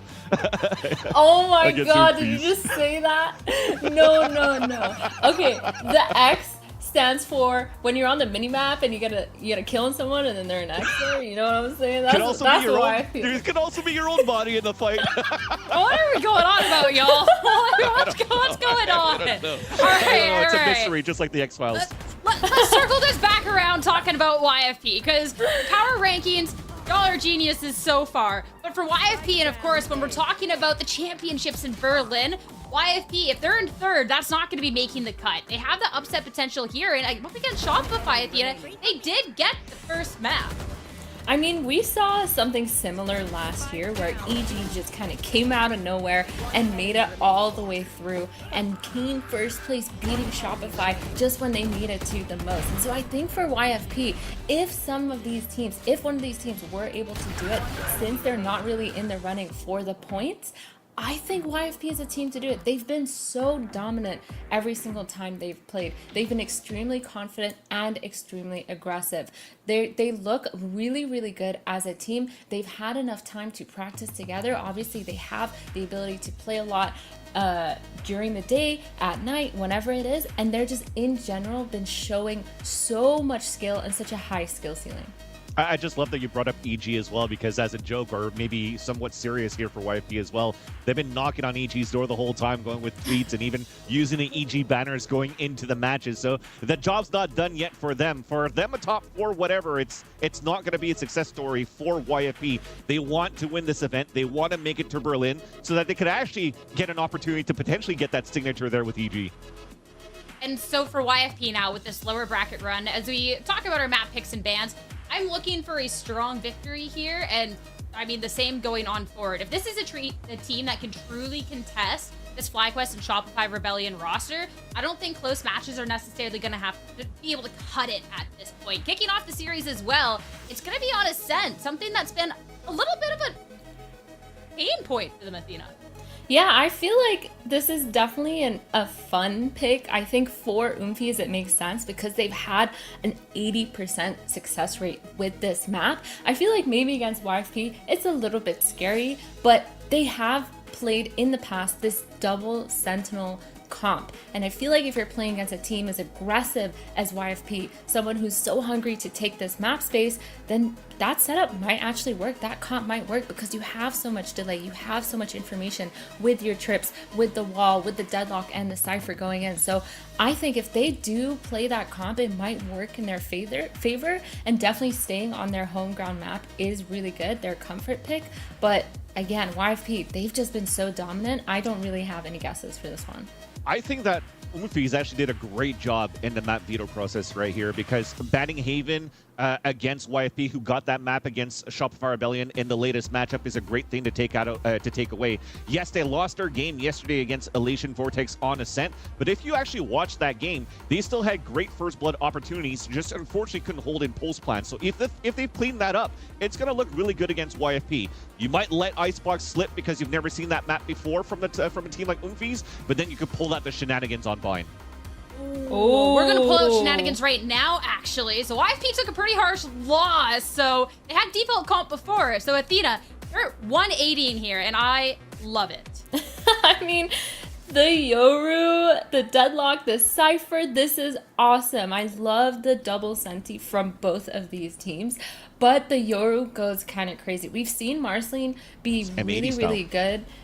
No, we've seen them be really good at being super aggressive, but I think what Marceline does as Yoru is use the util in a really good informative manner to be able to relay information and take a lot of the space for the team and be more of a playmaker rather than like a space maker. And I feel like that's something that Marceline would excel at. But I mean, Oomies have been playing with this comp for a long time, and so this double senti might work out really well for them. They switched it up a little bit for today from usual. It'll be switch up. They'll be bringing out the Astra. It'll be someone else playing that deadlock, but still something that's super comfortable. So that'll be fun to see going up against this YFP that's throwing everything at the wall. This will be a fun series, so we're going to get underway. And for that, head over to our casters, Doug and Baby Bay, for Ascent. Dr. Dre. Why do you even say yeah? Dre? Is that what he regrettably, just said? Yeah, Wow, he kind of did. You know, I had like an intro and I was going to talk about Oomies and the Yoru pick and all that stuff, but naturally Vance just kind of gets the final word. Dre, talk to me about the Yoru pick. As the desk mentioned, a far cry difference from what we saw the last time they played this map. Yeah, a completely different composition they've never ran before. I mean, I guess they're just trying to take some inspiration of the shellacking that they got from Shopify themselves on this composition. So maybe they were just like, yo, this comp is cooking. Did a VOD review of their game, and maybe they're going into this match with a game plan that looks much like Shopify's. We'll find out. That's tough though, man, because sometimes you'll see teams try to replicate a comp after they've been beat by it, and it just because you try to replicate the comp doesn't necessarily mean it works the same way. Yeah, it seems like we have a tech pause right off the bat. We're getting very good at these tech pauses, unfortunately, and I wish we weren't, Dre. I know. Why does this keep happening to us? But just to talk about the other side and the other change that was made, Oomies, they played in against Elation, lost 13-6. And Clove is a character that they've ran a lot on Ascent. So going back to what basically got them to win when I was on the analyst desk, when they played up against Refrag, it's the Astra pick, and basically what happened was their post plants were immaculate. So I think YFP are gonna have to go into this of trying to disrupt, which I think you could do very well with the Yoru of your own, and then also having that deadlock cipher kind of makes it hard for the attacking side to bust through the site. That being said, though, there's still gonna be that jet, so you could still updraft, do some shenanigans there, but we'll see. I think honestly, on paper, YFP should take this because historically, YFP has taken out Oomies.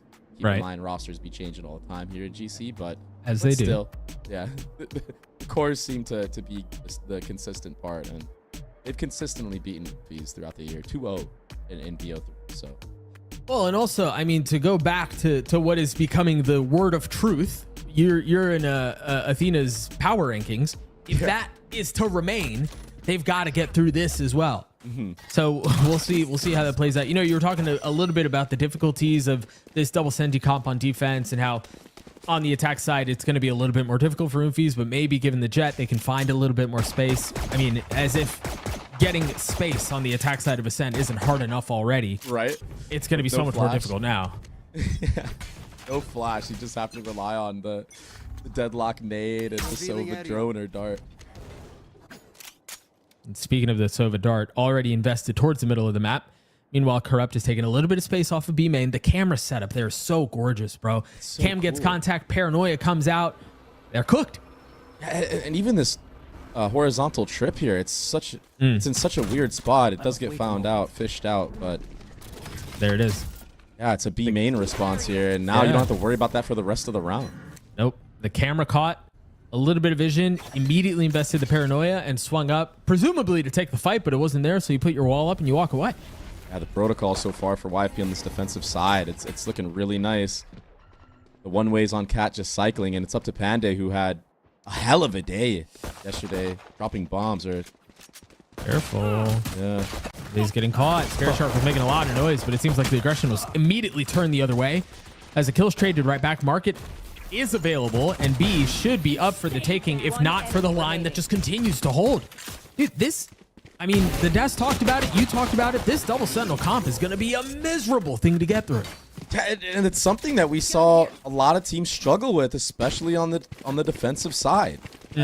Sometimes when you run this composition, it kind of makes you feel like, okay, it's impossible to break through, but you still need the protocols behind it. And we saw so many in that last round. We saw a response of if there's Cat or mid being taken, that we're going to take B main control on the defensive side. We're going to cycle one ways on Catwalk, and then we're going to double swing you mid.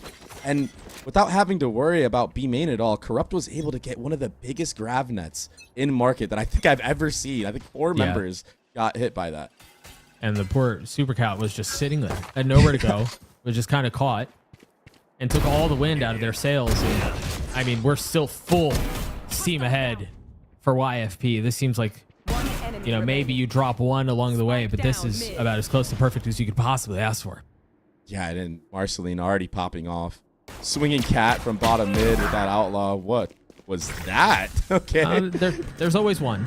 Yeah, but to hit those type of shots with just the classic is very impressive. I mean, she's going to end up dropping to Corrupt, who picked up another 3, building really close to that Deadlock ultimate. But just 2 away, yeah. Exactly, but the Yoru on this map on the defensive side, it can give you so much more confidence in the jet because you know that you can TP out of dodge whenever you want. Look at that. And you could essentially be in 2 places at once, whereas with the Jet, you know, you kind of have to guess. You have to pre-pop your dash. On the Yoru, you don't have to worry about any of that. Just place your TP down in the beginning of the round and good swing. Right. Yeah. Just so much easier. You're absolutely right. You start to look at, again, some of this defensive setup from the double sentinel comp. Deadlock util towards A, Cypher util towards B, and the middle of the map.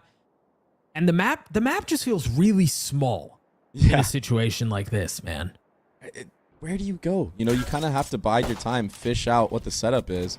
That's what that Cypher cam is doing. The Super Cat not ready for the off angle of Corrupt, Doug. No, that felt more like just an off angle. That was a setup from the very beginning, and they just punished on that. A really good trade, a great response from Avery on to Scary Shark. But again, okay, you've gotten 1 pick. Yes, you took care of the controller, so you don't really have to deal with smokes anymore. The utility from the Sentinels is the problem.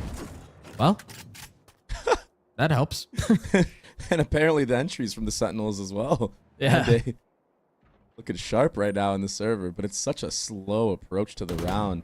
And this is kind of how you have to play against the double Senti. Yeah. Like I said, the problem is, Oomies, they haven't really fished out a lot of these trips. You know, we still have both Cypher trips up. There's still the Deadlock trip on Cat that's going to stun multiple different players that are going to run up here. Standing ahead. Oh, hear the dart soaring across. But again, they don't have main. They have surely they know they don't have main. They don't know they don't have main. And now the ult's been used. And it's been tagged. A kill comes through. Again, Corrupt has been invaluable to YFP so far. Think about the pistol and the grab net that you mentioned, and then here too. Absolutely cooked. And what's going on is it's this deadlock wall that's being thrown at like the perfect timing for Corrupt to just isolate whatever angle. Yeah, pistol round, it was B main now is isolated, being able to focus fully on market. This time around, having all that A main space and just focusing on the split from Cat. Oh my goodness. And that ultimate bouncing off the wall, that's perfect. It's beautifully done. Yep. 9-0. Time to jump. A brutal start for Oomies. Maybe a turn of the tides here soon off of Thrifty, something like that. These are often the rounds that get away from you. I mean, how many times have you and I seen, you know, it's a 3-0, they bonus, they're back on ecos, and then something kind of comes together. So this round is far from safe. Very true, especially with the mechanical skill here in GC, I swear. I've seen some nasty shots being hit all week long. And it's still going to be slow approach in mid here for Oomies, just trying to see if any mistake will be given to them. But the Outlaw, I mean, yeah, running into that gun was the true mistake. And Marceline even had a TP. Oh my goodness. I'm so sorry. Okay. That was filthy. That needs to make it into the B-roll. I know production's listening. Yep. We're going to need to see that one back because that was just so clean. It was so fast and precise. Yep. Oh my goodness. Just running it down. Panday couldn't even get one into the round. Corrupt is still on this bender of a game. I still think 0 deaths Yeah, for I don't Corrupt. think they died yet. Yep. Yeah, they haven't died. And Marceline with the Outlaw just absolutely abusing the light armor. Oh my goodness, it just looks so good right now for the defensive side. It's just almost like machine-like in a way. That's tough. We got an op online from Marceline, had the Outlaw. We mentioned it in the previous round. Now a little bit more oomph behind the gun. Did you even need any more? I mean, yeah. A little bit. But they still got a tag. Wow, I thought the dart was even a little bit late. Forget the tag. You get an op kill in top mid. That's the spike being dropped as well. I'm not sure if side of YFP are aware. Even so, if they are, doesn't even matter because Marceline's just taking everybody out in mid, re-swinging. Oh my goodness, Doug. Dude, they're teeing off. This is quickly getting out of hand. This is insane. And this is Oomphy's map pick. And, you know, we talk about map picks and, you know, they're often traded and blah, blah, blah. At this level of competition, especially on a map like Ascent, you expect teams to be able to play this map. So I feel like map pick doesn't necessarily matter as much, but this has been a clinic. And it's the swagger that YFP has brung into the server from the pistol round. I mean, Corrupt just now falling for the first time. But Marceline has been so aggressive, especially around mid. I'm so surprised that we didn't see Oomies use a little bit more utility or a little bit more investment to try to push the Opera off the line. Something to be looking out for in the future rounds. But at this point of the game, it just kind of feels like you're just getting snowballed out of control and you can't really work anything. They're about to walk into the op again. In case he hadn't had enough, another kill found. Insane. They just make it look easy. Just teeing off. And so look, you just cleared out the trip. You still have a grab net you're gonna have to deal with. and then on the other side of the from map, the one way. Yeah. And then if you look at the other side of the map, there's still 2 trips there for the players that are anchoring A. So there's just no worry in the world.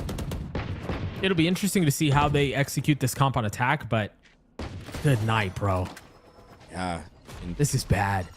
Yeah, the key difference for the Yoru is at least you have some flashes that you can maybe enter in with, but with no flashes here, you kind of just have to face check everything, and you're just going to get spammed through a cage. Oh, now you're getting spammed through a smoke. Oh, okay. Unlucky. That didn't hit the mark at all, but, you know, it's just for aesthetic reasons. I mean, Creative listen, idea. Yeah, I've never seen the wall up there before from Deadlock. I'm glad I did. Yeah, it's obviously to stop shock darts from coming through. It's the tech. Facts, brother. Corrupt still holding the line. And is that going to be... That's a second investment of the ult. Oh, it's going to get another, isn't it? Oh, my goodness. That's the second flawless round we've had this half. We almost had 3. They were 1 kill away from having 3. And if that goes through, think about this. Half of the rounds, that they won have been in flawless fashion. It just looks like YFP were like, you know what? Our win streak may have been lost, but we're mad about it. You know? They've come into the server with a different type of fire. This is just a one-sided affair, to say the least. I mean, what else can we say? Corrupt and Marceline are now sitting at 26 kills collectively. I mean, that's just insanity. 26 kills amongst 2 players. In 6 rounds. Oh, that's a great opener. Forget about dealing with utility and how do we get the trips down and whatever. Just full acceleration, and it works so far. They've gotten out onto the site. This is the best start they've had. We'll see, though. Marceline is still up and alive right now, and Corrupt is as well. Those heavy hitters we were mentioning earlier. Here's the entry. Uh-oh. Avery has fallen. Supercat repositioning with Odin in hand. Numbers the way of the attack, though. And again, this is the most successful round they've had so far. They've gotten the spike down. They're just digging their heels in. What does the defense have to take some of this back? There's still a couple of flashes. There's one off the turn. The clone, patience, trigger, discipline, but they're falling apart again. It's going to have to be Supercat and just 1 target short. That's tough. Oomies, they did this strat 2 days ago with this Astra. They do the Astra while sideways, and they were still able to get into the site today, but that retake was magnificent. I mean, using the clone to bait out that Cypher trip, it was just wonderful. The Yoru flash as well. It just looks so coordinated, which is so hard to do when you're just playing a comp for the first time in a match as a unit. I mean, I don't know if they've been just like repping this comp ever since that loss. Right? Yeah. Who knows? But you're right. I mean, 28 kills between Corrupt and Marceline, and yeah, you guys. I don't want to do the math for you guys, but it's very lopsided. The way of YFP here. Oh, then you can't even speed up into here because of that deadlock wall. Omen flash as well, and Corrupt gets another spam kill through the smoke. Dude, that's the tough thing about... So the success that they found in the previous round, you're right, was because they were able to accelerate and kind of catch them off guard. That's only going to work 1 or 2 times. And if it didn't net you a round win in the previous round, when it was so successful, you still weren't able to get a round win. I don't know what else they can do here. I'm not sure. I mean, I like the slow approach, though. I just think there needs to be a better job done of trying to isolate these trips and breaking them in the first, like, I don't know, 30 seconds of your default. Whether that happens in mid or B main, I feel like that has to be the main source of focus if you're Oomies, to just relieve a lot of the pressure of what happens when you're actually going for the site exec. Right, yeah. Oh my goodness. They just haven't... I mean, admittedly, it hasn't seemed like they've tried a ton, but also the efforts that they have made at that at what you were just mentioning have been kind of stifled from the very beginning. They might get around this time. They're fully split apart. Scary Shark's on the other side of the map. No TP to join. A lot in the lap of Elaborate here. 100%. Elaborate sitting in the back site. There's only 10 seconds left. This could work. Could be something very positive, but what is that? That's tough. Hang on. Scary Shark TP through. Ah, they were expecting it. There was a window there where Scary Shark may have had a timing, given the fact that the deadlock wall was still up and maybe they get past it, but well handled by Carry.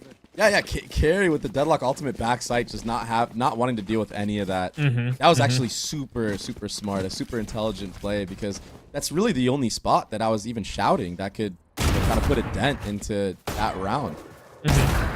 Basically, what happened in this round is YFP are just too overconfident. You already up numbers, but we're just swinging because, you know, I mean, why not? It's worked before. You know, two of your players have been absolutely destroying the server, but got to keep in mind the other players aren't warmed up yet. You know, we have Scary Shark, Elia, and Elaborate, who haven't really gotten much action at all. No, that's often the Achilles heel in stomps like this, isn't it? Yeah, it's been working. Just keep swinging, then all of a sudden you leave a window open and you've got a fight on your hands. Portal closed. Marceline did a good job of tucking away from that drone, but something tells me that Oomies are aware of where she is. A lot of jump spotting happening in mid. That should be the cue for Oomies to understand that the op hasn't rotated yet. With that trip, okay, I was about to say, with that trip still up, you don't really have anything to make him think about. But well handled by the Cypher there, clearing that trip out, applying a little bit of pressure across the middle of the map, or at least that's the intent. Now, whether or not YFP respond to that is a different matter entirely. It does seem like Corrupt is headed that way. The response was a one-way in market, and now it's going to be the A split from Oomies. Marceline can't get out of dodge, but still gets one.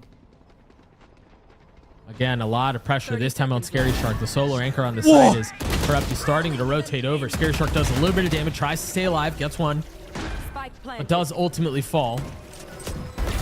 Now help arriving. Corrupt getting one, the op in hand. As the smoke goes up, not going to connect. Off the swing, the Vandal cannot connect either. A 2v2 now with the spike planted.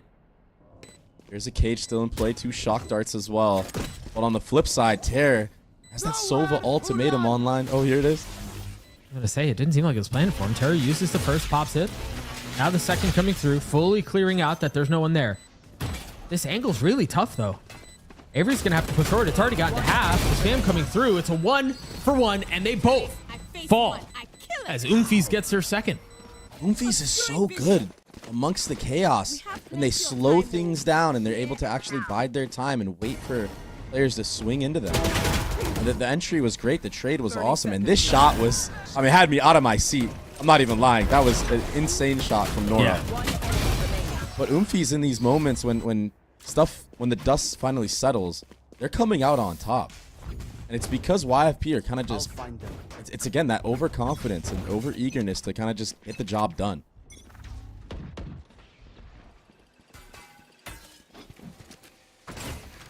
Will be a dart in mid to try to ward off that operator, but we've seen this on the bonus rounds before. Terra gets tagged down by that op. Ooh.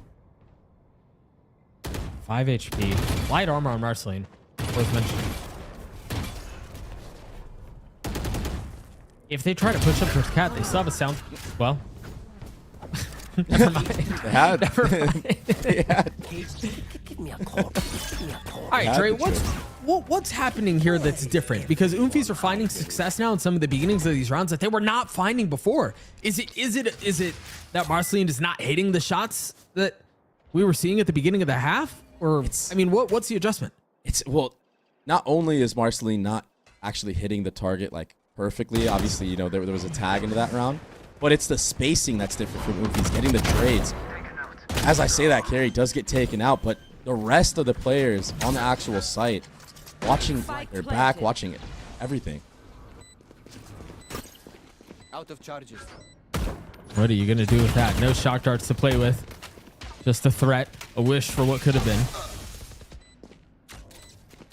This trip in heaven.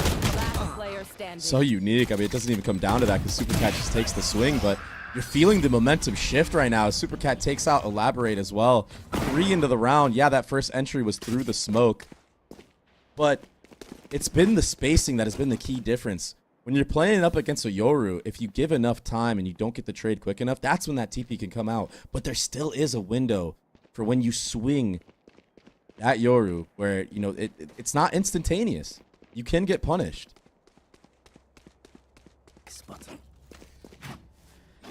Tough scenes here, but it does seem like things are turning, at least for the side of Oomies. For the first time this entire half, we've seen YFP on this broken bye. Kind of crazy how things can snowball in this game. And now Marceline, wow, I was gonna say she almost got her head taken off, but it's actually her getting the 1-up with the Sheriff. And now that kind of forces Oomies to have to like run up towards A. You kind of want to speed up, try to get an answer somewhere else. Okay. Again? Or you just spam through a cage and put a bullet between Elaborate's eyes to dash forward, and now a little messy. But it seems like the Ecos might be the difference maker here. Corrupt with 2 massive kills. It's all onto just 1 member left. A little bit of utility, sure, but the spike not in hand. This is going to be such a hard round for Carry to take away from YFP, especially with all those upgrades across the board.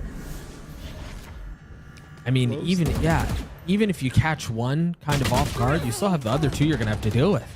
A thrifty round to stop some of the bleeding for YFP. And if there's ever a time to be swinging stuff and overconfident in your play, it is on those eco rounds, especially when you have the pop-off moments that we're seeing, because it was, once again, Marceline to start things off and Corrupt to basically, you know, put the nail in the coffin in Oomies there. Corrupt hit some crazy flicks on Cat and A main when that split was actually coming through. And I got to shout out Supercat as well, who's been doing a great job of getting these entries. Yeah, it's a little bit of RNG, you know, some shots through smoke, but I mean, nevertheless. Right, a kill's a kill. Yeah. The drone through, clearing out wine wisely. And now Blades to play with. Final round of the half here, too. Nothing to leave uninvested. How much utility right now is sitting on that B site. You have the Cypher Cam, you have deep B main trap. But all that allows for YFP to play 3 towards this A site. Oomies, they need to be careful on this execute. Carries the first to fall. The dash, too. An attempt at trying to find a little bit of space. No way. The cage just saved Marceline's life. What? You never see that work that way. The clone blocks the headshot. That's unreal. Trick shots. 1 kill found, 3 left to go. Yeah, this clutch would be unreal, Doug. To bring it to 8-4. All the members, all the members of Oomies are just praying right now for Panda to clutch this. Here's the tough thing too, is I love this play, but again, when you're in a 1v3 like this, you still don't get as much mileage out of it as you would have otherwise. Right? Like cutting noise and then trying to re-hit A again. But there are way too many guns pointing your way to really be able to pull this off. Yeah. Spike's down. 1 trip hasn't been put down yet. Oh, they're gonna. What are they doing here? They're being really diligent and really careful about this. There's the first to fall. Off of the tap. Scary Shark cleans up the round. You know, for a second there, I thought there was going to be an attempt at a knife or something else. A little bit more disrespectful, but either way, the round comes through for YFP. Yeah, they dropped a couple of rounds there, kind of stuttered through the middle of the half, but dominant, really, from top to bottom. Yeah, and honestly, the only rounds that were really given away for YFP was when they were just too overconfident, taking too many swings when already up numbers. And these are just, you know, mistakes that are made when you're just really feeling the flow, you're really vibing. Yeah.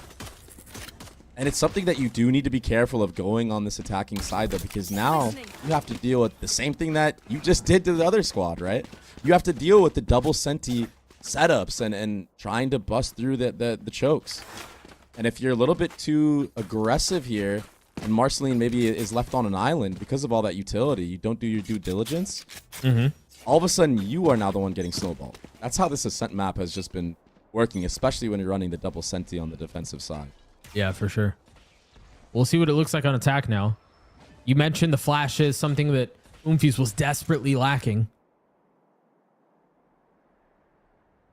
We'll see how they invested here. A little bit of space taken from Scary Shark towards B main, still having to wait out those walls. It seems like this is going to end in a B split. But they have to wait for that deadlock wall to go through before they go anywhere. Yeah, Scary Shark's not going to be able to help the rest of the squad at all, but that's a really cool wall to cut off the A rotate. That is so cool. And it was, you remember, Scary Shark was able to TP past it in the first half because they invested the same thing, but you don't have that luxury this time around. Avery had a meal there and spilled it all over the place. Just absolutely overwhelmed. Too many targets to look at, but Panday anchored. Slow and steady on those shots. Getting a couple kills. Finally trading back. Supercat with the dash. Proct. Lets it expire. Slowly drops down. Getting the best of Corrupt. Not much more can be found though. Scary Shark with a classic and light armor. Meanwhile, Terror with 49 HP. Position given away. Target found. And the double dink from Terror. That's a round for Oomies. Wow, what confidence from Terror, sitting at half HP, understanding that there's still paranoia in play. Had she played on site, double box, Jen, you're surely going to get paranoid. Just taking the fight straight there onto the catwalk. That was insane, but it was Panday who was honestly, it was what you said. So poised, controlled in that moment. Not spamming the ghost like her teammate at Switch, you know, like Avery. Super unfortunate for Avery, but you know, that happens to the best of us.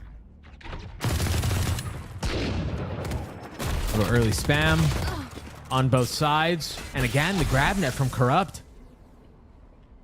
It's been really nice play right there. That was all set off of the cam. And now all of a sudden for the rest of this half for Oomies on this defensive side, they're gonna have to be worried about that set play happening again. Wine, they have to be careful. Avery has to be careful. Wine! Oh, gets away with both. That's just very nicely handled. No. That's just so silly, Doug. The stinger is insane. Avery is paranoid, though. Still gets another. Yeah, but you imagine these last couple of pistols will just kind of fade away. Well, Scary Shark had upgraded to a stinger and then puts it right back down, leaving the rest of the hopes and dreams of this round in the 4 HP of Elaborate. Yeah, and with the Cypher cam, 2 trips on site, you imagine that this is going to be cleaned up very quickly. You're sitting at 4 HP. As soon as the Cypher cam makes contact, it will be a wide swing. But at least you could fish out what some of the Cypher setup and the Cypher trips look like for future rounds. Oh, recon? Exactly. Yep. So it's not the cleanest of anti-ecos for Oomies, but honestly, considering how the pistol round went for Avery, this was a great response to get some confidence back in your favor. Yeah. Again, Avery getting both there in Wine. There was so much misdirection that was thrown in that round. They had thrown the deadlock wall deep towards B main after they had 2 people posted up in Wine towards A to suggest that there may be a bit of hit towards B, but whatever you want to call it, the game sense, the intuition, the reading tarot card, whatever it was, like it worked, and she was able to get both in Wine. That was huge. It was actually insane. Supercat is getting a little bit aggressive, but the dash is popped this time, so if that grab net was to be thrown earlier. Dude, that is a LAN angle, and that does not work the same way. That is tough. The wall goes through, but bullets from Parsley hit a little bit harder. Off of the swing, flashed up, couldn't see a thing. Terror's dead. And right now, right now, Doug, you're seeing the inexperience of playing against that Yoru. It's just something that you just don't play against every day. I mean, apart from, if you've played against Shopify, you have a little bit of experience, but even in scrims, people don't really run this composition often, or even Yoru that often in general. So you're seeing people get distracted by the clone. Should I shoot it? Should I not? Yep. It's a never-ending battle within your own mind. Yeah, and people go like, well, just don't shoot the clone, whatever. It's not that difficult. But it reminds me of when EG was running Sova on Fracture. They're like, just shoot the dart. It's not like you've never seen a dart before, but you're just not used to that on a map like that. And I think what we're seeing here is very similar to that, Dre. I think you're absolutely 100%. Right. And you also don't want to be that one person that gets like clowned on by the fake Yoru clone. Yeah. I don't think I've seen it yet in official. I don't think I've in any official. I'm sure it has happened somewhere at least once, but you don't want that to happen to you when all the lights are on you. You know, you might as well just shoot that clone. It's better. It's just better that way. Yep. But you're seeing the power of the Yoru versus the Jet here on the attacking side. You know, the Yoru is able to basically hunt out a lot of the trips that are placed for the defense, and you have flashes to follow up as well to just support your own self getting into the site and entering. It's a really unique composition that is ran on this map. Interesting setup right at the beginning. A Shark Dart traded for a trip. Still 2 sensors towards B though. Look at this double trip setup here. Art will secure the info. This is the exact same wall they threw a couple of rounds ago when they ended up being saved by Avery. We'll see if it turns out the same way. They're getting out onto B here. It's just terror backside. It's gonna be so hard to do anything here, but 1-for-1 is great, all things considered. I mean, that could have been a free bomb site, to say the least. So now with all the space that they have, utility going down, and you imagine the spike will follow in just a moment. What do Oomies have to get back into this? They don't have any ults. Handy's one off. But still a tough situation to be in, and those swings like that are going to be tough. They're not going to help the situation at all. And as if Marceline wasn't enough, there's the Hunter's Fury coming out as well from outside of B main. So many different layers to this approach in that round. It was honestly very, very beautiful. I'm very impressed with YFP incorporating a new composition like this. It so doesn't quickly. Seem like it. You wouldn't think that it's new. It looks like they, it looks like they have tons of reps. You're correct. I mean, the clone that breaks both the deadlock trips in B main. So much value with the Yoru so far. And I'm sure there may be some holes that you can kind of poke if you dig real deep. But yeah, again, I think the big takeaway is, yes, Corrupt and Marceline are playing exceptionally well. But for them to implement a new comp like this and to run it to this success, this level of success is really impressive. It's scary, Doug. We talk about the big three for a reason. What? This Gravenet's going to buy a little bit of time, but they still have enough players that have gone through.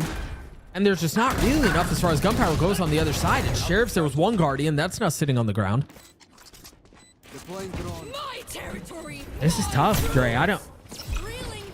And that's going to connect to... Just when it seems like they kind of have them figured out and it can't possibly get any worse, you see things like that. Yeah. It's just so hard to retake against this composition once they're able to get all on site and set up. I mean, you've got attack deadlock trips at every choke that you want to retake from. And even if you flank, I mean, look at the paranoia protocol. I mean, the cam also. Just so much info. Once the post plan is actually set up, elaborate. Was able to set that up, yeah, sitting only at 6 kills, but I mean, just enabling everybody else on the team to just pop off. And honestly, when you have two teammates that are flirting with 30, there are just only so many kills to go around, you know? Literally. It's been such a stomp so far.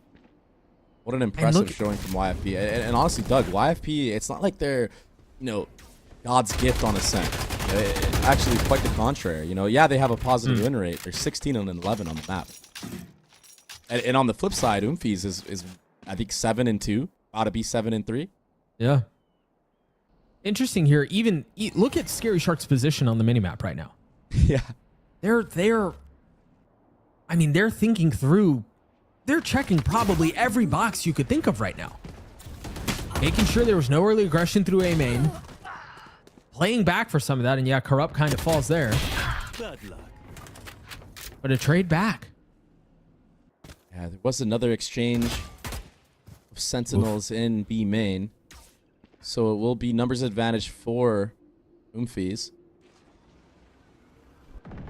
Drone's going to get a lot of info. That's another nice shot. Terry's had a couple of those. A 1v3 in a position like this. Terror's weak. Terror's very, very weak. But again, that's twice now that we've seen Terror in very low HP situations still just brazenly swinging and taking the fight and winning it. Yeah. And that's what YFP were set up for from the start of the round. The difference is the fights were taken in a much more defensive position, which is really good from the side of Oomies. I feel like a lot of teams, when things aren't going their way, it's real easy to just be like, okay, like we got to make something happen. We got to force the fights. And that's why you saw Scary Shark sitting all the way back in T-spawn, holding that on top of that box, looking in A-main. They were expecting some type of aggressive play. Some type of desperation. Still 6 rounds to make up just to get to OT. For Oomies. Marceline's been tagged. Oh, that clone. Yeah. That's not supposed to stick on the wall right there, Doug. Nope, that's a misfire. And so now Supercat can hold this angle a little bit more confidently.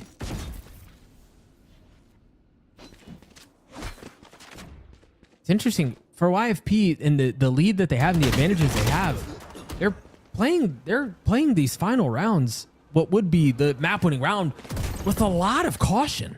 I think it's actually working against them as well, because I would argue so as well. Yeah, Oomies is just using crossfires on site, jiggling corners. I mean, in this round specifically, there was no Cypher utility at B whatsoever. Everything geared up towards A. Supercat's stuck right now. There's a little bit of help. You got a crossfire with Terror. But the dash out to safety. And Supercat will live to fight another day. And baiting out that grav net is huge now. That's not going to come through for the execute onto this A site. You have one of your own to answer with. Is that going to connect? Nope. But there's plenty there. Don't get me wrong. Scary Shark's the first to fall. 10 seconds left on the round. It doesn't seem like the attack is going to be able to work their way out. So Oomies will get another. They're going to carry all of these weapons into the next. And this map will go on. Absolutely disgusting anchoring on that catwalk from Terry. So much for the weapons. Yeah. Elaborate. We'll take out 2 rifles, but I was going to say the economy should be pretty decent for the defensive side. And it is. But, it's starting to get beat down slowly here. It will be another full buy for both sides. Here's that replay of the anchoring.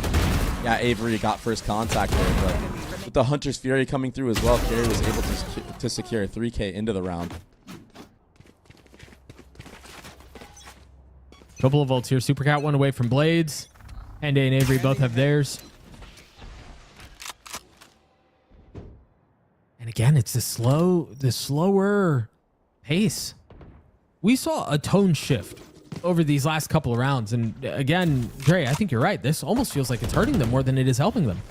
If it ain't broken, you don't gotta fix it, honestly. That is what they say. Pace, but I understand. I get it though. You just want to close it out. You have a big buffer to work with. Play smart, condition things for later. All you need is one round, right? You're building up towards a bunch of ultimates here.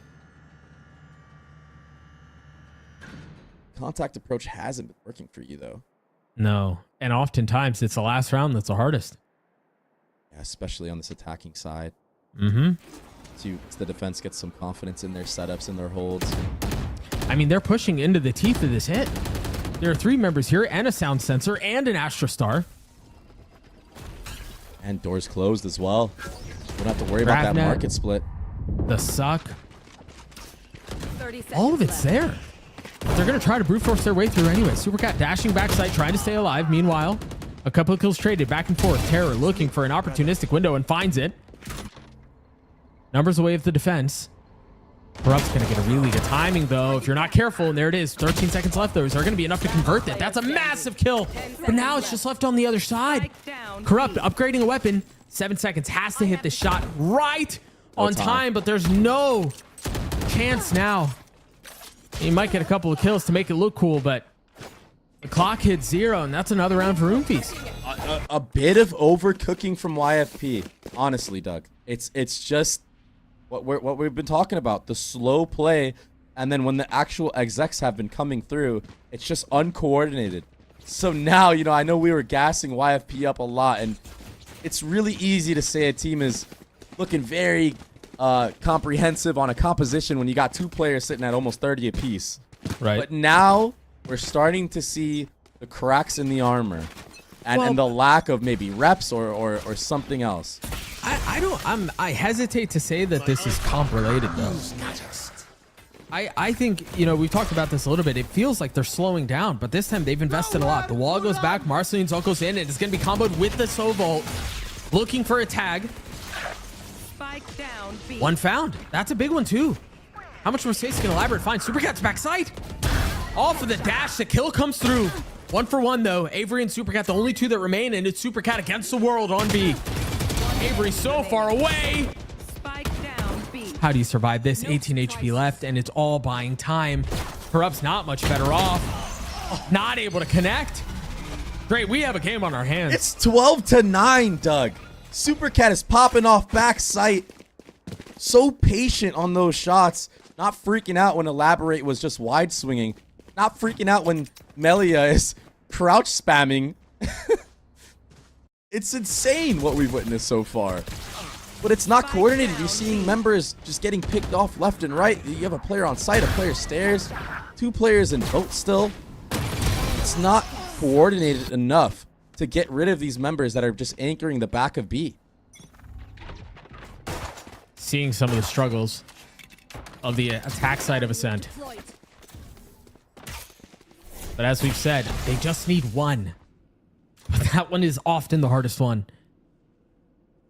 And especially the way that everything's been happening, you're investing your ultimates and not converting the rounds. Now you look at the ult economy, and Oomies are suddenly in a position where, I mean, it could be a real thing to make this comeback. Mm-hmm.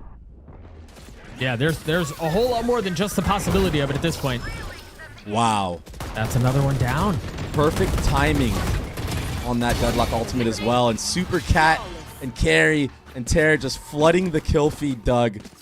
Oh my gosh, that was coordination. People talk about 9-3 curse and this, that, and the other. Yeah, this timeout feels about 2 rounds late. This is, I mean, we're watching an entirely different approach here, an entirely different, you know, you mentioned swagger in the first half. The swagger's all on the side of Oomies now. Yeah, and the difference is, though, it's not Oomies, you know, pushing B main, getting deep, aggressive picks, you know, taking the fight to YFP. It's really relying on the teamwork. That's where the swagger's been. It's been a whole team effort right now from the side of Oomies to bring this one back to, what, within 2 rounds now? It's been awesome to watch. You know, like the coordination on that last round, it was a 3-pronged approach. A player in market, a player in CT that used the Deadlock ultimate carry, and then you had Supercat who actually gave that lane area, updrafted back on as everybody else was fighting at the same time. It looks like a awesome team effort right now from the side of Oomies to make this comeback. And they've gotten close. We mentioned, you know, they still have 6 rounds to go, and that 6 is quickly evaporated. They're just now 2 rounds away from tying this thing up and sending us to OT. This goes here. It couldn't have been such a different story. You know, the success of YFP on the defense was 2 players just absolutely rinsing the entire server. Oomies on this defense, it's just been team play.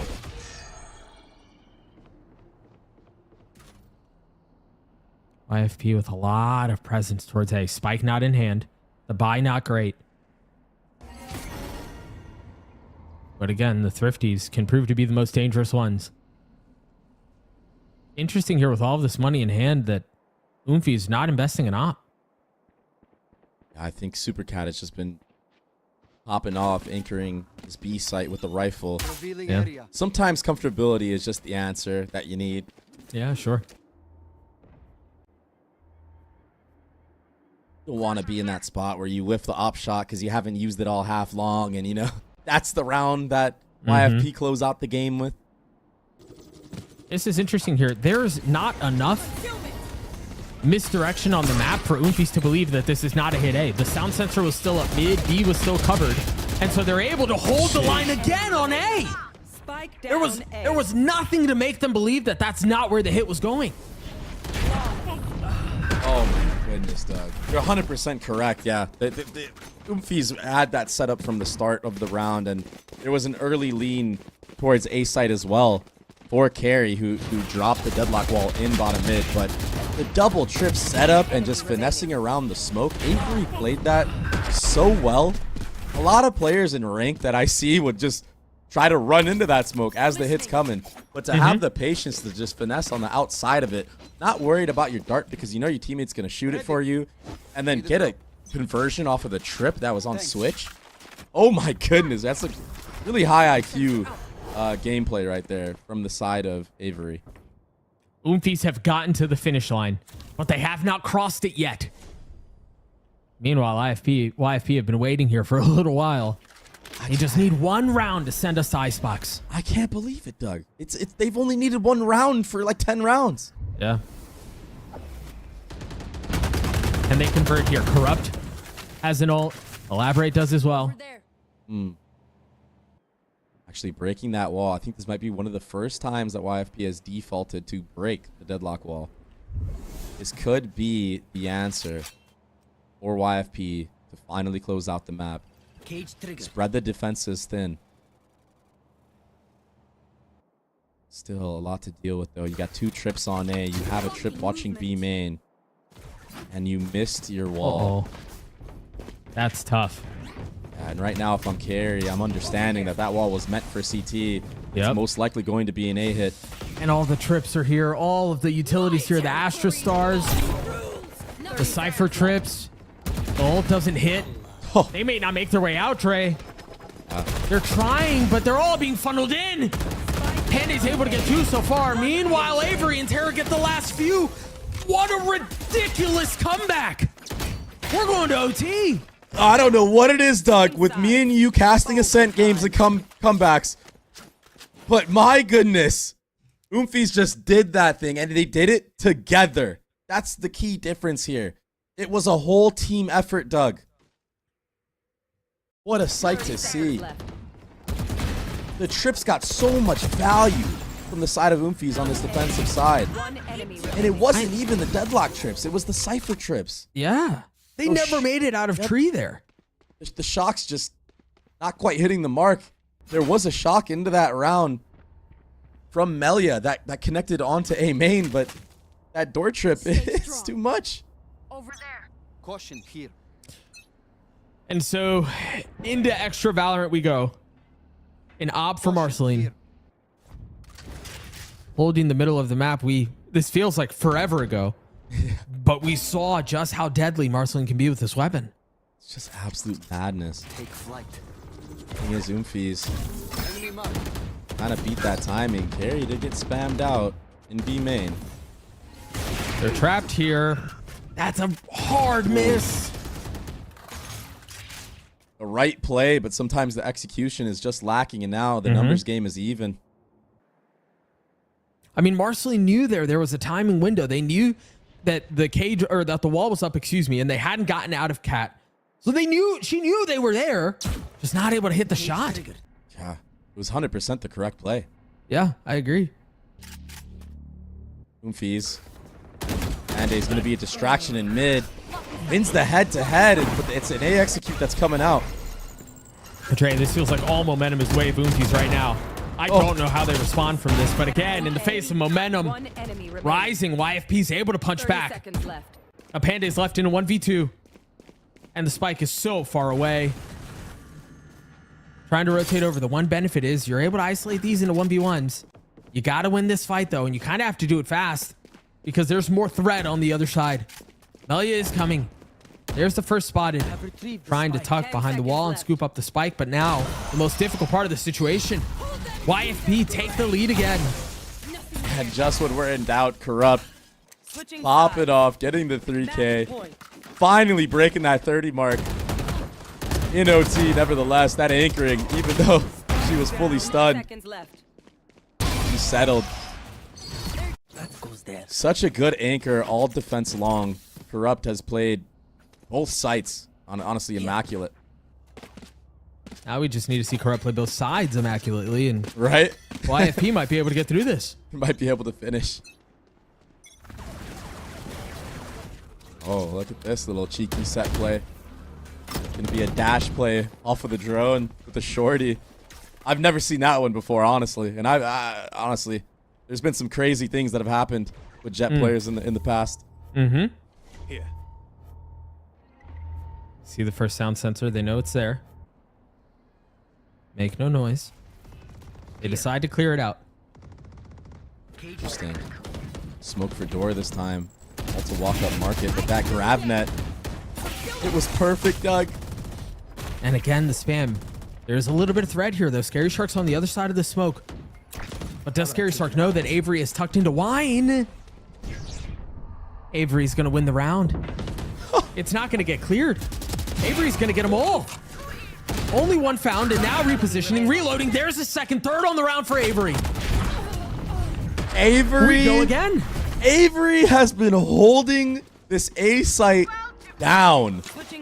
Like such high IQ gameplay. The way that she's been finessing around these smokes, taking a main space, creeping into wine, and not just jumping the gun and trying to rush into sight, making audible footsteps.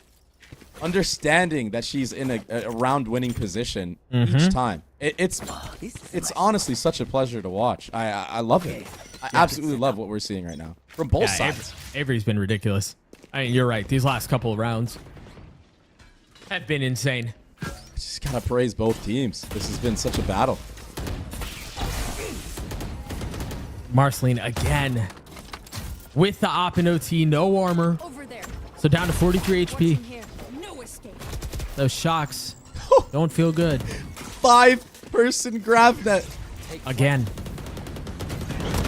You're starting to see him go through. There's a little bit of a gap through the wall. It looks like, wait, actually not. They're going to have to try to funnel back into spawn if they want to get through this. Marceline's able to get one with the op. 3 HP left. I mean, almost as bad as it was at the beginning of the round. Elaborate falls. Not landing the shot, and that's going to provide safe passage for Oomies to get through. Oh. Not quite hitting the mark with that deadlock trip, but it can be used to help yourself out now. Still a wall blocking Marceline off in CT. Yeah. And it's all, yeah. What? I mean, this is concerning, Dre, because now this feels like the first time this map that I genuinely feel like there's a really good chance Oomies closes it out here. Yeah. Being able to find success on attack is, I mean, that's almost the dagger. It's so hard. And what it came down to was a 1v1 of ciphers. It was Panday versus Elaborate. But Panday had a great series with lurks, entries, everything yesterday. Bringing that here and just making a statement in the head-to-head, the Senti head-to-head. Sometimes that's just enough to bring you over the edge in moments like this in tournaments. And honestly, this is elimination on the line, right? Everything's at stake. Well, I mean, and two, like mentally, if you're YFP here, this one got away from you. Yeah, you're how do you ignore that in the back of your head for this last round of OT? It's so hard. You're definitely beating yourself up because you feel like you should have closed this one out. Yep. What, 4 halves ago? Yep. You've played enough Valorant in a winning position that you could live a couple of lifetimes. Paranoia's through the deep walls back. But again, there's a lot of presence here. 3 members of the defense, and they're going to try to push their way in anyway. Most of the attack is here, but again, Carrie's playing their position beautifully. Melia's down. So's the rest of YFP. What a response from Oomies. They were down and they were dead. But to win in OT is really freaking impressive, man. What a response. What a comeback. What a job well done. Oh my goodness, Doug. This is how the series starts off? Are you kidding me? And of course it's on a Icebox. Yeah, Icebox, a map that neither team has really played at all. Oomies definitely never played at all. And for the side of YFP, the last time they played it was February this year. I mean, this is insanity. Yeah, we're in for a mess to close out the rest of this series. We're going to throw it to a break. We'll see you guys on the other side.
fogat, vai!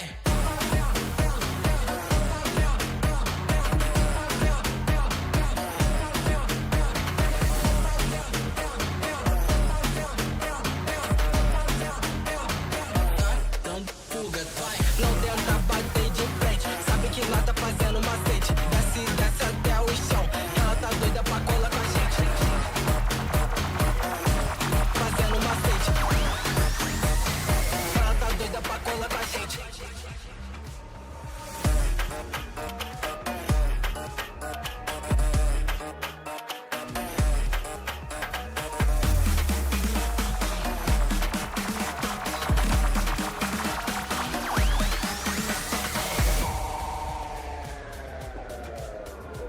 Tá dando fuga, vai!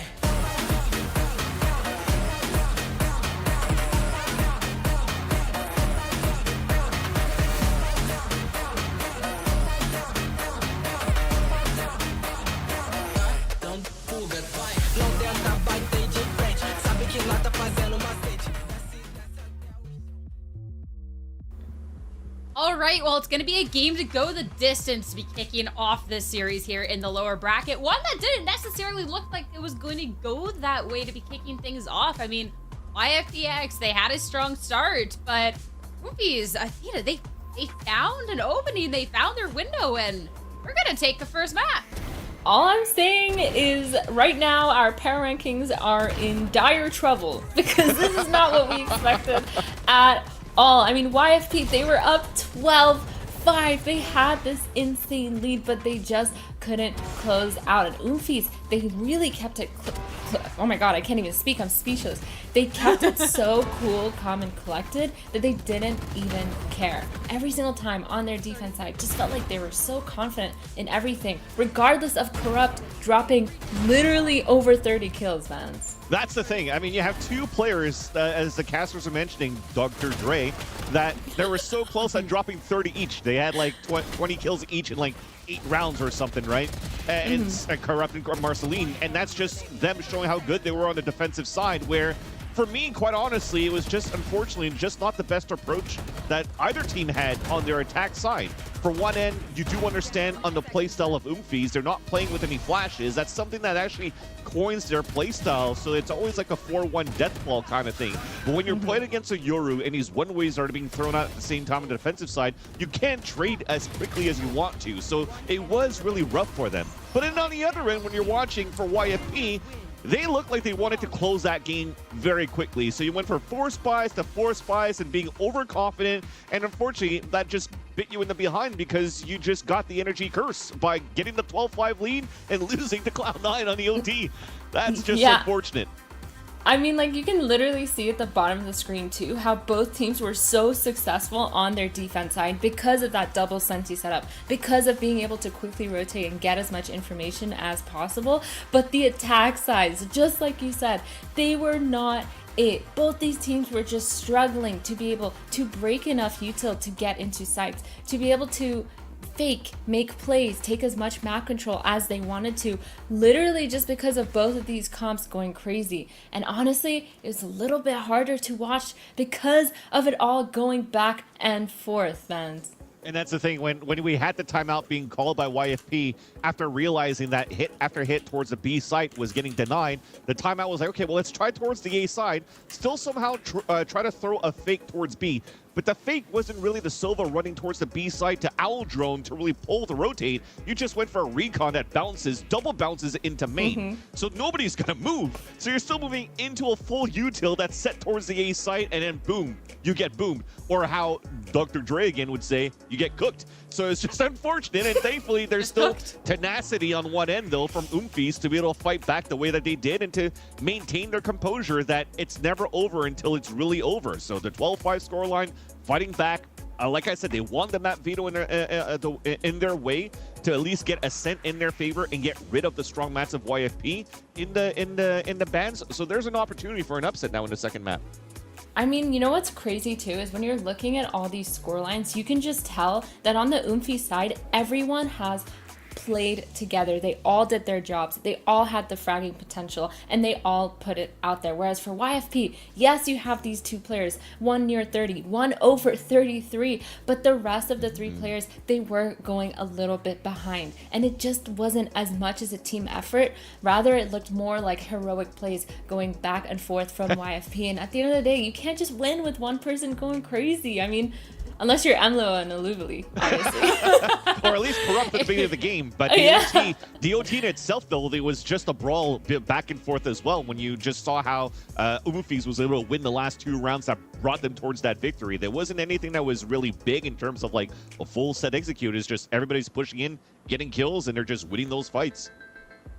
I think the biggest takeaway, too, looking back at it is, yeah, both teams on the defense just amazing, but it was a Marceline and a Krupp that was able to set the pace from the get-go, getting these picks off mid, Marceline especially, too, with those ops and the outlaw shots, whereas when we'll go to the opposite end, it's YFP pushing onto the site, and Oomies just collapsing on them, and going back to a couple of the rounds, because YFP, they were on match point for a while, but Athena, they got to the attacking end, and it was a struggle area for both teams, sure, but YFP, it kind of just seemed like they were bashing their head up against the wall and just kept pushing these sites and being collapsed on.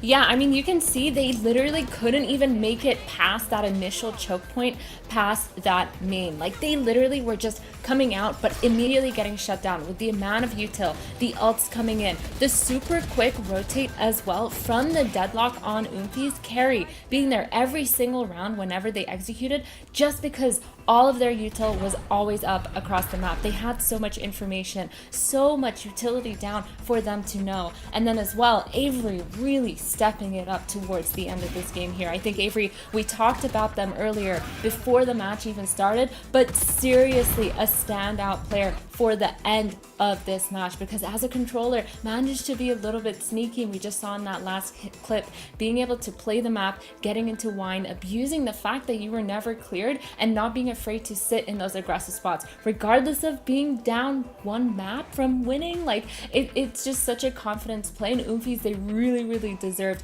to win out in this overtime. Yeah, and talking back to this map pick, this was Oomies' map pick. So we're talking a lot about like YFP, and they could have closed out, and they should have won. At the same time, this was a map that they have been struggling on very recently. They had this big composition switch, and it wasn't their pick, and they almost did close it out. Now going on into the series, we are going over to Icebox, which is their pick, but this one's a fun one because looking back, we haven't really gotten to see from either of these teams what they're cooking up here, Theta. So this is fun. I don't know what quite to expect. I mean, literally after that first map, my brain is all frazzled because I'm just like, that should not have happened. 12-5, and then all of a sudden it's overtime and Oomies is winning. And now we're going into this map where exactly what you said, CR. We don't know what comps these teams are going to be playing. Neither of these teams recently have shown Icebox as part of their map pool. They haven't played it. They haven't even let it go through in the map picks. It's just hasn't been played for them. So this is a map where you need to be confident. Icebox, it's all about aiming. It's all about making sure you can get into these sites and get the frags and make sure you abuse those rotations. And watching YFP play on their attack side now, I'm a little bit scared for them. I'm gonna be honest. I feel like the way that they're playing, the way that they were supposed to be playing was what I expected for them to be pushing forward, be aggressive, and win out for Icebox. But now I'm like, dude, I don't know. Oomies has been pretty aggressive and pretty good with their map control too. Yeah, to start things off, when YFP came with this M80 comp, I was like, this is going to look pretty good, especially in how they were playing their defense. But after seeing how they were playing their attack, I wouldn't be surprised if you're seeing Marceline back towards a Jet, and I wouldn't be surprised if you're going to see them just play more into a comfort role instead of playing off meta. Oomies, we have never seen him play Icebox, but even for YFP, we haven't seen it since GC2. There is an opportunity to pull out something new, but as you just mentioned here, Athena, it's a map that allows you to duel a lot. So you're probably going to have to put those duelists on that main Jet role and potentially even go for double duelists and start fighting. Hey, Marceline was absolutely popping off even on the Euros. I'm okay with the Jet, but we'll get into the agent select and finally get a look at what these teams have going for Icebox. Oomies one away from closing out the series, getting the upset. Ooh. Both are absolutely cooking. Everyone's a chef out here, Athena. This is all right. Let's go. I think we definitely are cooking. I mean, I feel like on the YFP side, This is somewhat meta. I think it's a little hard to not have any agents that can take a lot of verticality, getting that jet or getting that omen to be able to get on top of things really easily, be able to kind of abuse that long B position, get the space that you need. But Marceline on the Reyna, that means they're trying to play aggressive. That's the bottom line here. They're trying to just hold W and get into sites. But at the same time, you have the ISO on the other side. Again, this isn't necessarily a defensive comp, but also an aggressive comp. The Clove, the ISO, they're also these hold W agents. I think it's going to be super, super interesting to see which team just has the confidence to close it out. Oh, we got some fun duelists ahead of us. This should be a super fun icebox, but the stakes could not be higher. YFP, one map away from potentially getting eliminated, and Oomies, they have the opportunity to go for that upset. Can YFP bounce back? We'll have to find out. Back over to our casters now for icebox. Baby Doug. All right. He always has to sneak something in there, huh? Like, Dog, you gotta chill. We've got a Reyna. We have a freaking ISO. We've got all sorts of nonsense. You're not focused on the right things, Van Silly, Blur Silly, Pixel Silly, whatever you want to call it. We got to focus on what's going on here. This icebox is going to be a mess. Dre, your thoughts? It'll be a mess, but I'm kind of leaning on Carry here because Carry has some of the craziest ISO stats I think I have ever seen. Like, I'm talking about like a 1.66 KD in the last 90 days, a 1.45 rating, 300 plus ACS, 200 ADR. I mean, these are like heavy hitting stats. And it's going to be the head-to-head. It's going to be the ISO versus the Reyna. Which one is going to come out on top? I think it's going to be as simple as that. I mean, obviously it won't be, but in my head, that's what I'm envisioning. I mean, if that's what you want, that's what we'll talk about. That is what I want. I mean, I'm with you. I want it. We'll highlight that matchup for sure. YFP on the attacking side. All eyes on the Reyna. Marceline was a menace on the Yoru. We'll see if they can replicate that success. Spike down A. On different footing. You mentioned Carry. Carry's already getting involved in the action, but every single one of these kills have gone tit for tat, traded every step of the way. Now down to twos. Elaborate. 40 HP. Kind of on the outside looking in. Panda's going to have to win this 1v2 from a distance. With a classic and now 3 HP, this is borderline impossible. Yeah. Nora just running away with things once the dust settled onto the actual site.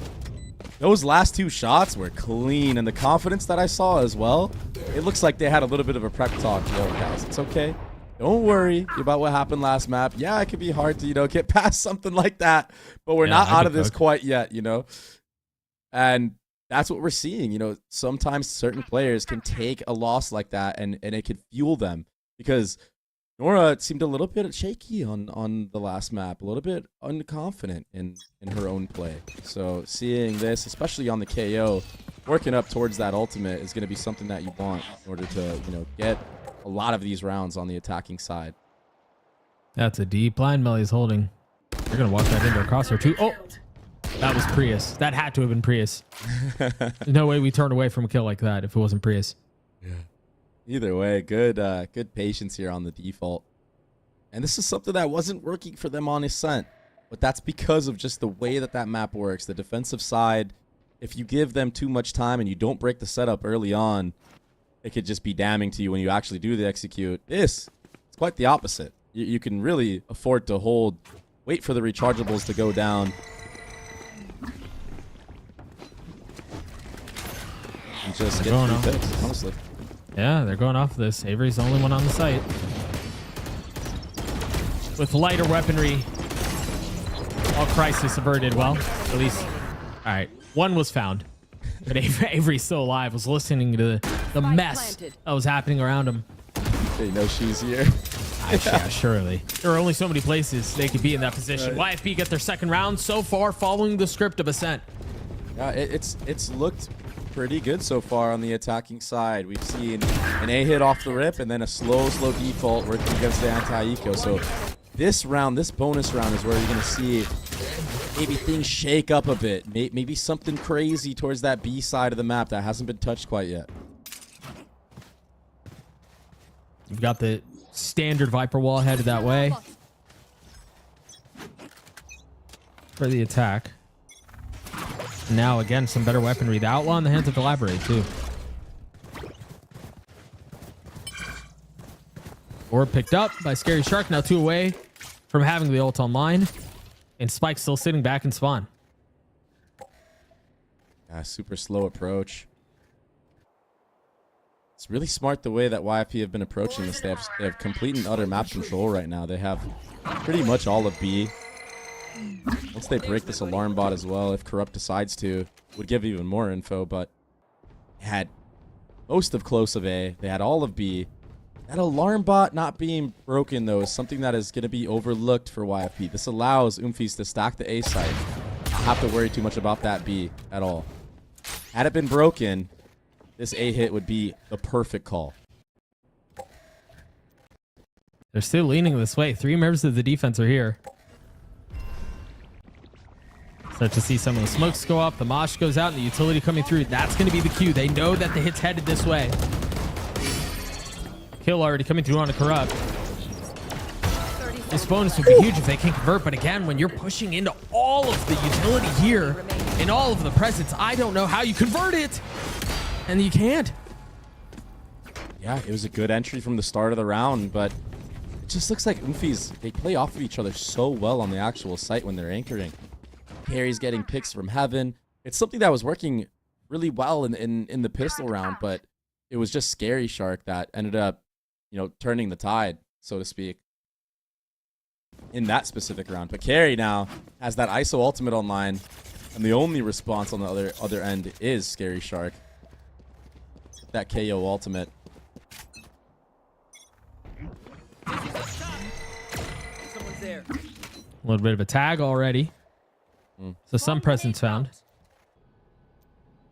was a tag, but Avery using that little one-way smoke in nest to block out the heaven angle so it doesn't connect on her. Allows her to get all that info in the actual A main. That's an audio cue I think that was heard right now from the side of YFP. That little drop right there. Drone getting a little bit of info here. Thing is only spotting the KJ though. So I wonder if they start to lean back towards B given who they saw.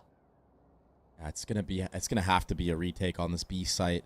And Panday, she's gonna really have to bide her time, anchor, turtle up in the back of sight, hope that she doesn't get overwhelmed. There's so many flashes in play for the side of YFP. They can really opt to push all the way to snow if they really want to. It's a flash simulator. Yeah.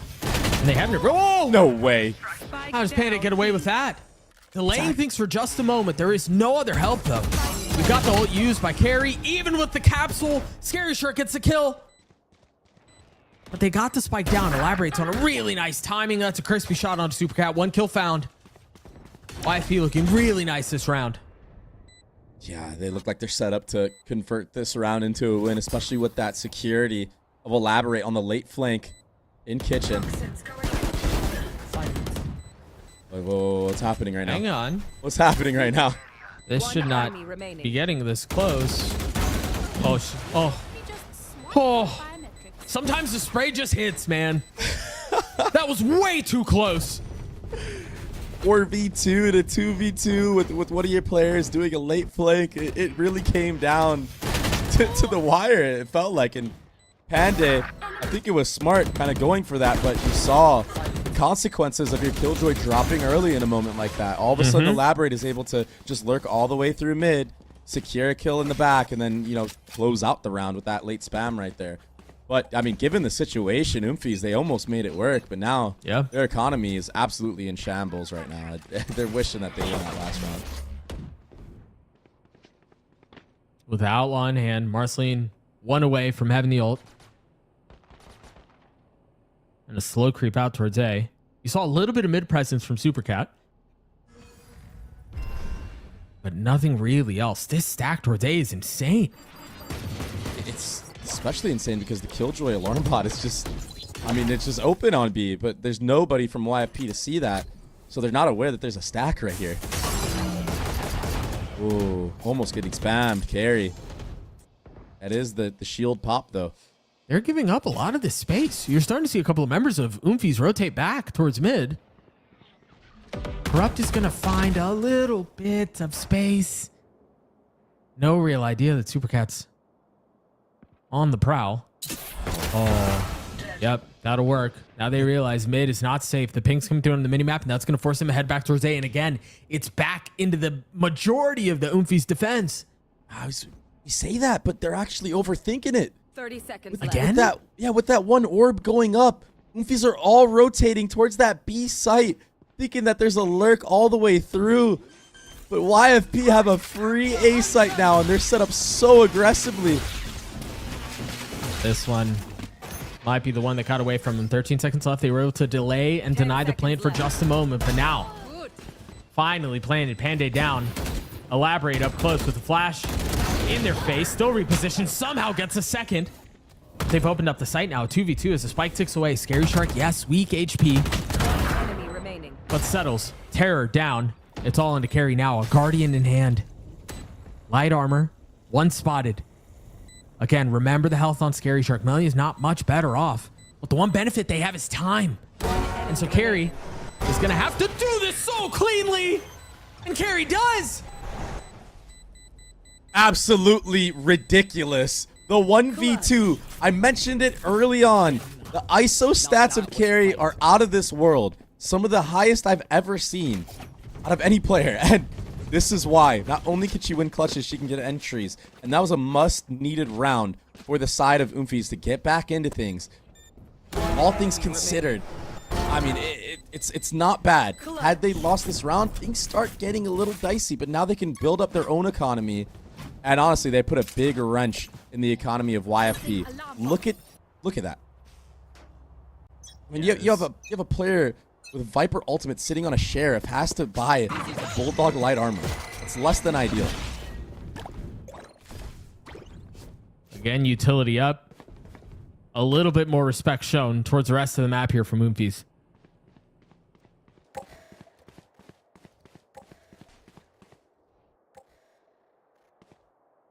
You hear the turret across, again, the aforementioned space. Supercat watching window.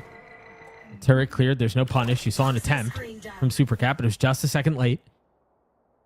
But that change, getting the turret down, doesn't really force anything out from Oomies. Doesn't, but it does have to basically make a player have to stay in mid for the entirety of the round, or so it will feel like. Because now you have to be worried about it at all times. I mean, you have two players right now, maybe even a third, which is going to be Swing that and a miss. Sova. Avery tries to punish. Corrupt wins that fight out. A 1-for-1. They're making a whole lot of noise towards A, but the spike is headed in the opposite direction. How much more will they bite on this? Pandy's the only one back towards B. And the utility should be going off. They see the alarm button now is now a triggering. And now they're rotating back. But Pandy's still going to be here alone here for a while. Choosing to fight into the wall. Dies, and that's going to secure the spike plant. It's madness. It's absolute madness, Doug. It's just, why not wait for your team? You're up 4v3, and now it's a 2v3. Yeah, not even that, but fighting through the decay. Either way, it's a 2v2 now. They're going to use the ISO wall. Carry almost getting punished. Melia is able to settle the shot, so leaving Terror on their own. And that's another round for YFP. It was just crazy. The whole round was crazy. You had all of A site, but the spike is running B. And then you had players of Oomies that re-cleared A, and then you had players trying to fight B as well. It was just a battle across the map, essentially. There was so much going on that didn't really fit together. But YFP made it work. That's going to give them a 2-round lead. They have 3 ults to play with here. Oomies have a couple of their own. But what they don't have is weapons.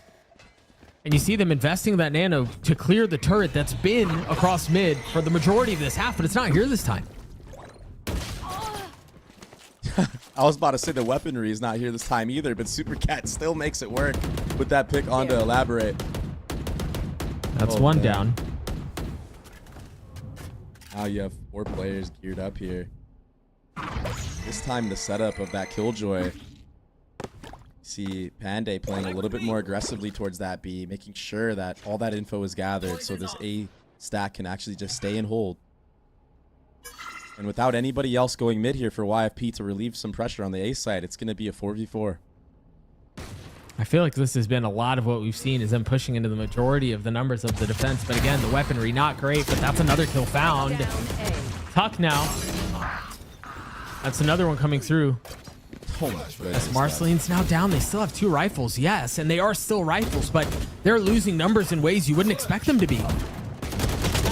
Off of the flash, Terror now down. Melly's left alone. A 1v3. Supercat down to 20 HP. A stiff breeze, but it does not matter. A thrifty round for Oomies to get to 3. This constant back and forth is just blowing my mind right now. It's just, and it's all just off of mechanics, really. I guess this time around, though, for Oomies, like I stated, Panday, getting that deep B line gives all the players at A little bit more confidence to sit and hold that setup. And Avery actually had a huge moment with that one-way coming up that blocked off the player, that blocked off Marceline from getting the pick on the top screen. It blocked all the space from Jen. It's like little micro things like that that make a difference when you're anchoring these sites.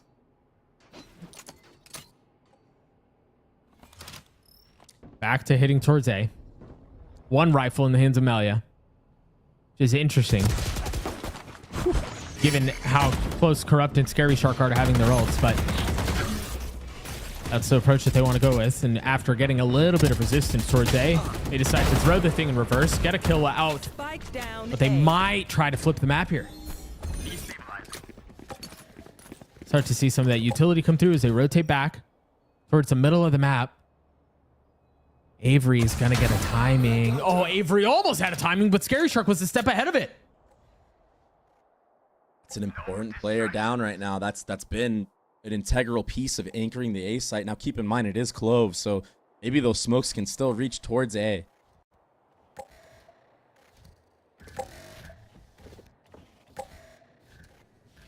It should cover most of the site. You see Carry playing all the way back in spawn. 30 seconds left. Supercat now joining the fray. As again, eyes turn towards A. So to see the pings on the minimap. There's enough time here where Elaborate can drop the ult. If there's enough safety here, if there's enough comfort. Yeah, and why not? Because then you can get the Viper's Pit online as well. But it's the reverse that's happening in Nora. Yeah. Holding it down as well. They go with the pit first. Yeah, this should be a secured round right now. And this carry can go crazy. Well, that's 1. What can Panday do? Full armor and a rifle in a 1v2. And you have to navigate the pit. So tough. But they drop it. Yeah. Wanting to just take the fight, not have to deal with the spam mess. Start to see some of that Clove utility come through. Tap the spike. No bullets fired, but utility dumped in. And that falls down to a 1v1. A tuck from Panday. The swing up from Scary Shark. And the kill delivered for Oomies. I cannot believe it again. A 1v2. Once more. This time it's Panday, who's honestly hasn't been seeing much action at all towards that B side, playing retake simulator, it's felt like, for the last couple of rounds. But to connect on those shots, you just gotta think, why drop the Viper's Pit? Why not play in? It's a bit of a blunder from the side of YFP, who so meticulously worked into that A site. And it just felt like they had all the stops covered, but just dropping the ball at the very last moments there. Oh my goodness. It's still a very competitive half, though, as we're all tied up going into the 9th round. Those are rounds that stick with you, though, man. Those are the ones that you know you should have won. Yeah. And when they'll start to mount like that and you lose multiple 1vx situations, you really probably shouldn't have. That has a lasting impact on the situation. Crash has been used to go through. Marceline's able to get the best of Panday, the tip of the spear. And now continuing. But instantly close on from Avery. That's a really nice shot. The off angle proves to be the demise. Yeah. The follow-up as well. Everywhere on the map, the lurk has now been taken out. And what was once a nice entry onto the B site for YFP, it's turned to complete and utter disaster. Carry swinging back around yellow, going for the pre-firing. She will connect, Doug. What can Melia do in a 1v4 in a spot like this? Avery's just going to stick the defuse. No real way for Melia to provide any resistance. And Oomies take the lead. It's brutal right now. The side of YFP. That entry from Marceline, she got taken so low by that Killjoy Molly, but since that Viper wall wasn't up, and they thought that it was safe. Oh, surely they're not swinging sight. And that was the entry gain, but hunting for more. That's a lot of problems that Reyna players have. And, you know, it's feast or famine. Either you're dropping 30 when you're playing that type of way, or you're going to get punished going 1-for-1 quite often. Right. And that is not what you want in a moment like that. And that's why you see this timeout from YFP. Maybe trying to slow things down when you're up that numbers advantage. Trying to play your win conditions a little bit more. This feels much earlier than what we saw on Ascend, and obviously not just because of the score, but when you think about the cadence of the game, they're throwing the brakes on this way sooner, trying to salvage this. You've got an eco, what looks like is likely going to be an eco for YFP, so a gun into the rifle round into the next, and again, the need for a thrifty. Yeah, and who knows? This timeout could be to cook something up for the thrifty round. I mean, you do have that lockdown to work with. You do have that Reyna ultimate to work with, but usually when coaches take a timeout at a time like this, it's for the following gun round when you actually can have full util. You can have, you know, full armor, full weaponry across the board, just an arsenal of things to work with. But we'll see. I mean, you could still cook something up for this. Maybe a cheeky little mid to B strat or something to just try to enable Marceline to get another rifle upgrade for one of your members. Yeah, I mean, Guardian, no armor. You want to, be able to heal up and try to take this fight. That's exactly what Marceline's doing right now. But Supercat's position is really nice, and they're not going to expect it. There's Marceline down. Melia not finding much more success. Weapon upgraded, though. Speaking of someone who's been really nice, I mean, Carry has been absurd in the server.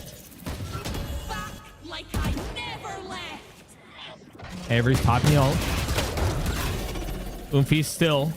I don't know that I would say comfortable in the round, but they're in the round and they still have an advantage on it. Got to settle those shots, and that's a big one out from Elaborate. Panday falling, and now numbers tied up at 2 apiece. Elaborate left in the 1v2 with 11 HP. Hang on, that shot was filthy, and now the ult down, the weapon upgraded. But Carry's aggressive swing secures the round. Yeah, the swing through the one-way. Both these teams on the eco routes have been proven to just be complete nuisances.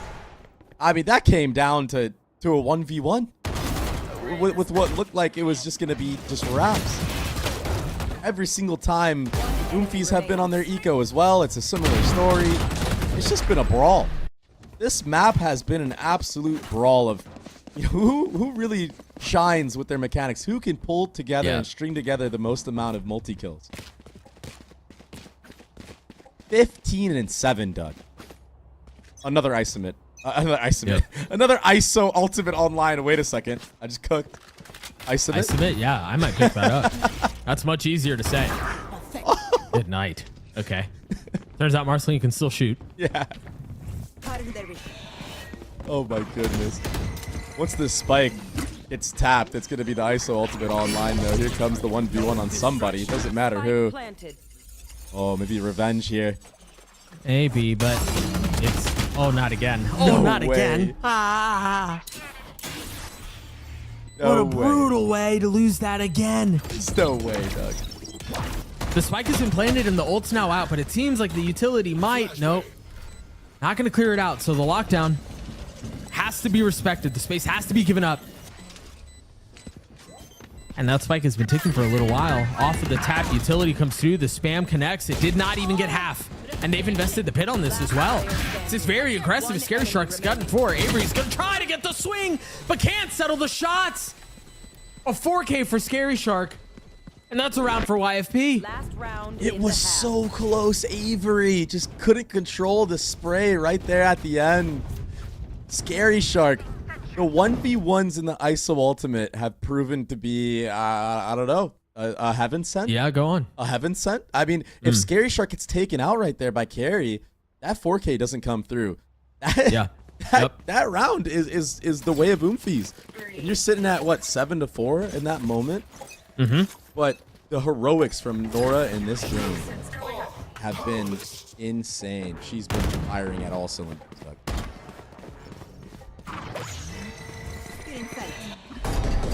They're trying to speed things up here. They've invested the ult.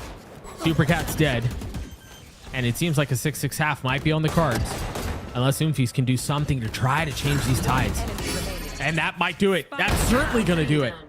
Leaving Melia in a 1v3. With Spike out of reach, the Viper wall goes down. Ducking and tucking behind the box.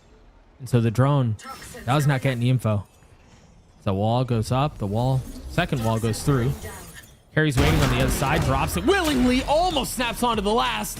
But Terror saves the day. A 7-5 half for Oomies. It was close. It was close. You saw the potential there. Melia with the flick to the right. It just couldn't connect. Too wide of a flick, honestly. And Terror had a terror of a round right there, getting 3. All headshots as well. Helping out the anchor. Panday. Yeah, she might only be sitting at 4, but the kill that she secured in mid to basically deny that fast mid to B and just getting overwhelmed in the first place, it was very, very impactful. So it just goes to show that even the players that are sitting at the bottom of the scoreboard for a lot of these teams, they have immense impact in terms of the type of kills that they're getting and converting. Right there.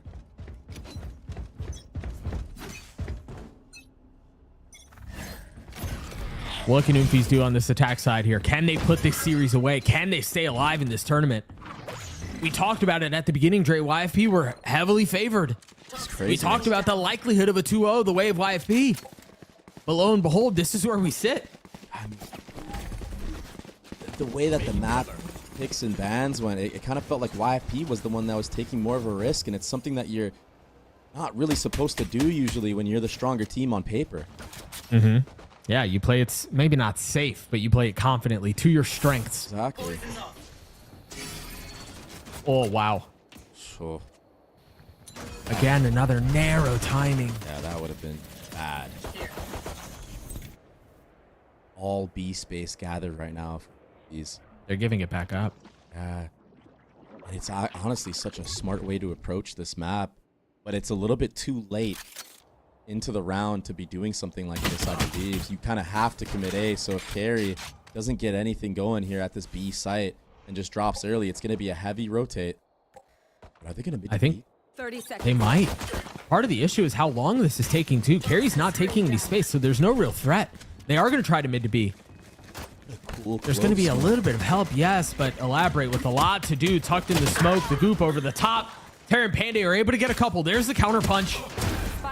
But again, how much more can YFP do? They've got to try to navigate through this. Terra's left alone. A 1v2, make that a 1v1.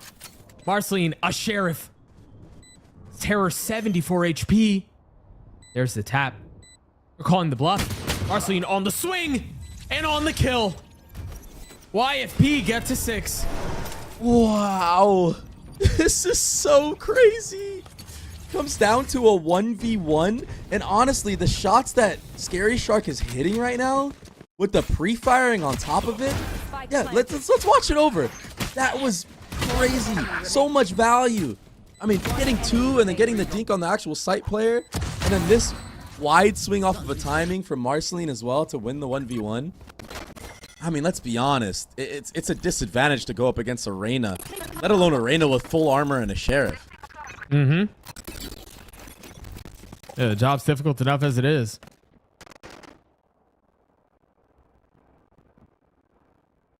The drone clearing a little bit of space back towards B.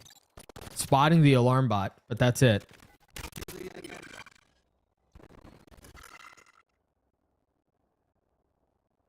They're going to try to push their way up anyway. Only one member of Oomies breaking that KO dagger, so not a lot of info gathered from the side of YFP, but they're more than willing to just play this very, very safely on both sides of the map.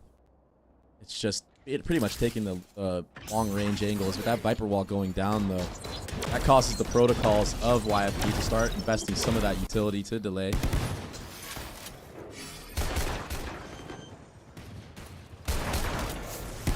Should be able to get the spike down here. No real resistance. Never mind. That almost went the other way. But spike still goes down. Carry and Panday gonna try to hold them back here, and they can't. That's another round the way of YFP. Yeah, just too many enemies that you're faced with. Carry trying her absolute best with the ISO shield popped and the upgraded weaponry. But it's a tough composition to run up against, especially with YFP taking their time there and playing as a cohesive unit of their own. Like I said, you have 3 different sets of flashes that you can deal with on this retake. You have a KO dagger that can give you info on where the post plant is actually being played. It's a scary thing to go up against when you don't get as many picks as you would like from the side of Oomies. And yeah, 1000%. Yeah, and for all the viewers out there, it's something to look out for in the future rounds. How are Oomies going to deal with this, retake style that YFP is probably going to be playing most of the half? They're getting the orb for Corrupt, now 1 away from their ult. And the deep knife, and that's instantly going to cause a rotate through. I think those 2 bits of info were enough to convince him that the hit's headed towards B. And so they're trying to get there as fast as they can. And fortunately for them, Oomies haven't taken all the site yet. This is still within range. Look at the different sets of mollies, the lineups that are coming through from YFP. And now, if you want to go back the other way, look at Northern spawn. Yep. There's no way out. They're trapped. The thing is, do they realize that they're trapped? If they try to cut noise, there's enough info that Scary Shark is getting to let them know that they're not flipping. Another molly. Oh, what a mess. This is very quickly falling apart. I'd love to see Scary Shark start to take some of the space here. But, yeah, you're right. Okay.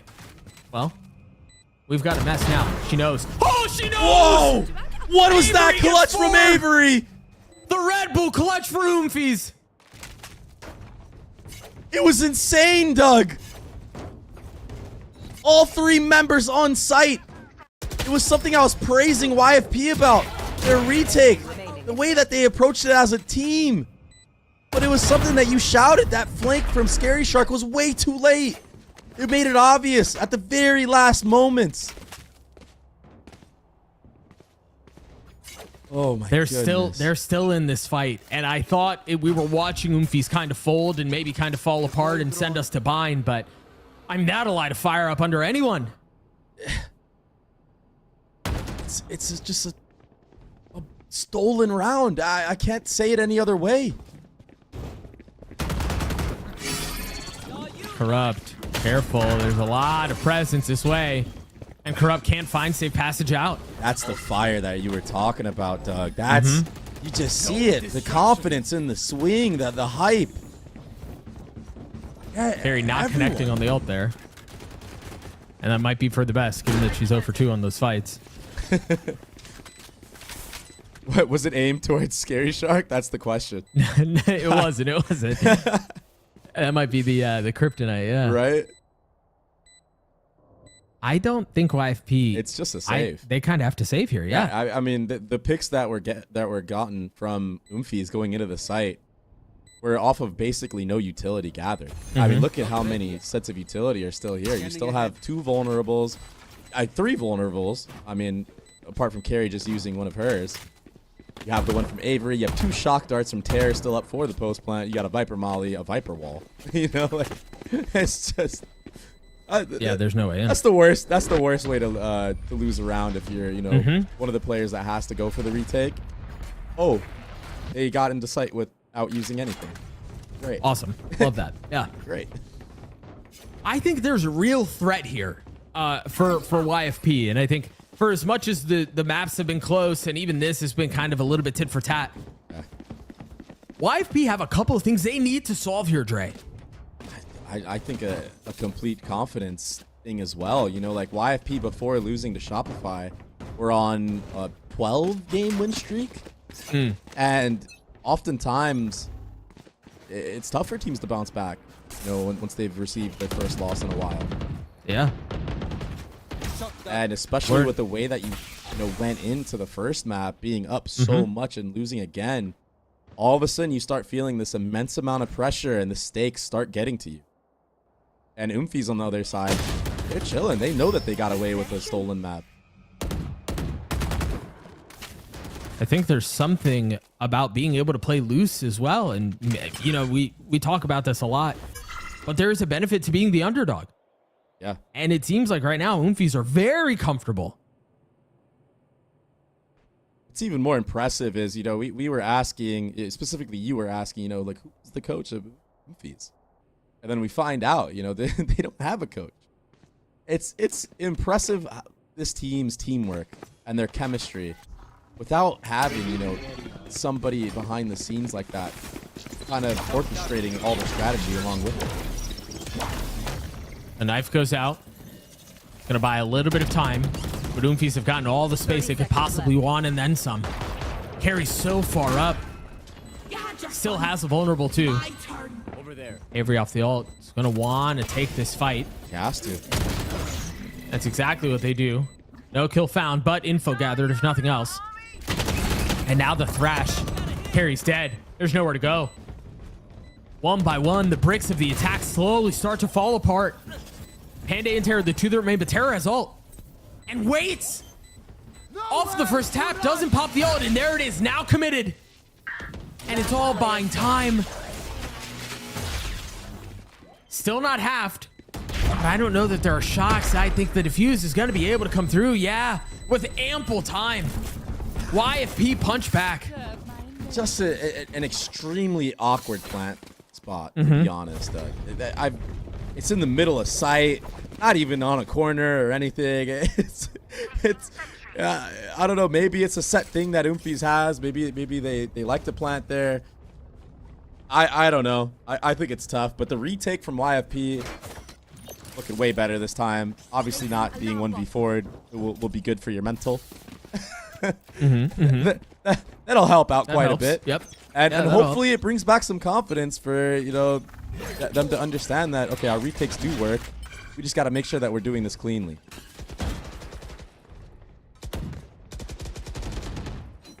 Guns on both sides. Elaborate with the ult. And the drone slowly creeping forward. No real interest in space anywhere else on the map for the attack. Yeah. Right now, YFP, they might have to back up off of this A side if it's a full execute from Oomies. There's only two members here. Lockdown isn't even close to be in play, and you have your Reyna and Viper on the complete other side of the map. Oomies are taking way too long right now, Doug. What will YFP do with this little window of time that they have? Now starting to push the matter a little bit as we see the second set of refreshable utility dropped. The capsule through Corrupt's in a really nice spot. Just enough to get rid of the capsule. Shield now gone. 5v5 retake for this site. And again, remember, Elaborate has their own. Depending on how it's played, Avery, I thought was going to get the best of Corrupt there, but it's kind of caught. Blindsided. They might be able to hold on to this. As the lockdown goes through, the space has to be given up. And now they can try to take some of these fights, but with the defuse already 3/4 of the way through, they've got to win these fights. They got to get them off of it. And the defuse comes through. We're tied at 9. Was it Thrash or Dizzy the whole time on him? I think Corrupt just dropped Wingman. Sorry, I said every single ability of Gecko, but it was the Wingman that was on the spike the entire way through while that fight was happening.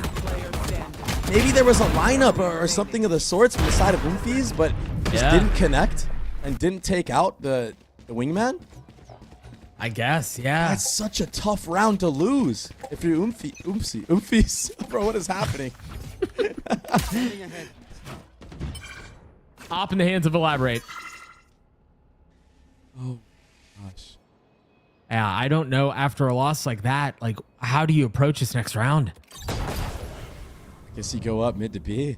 That being said, it's just a bait breaking the Killjoy turret. That'll relieve some pressure on the actual A site.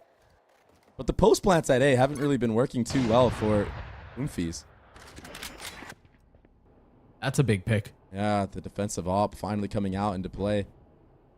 A lot of times when when teams run this type of composition with the Reyna, no one really ops. Everyone wants to just rifle. And in reality, anybody on your team can op. Oh, look at especially on spawn. a map like this. Look at spawn. Panday was so far in their spawn. Now Vipers have been traded. They're going to continue to push back towards A, but they're not really turning around. Panday was still back there. I think footsteps were heard as well. Oh, no, they weren't. So the flank, it should be free. They don't know. Panday falls. The ult invested. What can Avery do? A 1v2. They're going to push their way through. Marceline is ult. Scary Shark has full utility. So does Marceline. Avery's dead. That's another round the way of YFP. Yeah, utility not required at all. The fast flank there, pushing through B, understanding that Oomies haven't really been working that side of the map. It's kind of been show and go. You know, there's been no B pressure at all in the last 3 rounds. So it's something that you can read into, and I'm glad that YFP did. They understand what the gaps are right now in the attacking side, and they're taking full advantage of that. And that operator, I think it gets saved into the next round. Yeah, Elaborate will still have that online and available. Getting 2 kills that round with it. Now you have so many good ults to work with on this defensive side. Yeah, at the KO ultimate for the retake, you got Viper's Pit. If you want to invest it aggressively, you can.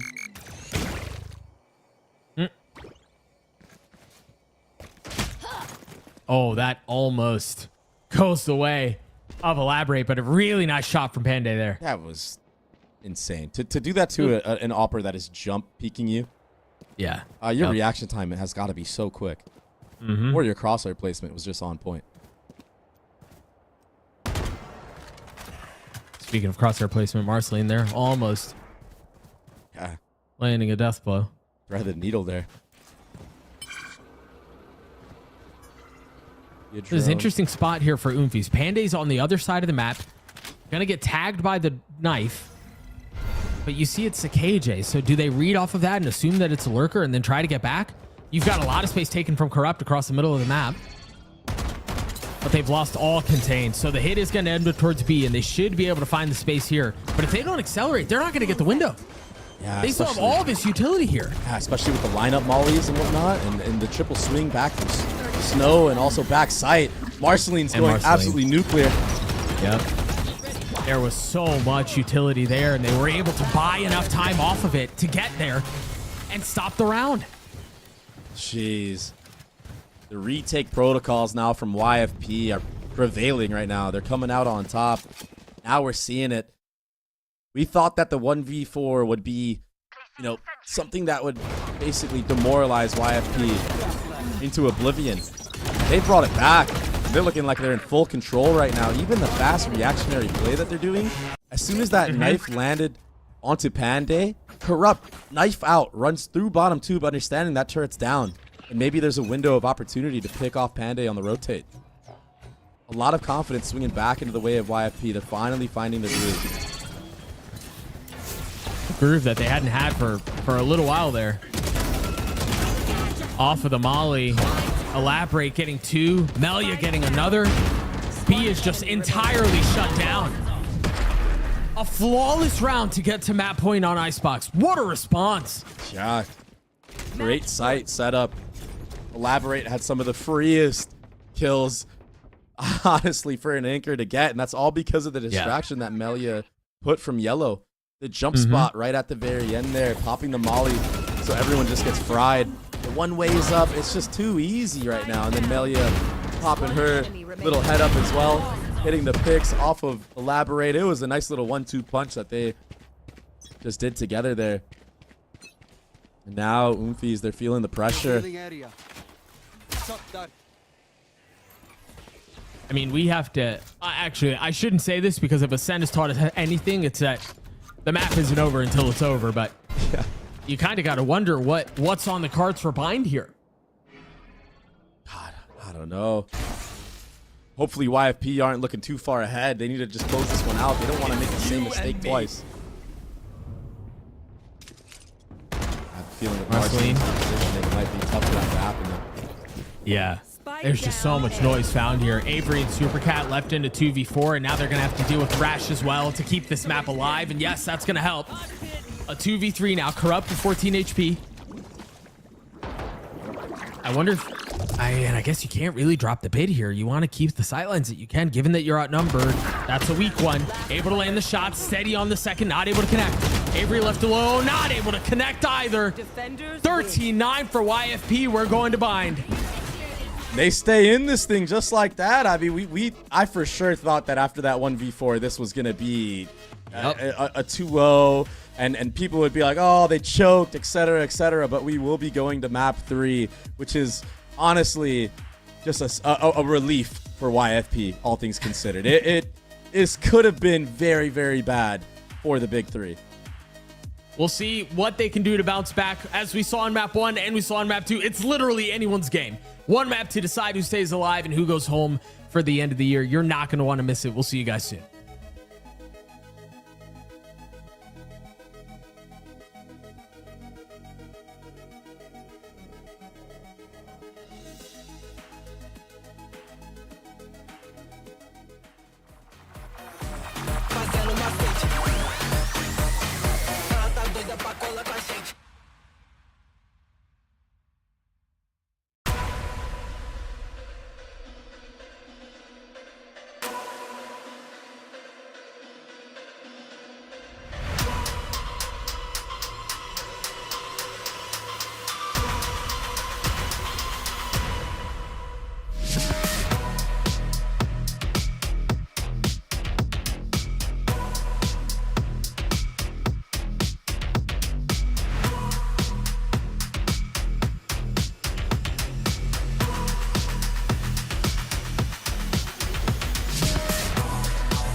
series that keeps on delivering, and it's going to be delivering us a map 3 as YFP are able to close out Icebox. A series that at no point have I ever really known which way things were going to go, because a good chunk of this game, this was really close. But in the end, Vans, YFP are finally able to start stringing together those rounds and close it out. Yeah, and I think when Baby Boy was talking about that 1v4 that Avery was able to win, I don't think it was only on that. There was a lot of these rounds in the first half too, that you had these clutches on 1v2s that allowed here Oomies to keep the game rather close. But once we got on the attack side, yes, the 1v4 happened and they won, and they were starting to maybe scale away from it for a victory. I felt there was a little bit now complacency on the side of Oomies instead of what YFP did on the attack side of Ascent.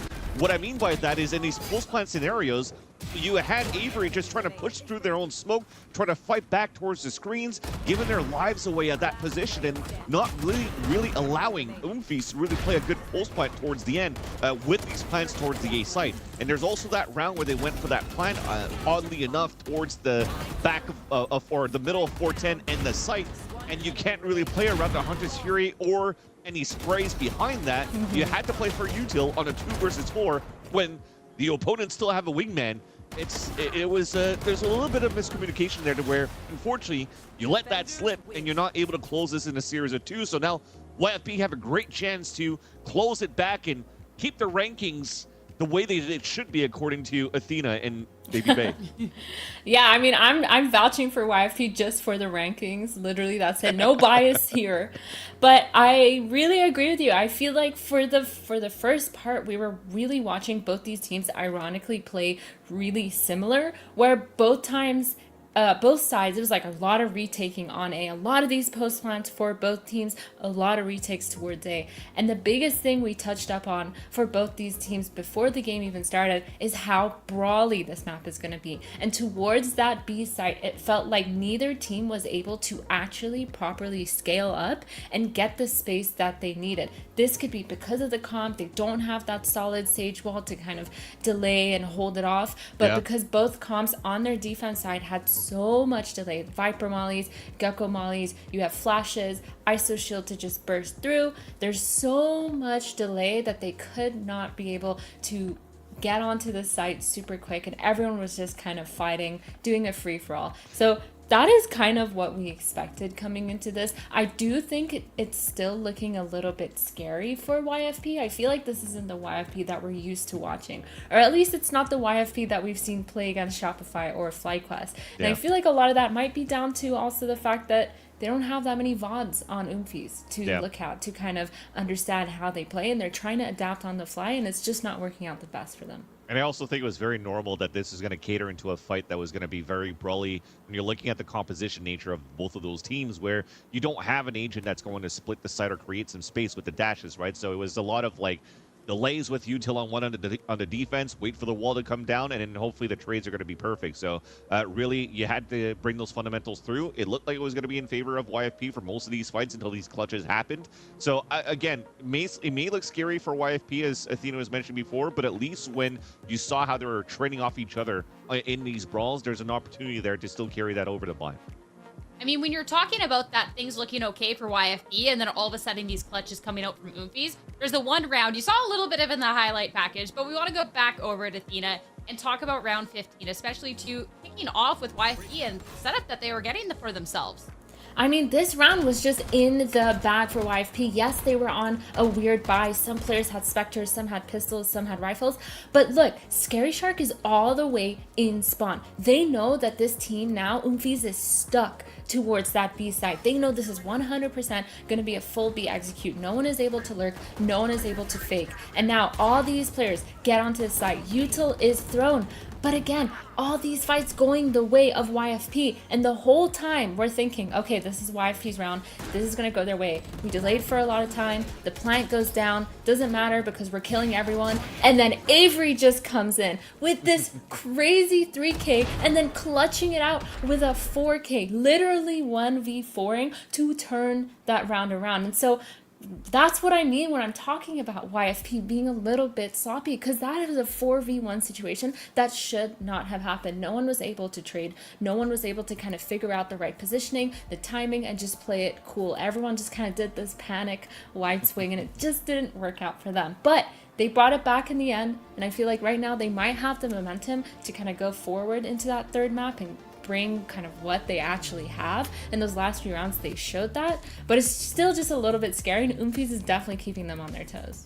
100%. I mean, Oomies is keeping them honest and pushing them. So for YFP, even if it was scary, because there was a couple of 1v2s, there was that Avery clutch, but YFP, at the end, they were able to take that momentum and go on forward. And talking about YFP and the players that were able to make a difference too, talking a little bit more about Scary Shark. Still love the name. I have to on it every single time. But when we start seeing YFP start to pull ahead just a little bit more here, Vans, we got to talk about Scary Shark. 100%, and once again, it's a Scary Shark being that filler for so many of these teams, rather. And I think we were mentioning while we were watching this game here, Athena, where Scary Shark was also part of that crew that got picked up by EG last second as well to go into GCC. So to continue with that trend and that joke around of, oh, look, maybe we could get signed by EG if we could go deep. Well, Scary Shark's going to be part of that as well and could maybe have that repeat there. But all seriousness aside, or all joking aside, rather, and more serious talk, Scary Shark's continuing to be very good on different roles, not only on a Viper, but this time on a controller, and then also now on a KO. I mean, Scary Shark doing like pretty okay, I would say, and YFP being able to take the momentum and close out the second map. We'll have to see if they can continue that on to the third, for what's going to be going down on Bind. And when I look at Bind and the recent history of both of these teams on this map, I think it starts to get really dire for Oomies. It looks like a series more and more that if it wasn't closed out into Athena, it starts to get really, really dangerous. YFP, they've played it not in Game Changers yet. They did play it in the Neon Dream Invitational, taking a win up against FlyQuest Red, and that speaks volumes. Yeah, I feel like when you're winning against one of the top two teams in this scenario, FlyQuest or Shopify, you're definitely making a statement. And Bind, by far, is one of those maps that's super puggy, super coordinated because of how the TPs in the showers and the long B is going to be, that it's really, really hard to kind of come up with a game plan on the fly and make these micro decisions that are going to win you the round. Even though it's the most accessible map, to be able to make those quick rotations, those super fast ideas of rotating to a different site, having those really quick mid-round plays where you set up traps, it's still one of those maps where you have to have so much coordination as well as the confidence to just kind of push out past those choke points and understand what the other team's going to do. Knock, knock. Who's there? Yoru. Yoru who? You're in for a good treat here for this third map on Bind, because yes, there is not too much history going on for both of these teams on the map like Bind, but on Oomies, actually there is. There's a lot of different compositions that they come out with, so they could come out with another surprise, or they could have a different their choice of a choosing in the litter to fight against YFP's comp. Where YFP, yes, outside of the Neon Dream Invitational, they haven't played since GC, they played under Solstice, where they actually were playing a double duelist as well with a Raze and a Yoru. So I wouldn't be surprised if Marceline's gonna pull out this Yoru agent as well on this third map, and it's gonna be a fun time and another brawly match. Just hear me out. I feel like Yoru could be good, but also could be kind of detrimental, because we saw Marceline on the Yoru during that Ascent game, and I feel like the thing that the team really struggled with was successfully taking space and utilizing the Yoru flashes. The ult was used in a lot of good ways, getting a lot of that information, and the clones were really good too, but it's just so hard to capitalize off that Yoru util when your team just doesn't have that much movement, that much space. So with a double duelist comp, I think YFP could definitely play the way that we've seen them play, the way that we're accustomed to, the super aggressive style, not being too scared, getting the entries and just pushing out as a pack. But if we don't see that comp and we see the solo Yoru, I'm not really looking forward to that, I'm not gonna lie. There should be a raise, if I'm not mistaken, if the Yoru is going to come out. Definitely, I do agree with you. With the We've been wrong multiple times about these comps, man. Also true. That is also true, but it's also because it's Game Changers and Area's pulling out like new comps every single time, and it's great to see. I'm not harping on that, but I love that you're trying the new ideas. I mean, it is do or die. We talk about this, right? It's lower brackets. This is do or die. If you don't win GC, you're not going to Berlin for either of these two teams. So you have to surpass each other here. You have to play against other teams potentially on Shopify or FlyQuest on the other side. It's not going to be an easy road. All right, well, we're talking about the Yoru, thinking it's the Raze. We've been surprised so many times today. So let's just get to the agent select and see what our teams are locking in this pivotal map 3 in. All right, so I guess Okay. you're in would you for say- a treat. Yeah, there you go. No. There you go. No. But at least Literally just no.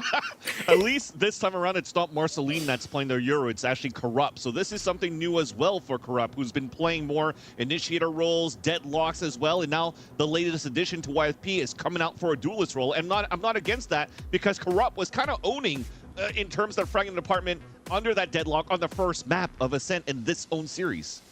You know what I'm a little bit scared about though is Oomies. Both these teams have had such solid defense sides, and Oomies having the double controller as well as the Sky means that they're gonna have just a little bit more information around the map on that defense side, and they have a lot more delay. Granted, they don't have the Yoru Flash, but they still have the Sky Dog for info, the Sky Flash, and they also have the Mollies from Brim, Viper, and the Nades from Raze. So it is a little bit scary based on what we've seen so far, but it's still gonna be a pretty brawly map, I think. Hey guys, knock knock. Who's there? Who's there? You're in. You're in who? Oh, I screwed up my own joke. All right, well, this was supposed to be it's Baby Pay and Doug from map number 3. Just take it away, guys.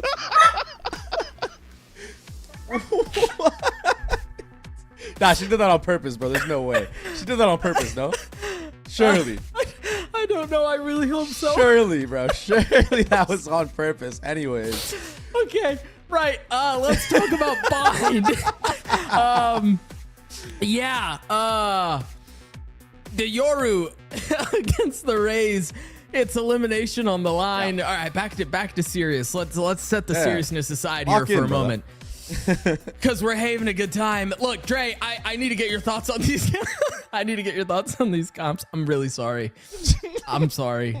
Vansilli brings out the worst in me. Ew, bro. I don't know who I am anymore. Okay, so I'm actually happy with what Oomies are doing here, going back to the Cypher on Bind, on Panday specifically. I think she has a... Okay, by the way, everybody, we got hit with another tech pause. Go figure. We started one with... We started the day... Me and Doug started the day with the tech pause, and it's only, good that we end the day with a tech pause. Anyways, now I can get more about the comps, though. I'm happy that Oomies are going back to the Cypher comp instead of what they ran, the double initiator. I feel like they looked a little bit lost in their loss against RF. And it also felt like when it came down to that map 3, they kind of ran out of steam. So it's something that we need to look out for here. Everybody needs to look out for. See if Oomies still got that little oomph in him. Oh, God. That was okay. That one was permissible, I guess. Keep going. I'm not happy with myself. myself. I'm not happy with myself, but it had to be done. Sierra has taken the... there's no competing with that. I don't know that Vans could outdo that. That's tough, man. I don't think so. That's real tough. I don't think so. But from the side of YFP, I don't know how they make this comp work. I mean, they've ran double duelists so many times in the past. It's always been some iteration of Raze Yoru. I don't know how they really make the solo Omen work. I mean, I do, because I watch their VODs and etc. And a lot of it has to do with, disruption and playing still retakey styles. But it just on paper shouldn't work, Doug. It shouldn't be beating the standard or even close to standard compositions. But, stuff happens. So I would say look out for how Panday uses her Cypher trips in accordance to where, you see Marceline and Corrupt hitting sites from, or where that Yoru clone is being used mainly, where the nade is being used, because that's the tricky situation that you have to deal with when you're running a Cypher against double duels on a map like this. It could be amazing for you. It could be great. It could really just completely shut it down, or you can get completely countered. So that's going to be the key details that we need to keep track of as this game goes on, whenever it happens, because obviously we're in a tech pause. But that's the key differences in composition right now. Is, you have one comp that has what could seem to be like infinite delay, and you have just one comp that's complete brute force. We don't care what's at the site. We don't care what smokes are there. We're throwing flashes. We're double satcheling. We're Yoru TPing. We're Yoru ulting. Whatever it may be to just break through. It will be interesting, excuse me, to see how these comps match up. Again, we are in a bit of a tech pause. I have unfortunately not been informed as to what the reason for the pause is. there's a really good chance production was just really upset at what we have done with the show and the jokes, and so they're trying to find a way to get us off of the show as soon as possible. Fortunately for them, they have managed to succeed. We're going to throw it to a break. More bad jokes when we return. Don't go anywhere.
Time is a lie. We're jumping right into the game.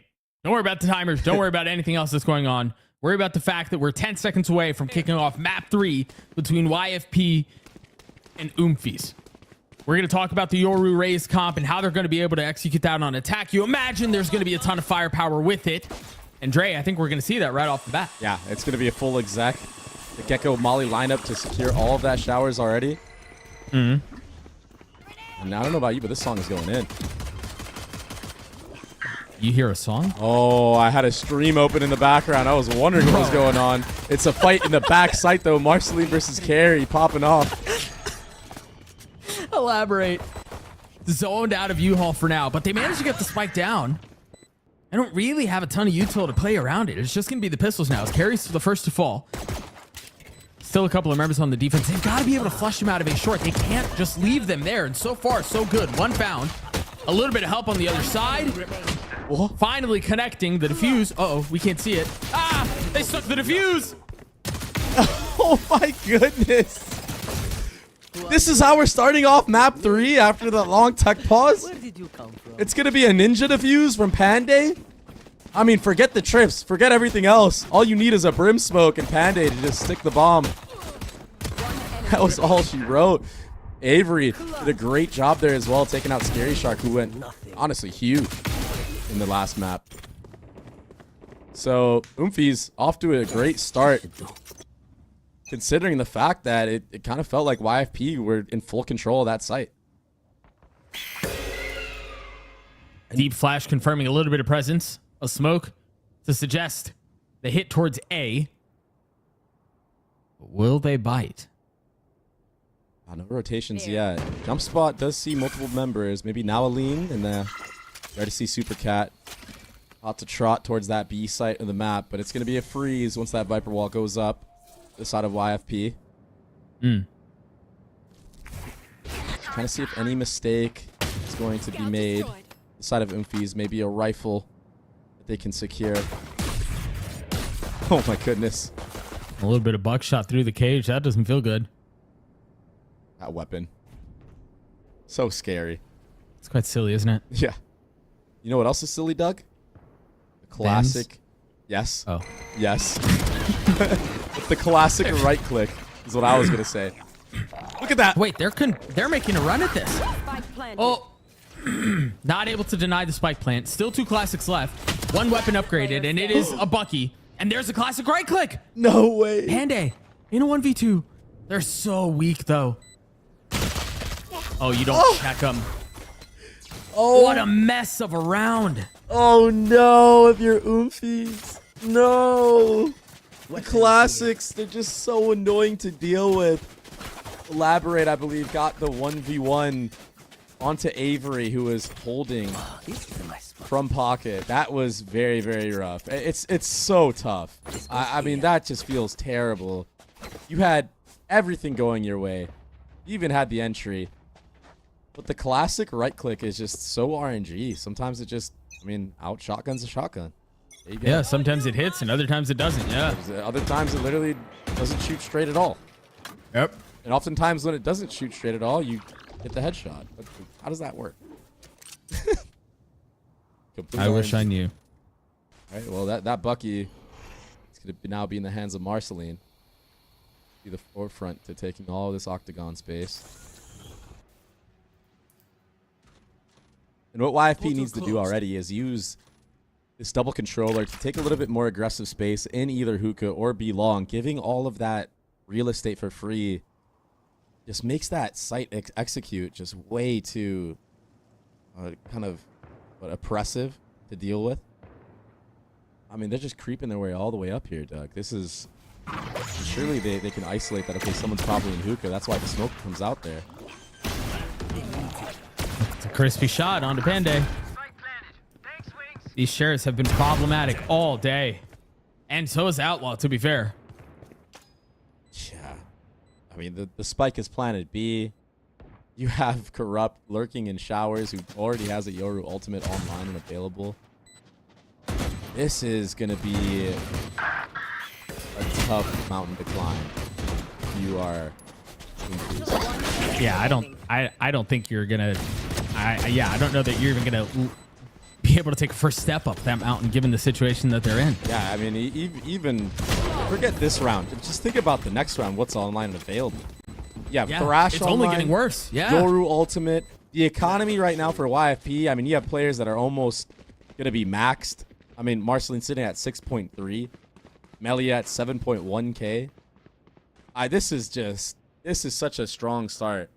A tactical throw, right? They threw their anti-eco on purpose so they could eco, and now they've set themselves up, right, tactically, to just run away with this half. It was on purpose, right? Those were some of the pro strats. Is that what you guys ran on phase? Yeah. Yes. Get ecoed and then eco back. Actually, yes. It's the Corrupt using the dimensional drift to get all the way back out onto site, finding a little bit of info of what's waiting on the other side and aggressively deciding to stay. Now you've got Dizzy, finally, the Bucky settling and getting the shot, and a little bit more to find. It's all distraction. It's all an actual B hit, and Avery getting taken out along with Supercat opens up the entire site for free. And that's not even the Thrash invested, Doug. Oh my goodness, this is looking messy for Oomies. The truth is, the series has been best described as messy from beginning to end, and so I guess it's no surprise that that's kind of what we're seeing here. Unfortunately for Oomies, so it does seem to be at their cost, and so they will fall down another round. It seems like they're going to be able to carry these two rifles into the next. And it's YFP, they're going to have a massive money advantage. You mentioned it. They haven't even invested Thrash at this point. YFP are set up really nicely, Dre. It's going to be so tough. But one step at a time, these are going to have to either win an eco of their own, or win their second eco of the game, of the map already, or just try to string along some of these, gun rounds when they can actually invest. It looks like they're trying to into this next round. I'm a little bit worried. Are they just kind of throwing in the towel? Like, are they just over? Are they just? I feel like when teams get a little too desperate like this, it's not a good sign. Yeah, you're seeing light armor buys, not even full utility, no Viper utility at all, actually, from the side of carry. Maybe going to invest in a judge in the next round. But either way, it's not a good look. Smoke out towards heaven, the Thrash to clear out U-Haul. All intentions set towards A. They deep smoked back towards pipes, but they don't have anything to make sure that they haven't pushed past it. That's all the firing squad are going to have to deal with, but I say that as Oomies just walks into a firing squad of their own. And it's just, the round's over once the spike gets planted within 5 seconds, Doug. It's just an obliteration. I'm a little concerned, Dre, that this is going to devolve into what we saw in the first half of Ascent, but not because of it being map-sided, right? Like, there's a really good opportunity here and a really good possibility for YFP to run away with this thing. Yeah. They're not only do they have all of this money stacked up, but I mean, you look at their ults, a lot of them are about to be hitting at the same time. Yes, Oomies is in a very similar position, but YFP has the economy to be able to take a blow or two and then still keep fighting. Yeah. Over time, you're about to have Omen Ultimate online. You're going to have another Thrash. You're already close to another Yoru Ultimate. I think only 2 orbs off was that one. It's just, it's not looking good for Oomies, and that's why they're pressing the flash, pressing the matter. And that's exactly what they needed to do. Catch one slipping. Do they realize? Very nicely considered. Wow. I can't believe the Corrupt tried fighting that and I didn't just TP out. Yeah, that was ambitious to say the least. Well, it stays alive for a little bit longer. Meanwhile, Carry getting spammed through and already dead. Panday playing their position as best as they possibly can. 1 kill found, looking for the second. Yes, the spike's been planted, but they're much further down in numbers than they were before. That's a great response from Oomies. It really is. Yeah, playing as a team this time around. And yeah, there were still some mistakes being made on site. I believe it was Carry that swung on the left side of that cage a little bit too early. Honestly, forcing Panday to have to anchor that side alone. And she did such a good job doing it left and right, picking the right spot every single time. And yeah, although she falls down to Corrupt, it still was enough. The job was done. at that very moment, securing the 2v1. And they needed that one. That little light dodgy buy ended up paying out dividends. They're back in this thing just like that. But again, I do think the big difference here is for as much as Oomies are back into it, YFP had set themselves up so well that they could afford to lose that and still be fighting, right? They aren't busted. They have 3 ults. Marceline's 1 away from having theirs. There's a lot of fight to this. And right now, for similar the look. Oomies, Yeah. I was gonna say they have to try to. Try to bait out some of the ultimates without using their own. And they did just that. Supercat just spamming and connecting onto 1 and then popping the rocket to confirm the 2nd. Wow. And the 3rd. A massive round from Supercat. 1 enemy remaining. Rocket responding in kind with the 2K. Make that 3 on the round from Marceline. And all of a sudden, Melia's left in a 1v2. If the dog clears them out. All right, they have it exactly. Oh, Melia almost played that so well. The fake TP to suggest that they were going to go cubby. The timing on the swing was perfect. Just not able to hit the shot. There's just so much going on in such a short amount of time, Doug, and it's hard to get everything out. I mean, it was a fight for backside with the Yoru ultimate. Supercat just gets a spam, pops her own showstopper in this moment. The Gecko Dizzy somehow doesn't connect, even though we saw the splooge running out in multiple directions. Right. And then it comes down to Terra just taking a 1v1 against Melia, who had that paranoia still online and available. It's just chaos at all times with these 2 teams going at it. From start to finish on Ascent till now on Bind, it's really just been this crazy amount of slugfest.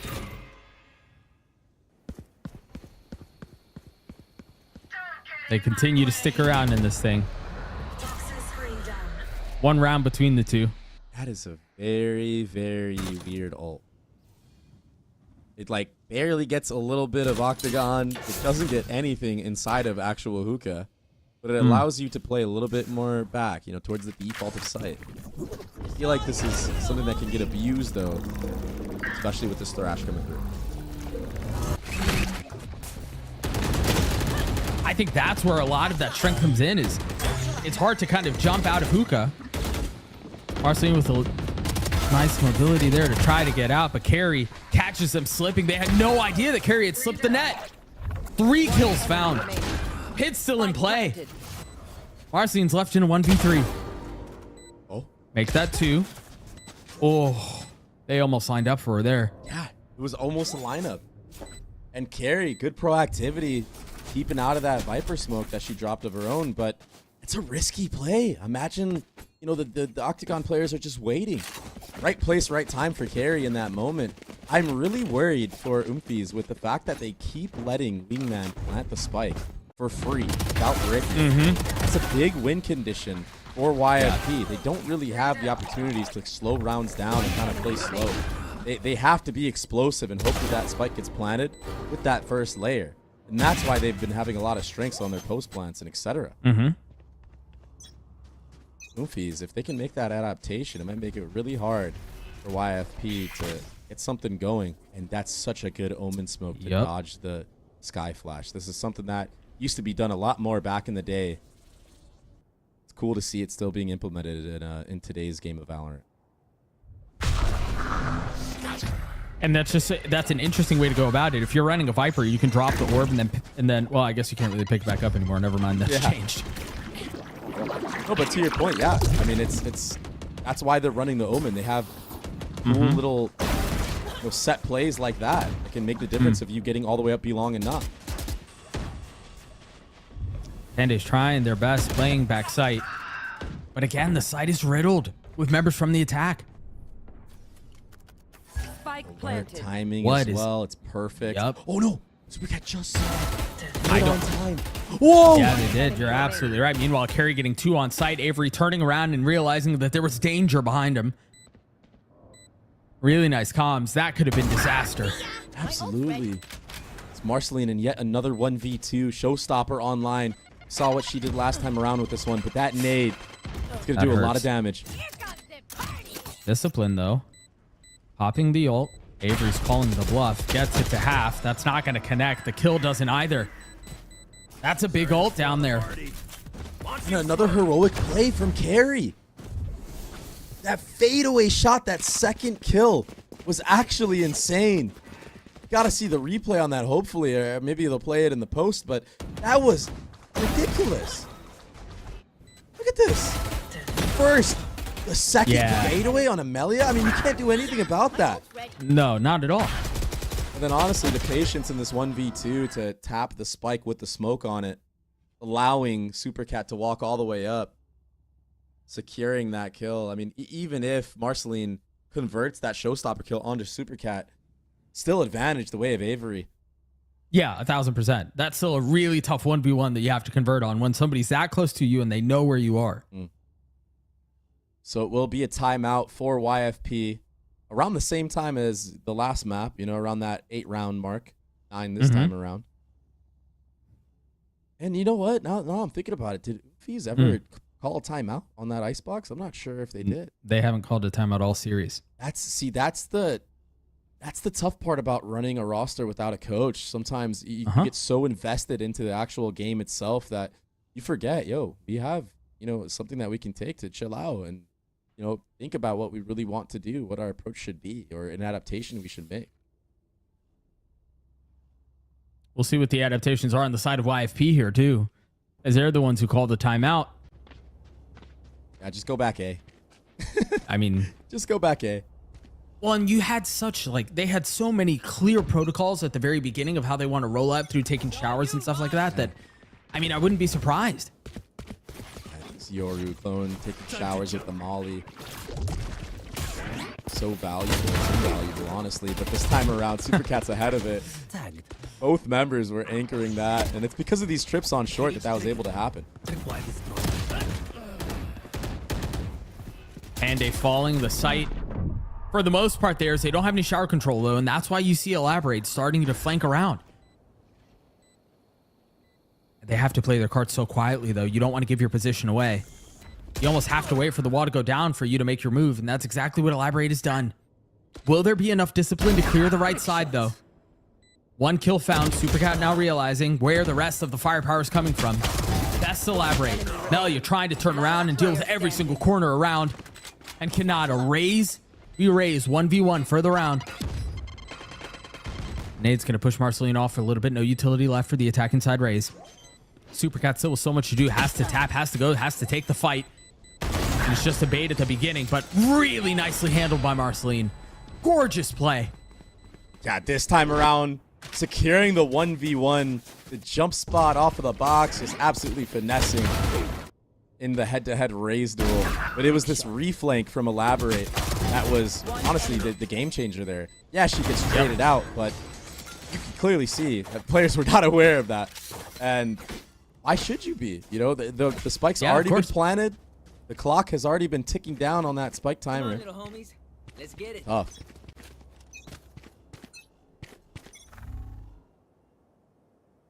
You see the adjustment on the side of Oomies towards A. Trips, camera, and 3 here. Oftentimes, you'll play a little bit softer on the site where you have some of the Cypher utility to kind of help cover up for that. But they're really concerned about what could be going on A. And honestly, they're right. The Thrash is going to be the first through. Hande's going to get tagged by it.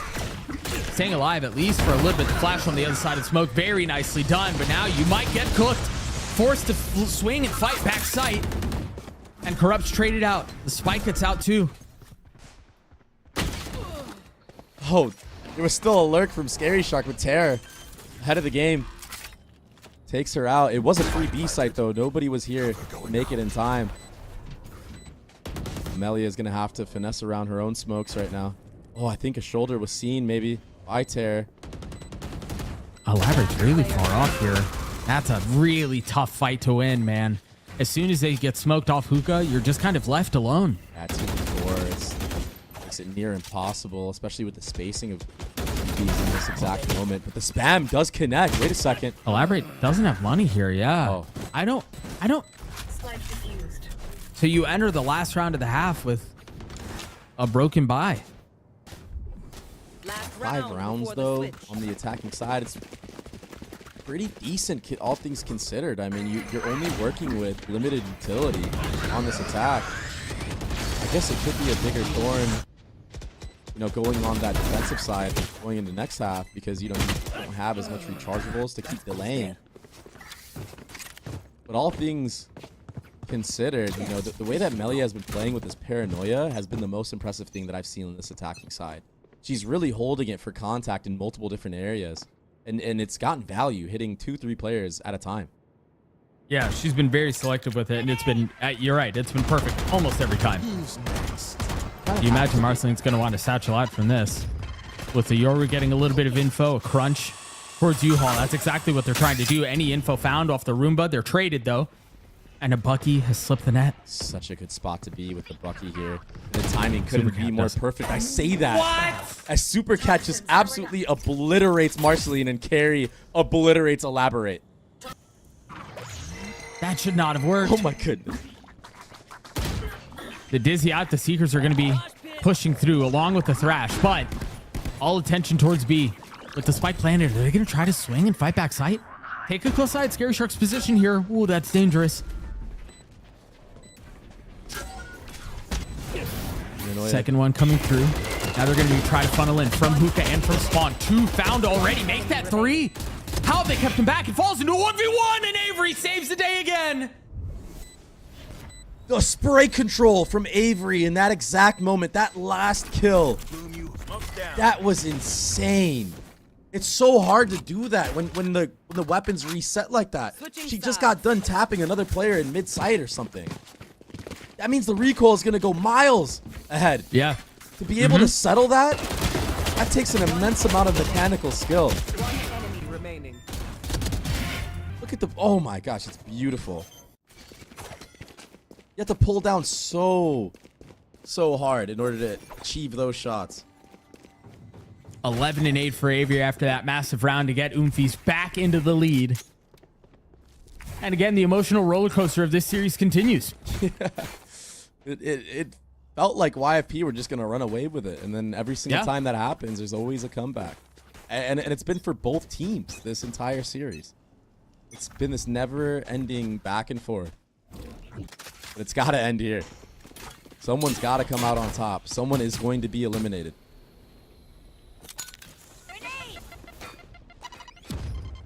I love that nade up close. Yeah. No trips broken, but the defensive setup has been broken. Yeah, look at them. I mean, they're all really kind of torn apart here. A lot of movement back and forth. These B anchors now slipping back into sight. Nora does get contact on the Panday. Little tit for tat right there, but still the defense so unsure where the sight is going to come through. This should paint a clear picture. The trip finally cleared out, getting contact on one, and you're right, between the smokes and that trip, they're going to know exactly where they're headed. The nade was just a second late. Does a considerable amount of damage. I mean, Terror down to 8 HP. And again, Elaborate on the flank. Super Cat dead, and now they realize there's a threat on the other side. Melia with a really nice paranoia to buy a little bit more time, but now Elaborate being swung, being overwhelmed, and being dealt with. What a shot out from Marceline as she gets a second. Tries to get a third and connects. What a round from YFP. Yeah, their retakes are too good, Doug. And also, Elaborate on this map is so good at finding those openings, taking the 1v1s just like this against Super Cat.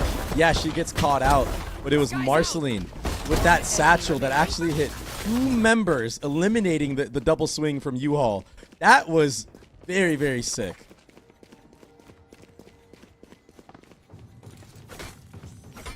Marceline's now sitting at 17-8. Investing into a Vandal on this anti-eco. And 2 Outlaws also bought. 1 B long, 1 Showers. Just kind of making the game a little bit simple for themselves. Interesting trip. The first one into U-Haul didn't get tagged by the dog. It should have gotten a little bit of info off of the second contact. And now they know, yeah, they're all huddled up. And U-Haul off of the flash, very nicely handled by Elaborate. Ultimately dealt with from Marceline's position. Again, gorgeous. Losing count of how many kills they have right now. It's got to be 20 up, but Carry had the perfect flank. They have a shot at this thing. Scary Shark with an outlaw and then a judge. And Scary Shark is so far away. what point do you start worrying about this flank? It's going to be a battle of this camera and the timing that Scary Shark can try to make.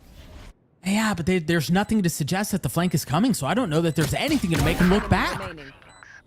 Melia's now dead. Surely we get on cam. Oh, no. I heard it toggle just then. Scary Shark probably did too, and now having to accelerate a little bit. Almost hits a shot.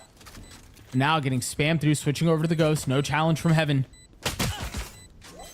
Finally connecting now, but realizing there are just way too many things to deal with. The thrifty round for Oomies. What a great flank from Carry. Band-Aid to take all that space in deep CT as well. I mean, in eco rounds, it's never going to be pretty. But this went way more than ideal, all things considered. You know, Marceline playing in showers at the start, going back site, killing 2 players for free. The spike being included in one of those. This is a nice spot. This goes here. Carry just settling the shots on both those members. It could be so hard at times with that Sheriff to connect on both. Usually you get the first and then the second, third shot don't really make their mark. You get a little messy, yeah. It was nicely handled there, though. So far, they just handled as well. Yeah, they just wanted to get that orb. I don't know that they're fully set on leaning towards A here. Oh, they're still defaulting in this stage of the round. Just wow. Yeah, no corners unturned. I think they may have heard Corrupt jumping up there. Something. Possibly, yeah. Didn't want to second guess themselves. Just went for the spam a little bit later on. But Panday, the human drone, taking all that B long space, all that B long control. Cam does see her. She's still hunting for more. This is really good play right now. She only has a Spectre to work with, so even if she drops, it shouldn't be enough for enemy team to win the round. And winning that fight. I mean, that was a hard fight for either of them to win. The Spectre at that distance sucks, and the Classic at that distance sucks. Keep a look at Melia's position. They've got him sandwiched. No way, the Bucky gets 2. This is so insane. And now they've got the spike control in hookah. Panda's got so much to do with 20 HP caught. It's all into Supercat now. That nade almost punishes. 13 seconds left. If you're Melia, you're just running away. You don't want to take this fight.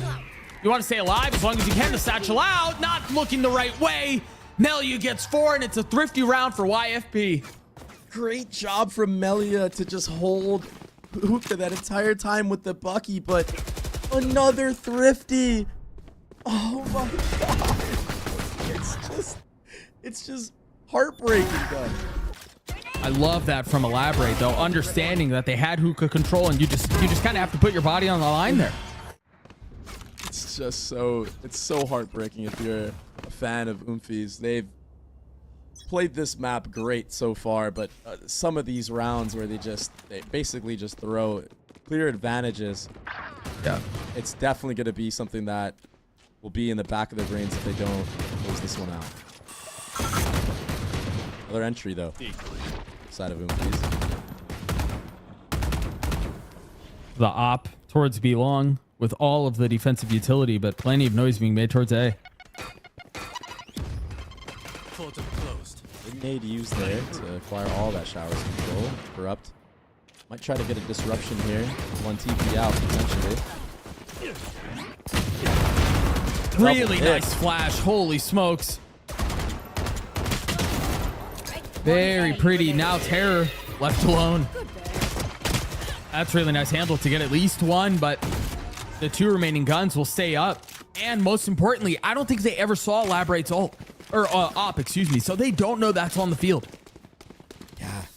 Unless it was Scary Shark who went down with it earlier. That could be the case. So we'll have to see how Oomies approach this. But yeah, that double dip with the second flash, getting that spray transfer, that looked wonderful. Love to see that, especially love to see the confidence coming out of Corrupt, who was kind of quiet on that map too. Obviously had one of the most impressive performances on Deadlock I've seen on Ascent, that first map, dropping 33 and still managing to lose. Tough.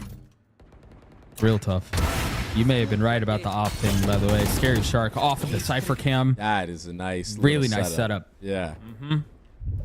I love seeing stuff like that. Avery didn't like seeing that. The rocket's going to connect. It's traded back out. Yes. But when you're up in numbers, you take those 1-for-1 trades any day of the week. My ult's ready. It's this constant disruption that YFP are going to use with this double duelist composition. And then even when they're not disrupting you, all of a sudden you have to deal with paranoia on your post plant. Arrays satcheling out on the retakes and etc. It's the way that YFP make this composition work. It makes it feel like it's not a foreign comp on this map. They make it look so smooth. Mm-hmm. And it helps to when your race is 22-12. Yeah. But that's such a cool idea. I love that. Super nice. The moment you look, even this little set play right here, holding close with a judge while you have a teammate in the back with a rifle, able to secure the second with a showstopper, and then all the meanwhile, what are you going to speed up short into that paranoia? No, you're not going to do that. So what happens instead? You just get spammed through a smoke. Classic. A light buy here for Oomies. And again, the need for a thrifty of some sort. Outlaw against this type of buy, it's proven to just be so beneficial on your side. They're just, dude, they're just running at them. I mean, Melia was just like holding W. It still kind of is. This time they're pushing into Melia, but there's just a blatant disregard for what's on the other side right now. It's fully invested into the double duelist. Everyone turns into one. Yeah. Spike down A. Why have 2 duelists when you can have 5? What a shot. Panda's mechanical prowess is actually insane, but Marceline is crispy. Yeah, Marceline not slowing down at all, though. That outlaw buy that we've seen all series long, it just pays out dividends for you. It just gives the easiest kills, or so it feels like. Spike down A. That's such a nice shot. So here's what's tough as I think about this entire series, Dre, is every time that it's felt like YFP are running away with it, Oomies come up with something to bring them right back into the fight. Given that you're facing elimination, Oomies has to find it now. And you have 5 ultimates online to do so. But these trips from the side of YFP, they're so deep. Nothing is really that close in the choke. You have the classic, this trip that blocks off the lurk into U-Haul that should get found out, but that sight trip to prevent the wrap back sight, gotta look out for that one. That one might pay out a little bit. Smoke's down.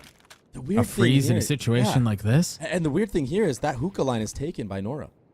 Yep. I've got your trail. That's all info being gathered. As we talked about on Ascend and in some degrees on Icebox, not enough misdirection to make him think twice about it. That's a rocket pop. The pit dropped. And now the satchel to try to keep him off the plane. And so far, so good. Corrupt waiting. The crosshair just off the mark. And now Terra's going to try to do a little bit more. Succeed on getting the spike down. And now the real game is afoot. You've got Avery, who has their ult, 12 HP, actually falls. Not going to be able to use it this time around as they still have the pit that they have to play around. Still numbers the way of the defense. Actually now equalized at 3s apiece. Up in the smoke. Terror. You were right about it. Your suspicions were correct. Handy on the swing. This is going to be a big one. Massive kill out from Terror, but traded back. Marceline with 3 on the round. Looking for the last. And connects. YFP get another, and Dre, that... I hesitate to say it's over because this series has been a mess, but that might be the dagger. That's such a tough round to lose. That just feels absolutely terrible right now. This is the moment where you call a timeout if you're Oomies. Yeah. But they don't have anybody to do so. They're so invested into this game with everything they have. They're trying to figure out the solutions in real time. Their post plans have not been working at all. And it's been the patient approach of YFP on these retakes. They're really taking their time and kind of converging on angles together. And of course, you had Marceline just run through a Viper's Pit and take out Carry. I mean, that helps for sure. But you should still secure that round. I mean, elaborate being able to just walk into U-Haul and take out 2 players. That should never happen. And now you're... It was a cool... Yeah. Yeah, there was a very cool approach to the beginning of the round for YFP. They sent both the Yoru clone and the Yoru through the TP at the very beginning, but the gate crash was back towards A. So there's just a little bit of misdirection thrown the way of Oomies. As you have to, as soon as you hear that at the beginning of the round, you go, okay, what was that? Like, what were they just doing? Yeah. That's why He's really fast on this. Oh my goodness, what is that from Corrupt? And now another reposition, so now Oomies has to worry about flank as well. And it's just going to be a team play retake again, like we've been seeing. This is a Yoru running amok on this map and just getting away with whatever they want.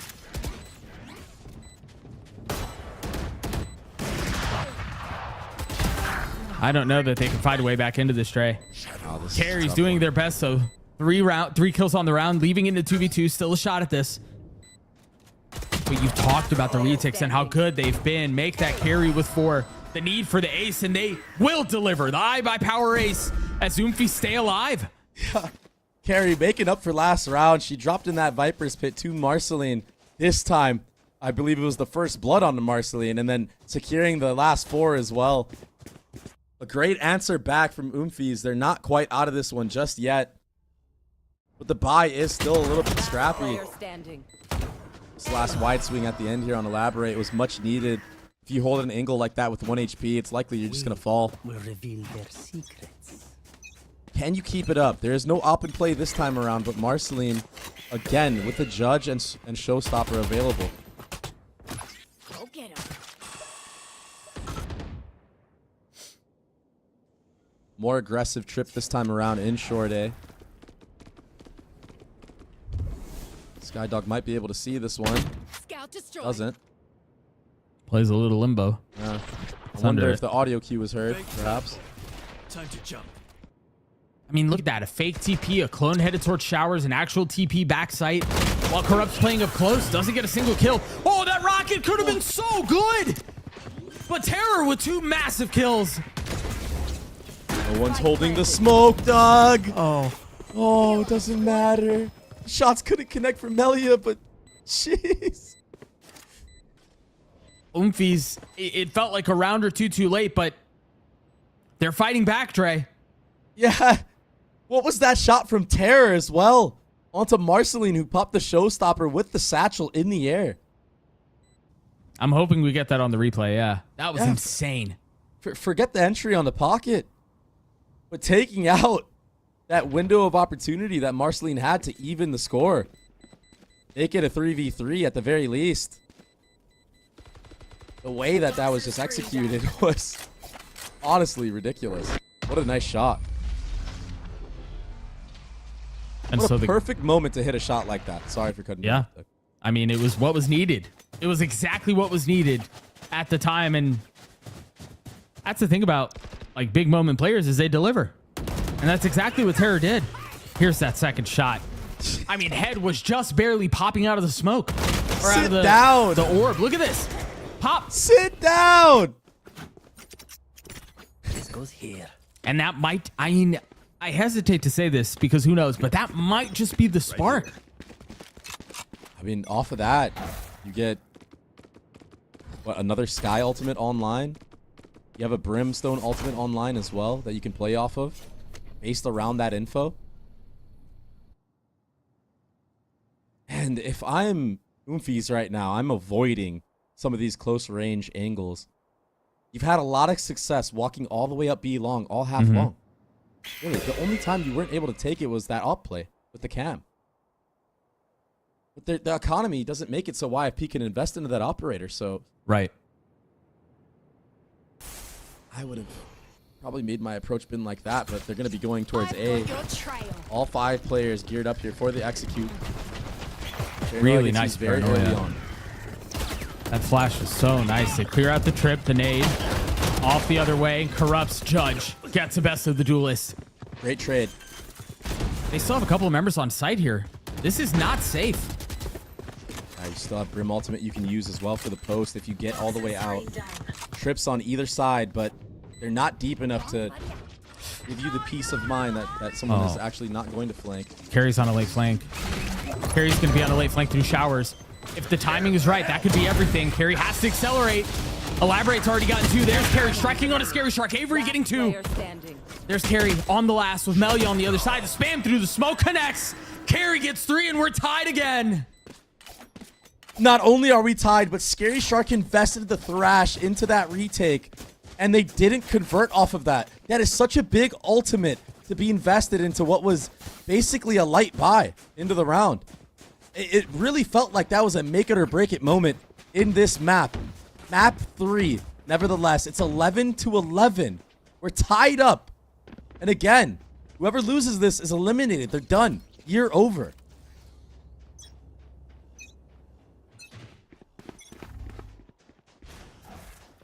The tension has to be immense right now. Yeah. I mean, the moment could not be bigger. You have to find a way to win here. What a smart jiggle from Super K. The follow-up Roomba to clear that line. Playing with fire. Dancing with it, you should say. More than once. That trip is not broken, though, so...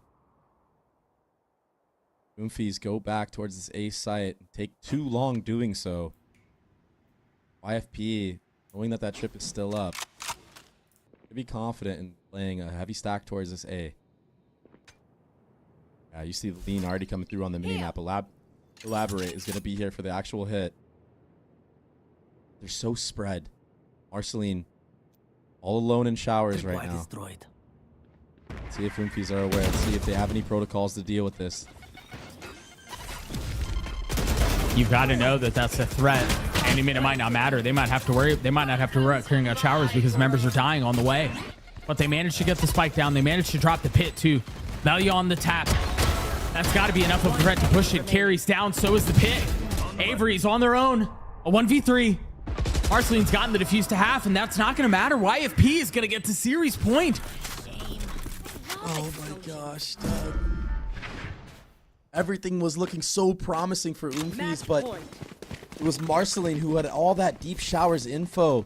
It gives YFP the peace of mind to focus on one angle only, and that was short A. Melia ended up slipping through that Viper's pit and catching off Carry, who's been absolutely pivotal for Oomies in this bind map. And just like that, YFP are on match point with what was one of the scrappiest buys they've had all half long. Marceline is looking to get active. Taking things into her own hands. She has to back off, though, because of that early Skydog being used.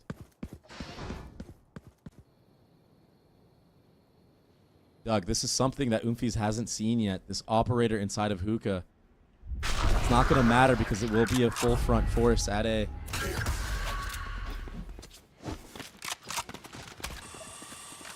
What's the play call here? Avery still has all of their smokes. If this is another A pop, Dre, this is going to be so difficult. Running into a stack, you're running into an Omen flash. No ultimate for info here in showers. This makes it obvious. You got 50 seconds to work with. Are you going to back up? No. You're going to full force forward. Corrupt? Oh, TP'd back. Elaborate's dead. That's a big one, but it's traded right back. Marceline able to get to make that 3. All 4 fall. Avery's left alone in a 1v3, and she cannot stand anymore. YFP survive. What an insane ending. Oh my gosh. Good night, bro. What was that spray down in showers? We've casted something like that before, Doug. We need to see that again. What a ridiculous play. They were all funneling out. There was no choice but to hold there. And it's almost disgusting. It's just disgusting from Marceline. It's poetic as well. She was popping off the whole map. Went kind of quiet there towards the end. But to close it out like that, what a fashion to do so. A 4K to stay alive. 34 kills on that map. Oh my goodness. That's an insane performance. And honestly, that's what you need out of your duelist. Marceline delivered, man. Oh my gosh. This whole series delivered. It was a back and forth. But yeah, YFP showing why they're a part of the big 3. And they got pushed. They got pushed in a real big way by Oomies, man. and they're gonna need to clean it up, especially for this next upcoming game against RF.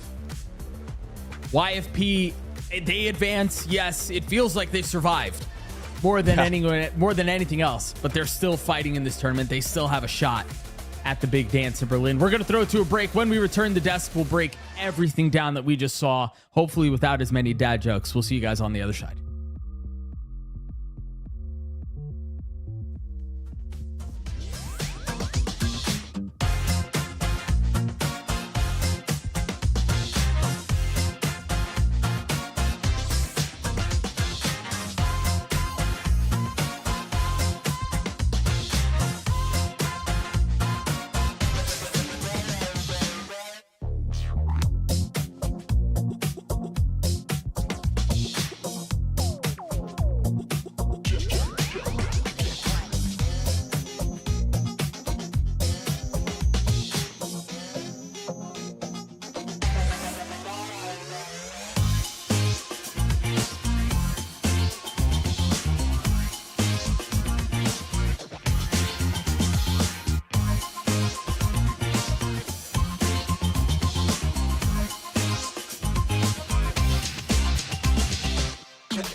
Not think of an absolutely more poetic way to be ending off what was an insane series throughout. 4K on the final round to end things off, 13-11 for YFP in a nail biter of a series. I mean, Athena, do you have any words? Because I'm still a little lost. Nothing to say here. No, I'm kidding. That was an insane game. For me personally, I'm just happy that the power rankings are now still intact. However, Oomies, they really put up a show. They fought literally to the very end. They made it so close. And every single player, I felt like, had some sort of performance. Exactly. Some sort of clutch round, did their job, did so much with their util and supported the team all around them. And it just was such a fun game to watch, man. You had everything. It started off with a ninja diffuse going on there with the Cypher, and then from Panday, and then after that you had Thrifties and Ecos and Classics, and then you have exactly players on both sides that did not want to go home after this game. They wanted to continue deeper into this tournament in the game changers. So a lot of players stepped up to the plate, so many multi-kills, and like you said, finishing on a multi-kill for the last player, but being a star player as well. Marceline has been popping off throughout the whole series. Maybe a little bit less on Icebox, but as I mentioned before, it's just a comp nature in itself that doesn't allow Marceline to move as freely as she could because of the agent that she was playing on Reyna. But when she was playing basically that Yoru on the first map and this one over here as a Raze, man, did this team look good. I mean, not to say I told you so, but I told you so that today's gonna be exciting. This is what lower bracket is about, man. You're like right, everyone is fighting for their lives. I take it back. I wasn't familiar with their game, Game Changers. Sorry. After doing it for so many years, I'm still not familiar with it. I apologize. That's funny, but yeah, so you can see, you know, actually I was just thinking about the first kills, and it's actually crazy because it's 13 to 11, the exact score line. I don't think it necessarily does match up, but it just goes to show that these rounds were so close that whoever got the first kill got the first blood. It normally doesn't matter what happens after that because there were so many times where numbers were lost. People were up numbers, the other team would come back and it would just be kind of over. But it just shows that every single player on each team, they played together. Every single execute was together. A lot of re-lurking, re-flanking, trying to get behind the rest of the enemy team, as well as getting so much information mid-round. Every single round just felt like there was so much kind of depth to it, so much meat to the round that it just was so enjoyable to watch. That's where the fun comes in for the lower round, but because everyone was pushed to the limits and nobody wanted to lose that. I mean, the aces, the 4Ks, it was just absolutely incredible. But that's where the heart rate comes in as well, because this was so close through and through. And talking about then the players and the step ups across the board, I mean, we were talking about that 4K from Celine to close out the series, but Harry from Oomies had this ace at one point. I mean, through and through, everyone really got to show a little bit of what they were about, fans, and it's a little heartbreaking on that aspect.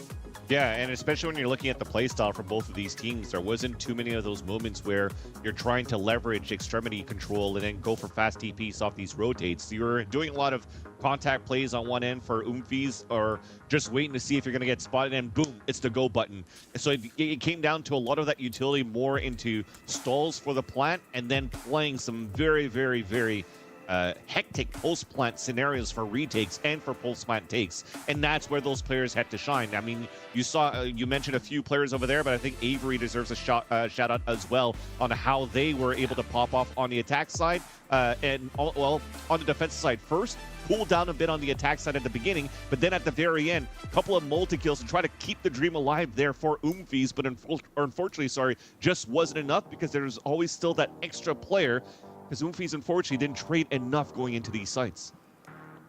Speaking of players popping off, I was gonna say popping off, 386 ACS on Marceline. And the game was so close. It's not like this was a blowout. It's not like this was just like a 13-1 situation. 386 ACS. That means that every single round, Marceline had some sort of crazy impact. On top of that, 34 kills in this game is insane. Multi-frag after multi-frag. Just a huge props to Marceline and every single person on this team. We've mentioned this a million times at this point, but everyone played their part and did their job. So many multi-frags, so many clutches, so many good uses of util that it was just so crazy.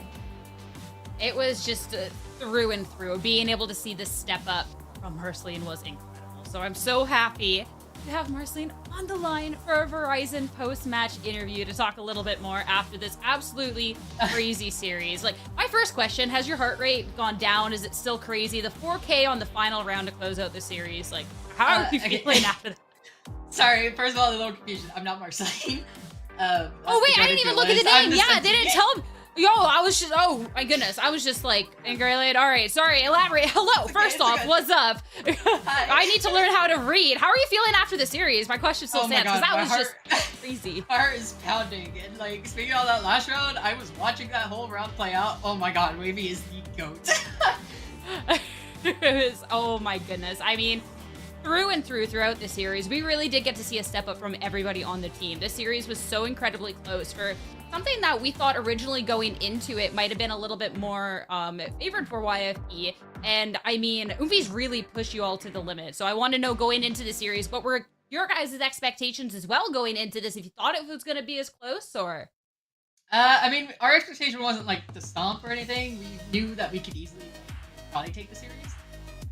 But we did a lot of prep and making sure that we were like ready for no matter what they threw at us. And they actually challenged us, so that was a fun series to play against.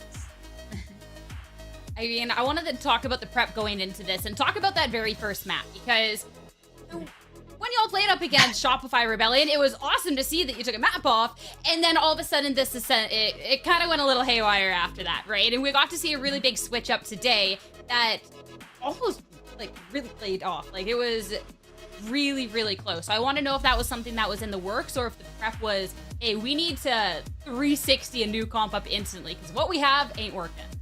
It wasn't really comp, it was more of just like actually setting in stone like strats and stuff, and like nailing down how we should be playing the comp that we've been playing. We did have to do some like, you know, mental resets, obviously, because of our performance yesterday, and then that unfortunate first map. But I mean, once we recollected ourselves, we basically knew.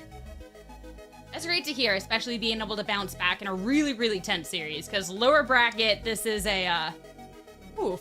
I want to know then too, when you're talking about the mental reset, if you could share with me kind of what you think is one of those hurdles that you all had to be overcoming, because it was something that it looked like, especially in the attacking ends, that there was a little bit of struggles at points.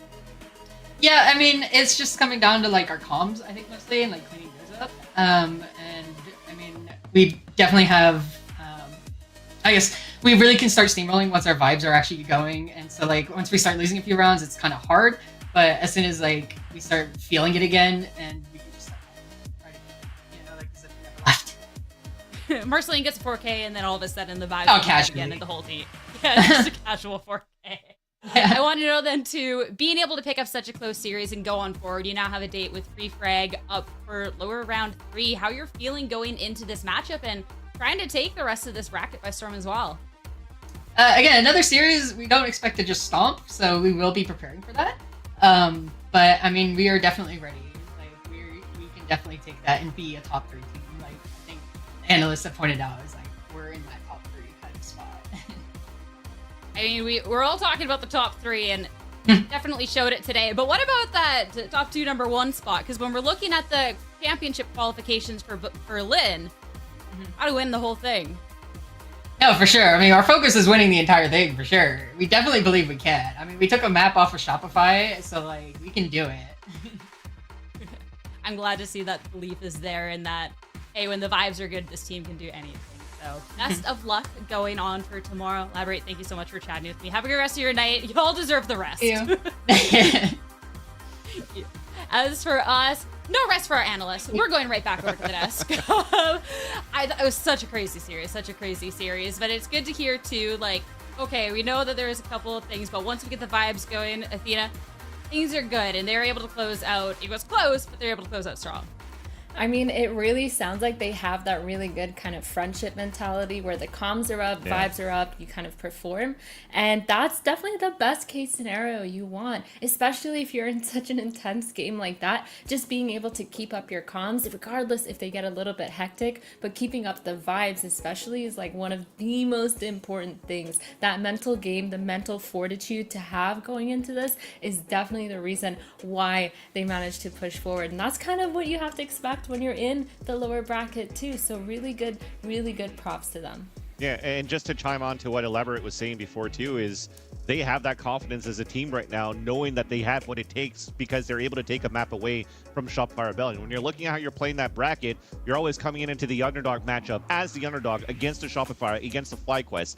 This time tonight, you're actually the overdog to play against your opponents in Oomies, and you almost lost it, right? But you held that tenacity. So right now for YFP, you kind of had a little bit of a taste of everything going into this bracket, and you're able to surpass a lot of those checkboxes and those milestones, rather, as a team. So I think this is a great turning point right now for YFP to get that confidence, and maybe with a rematch against FlyQuest, it might turn in their favor if they're able to play the way that they have been against Oomies tonight.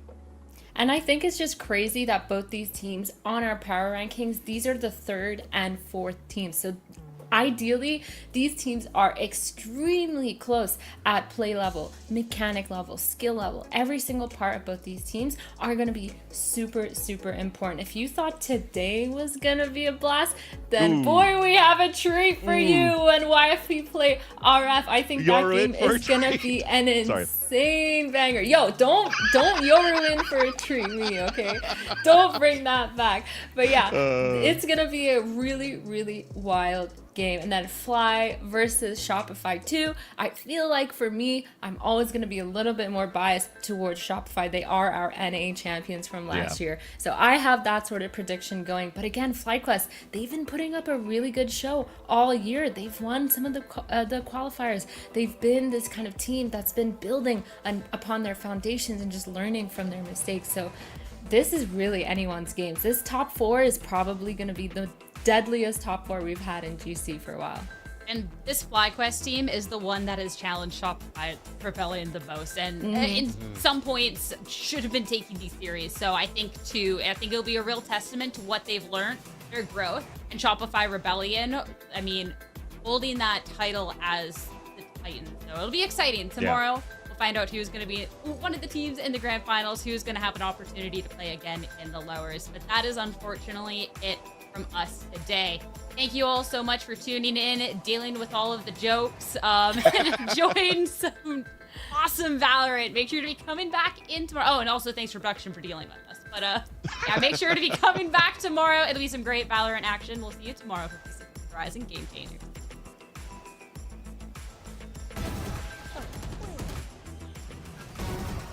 I want you to see.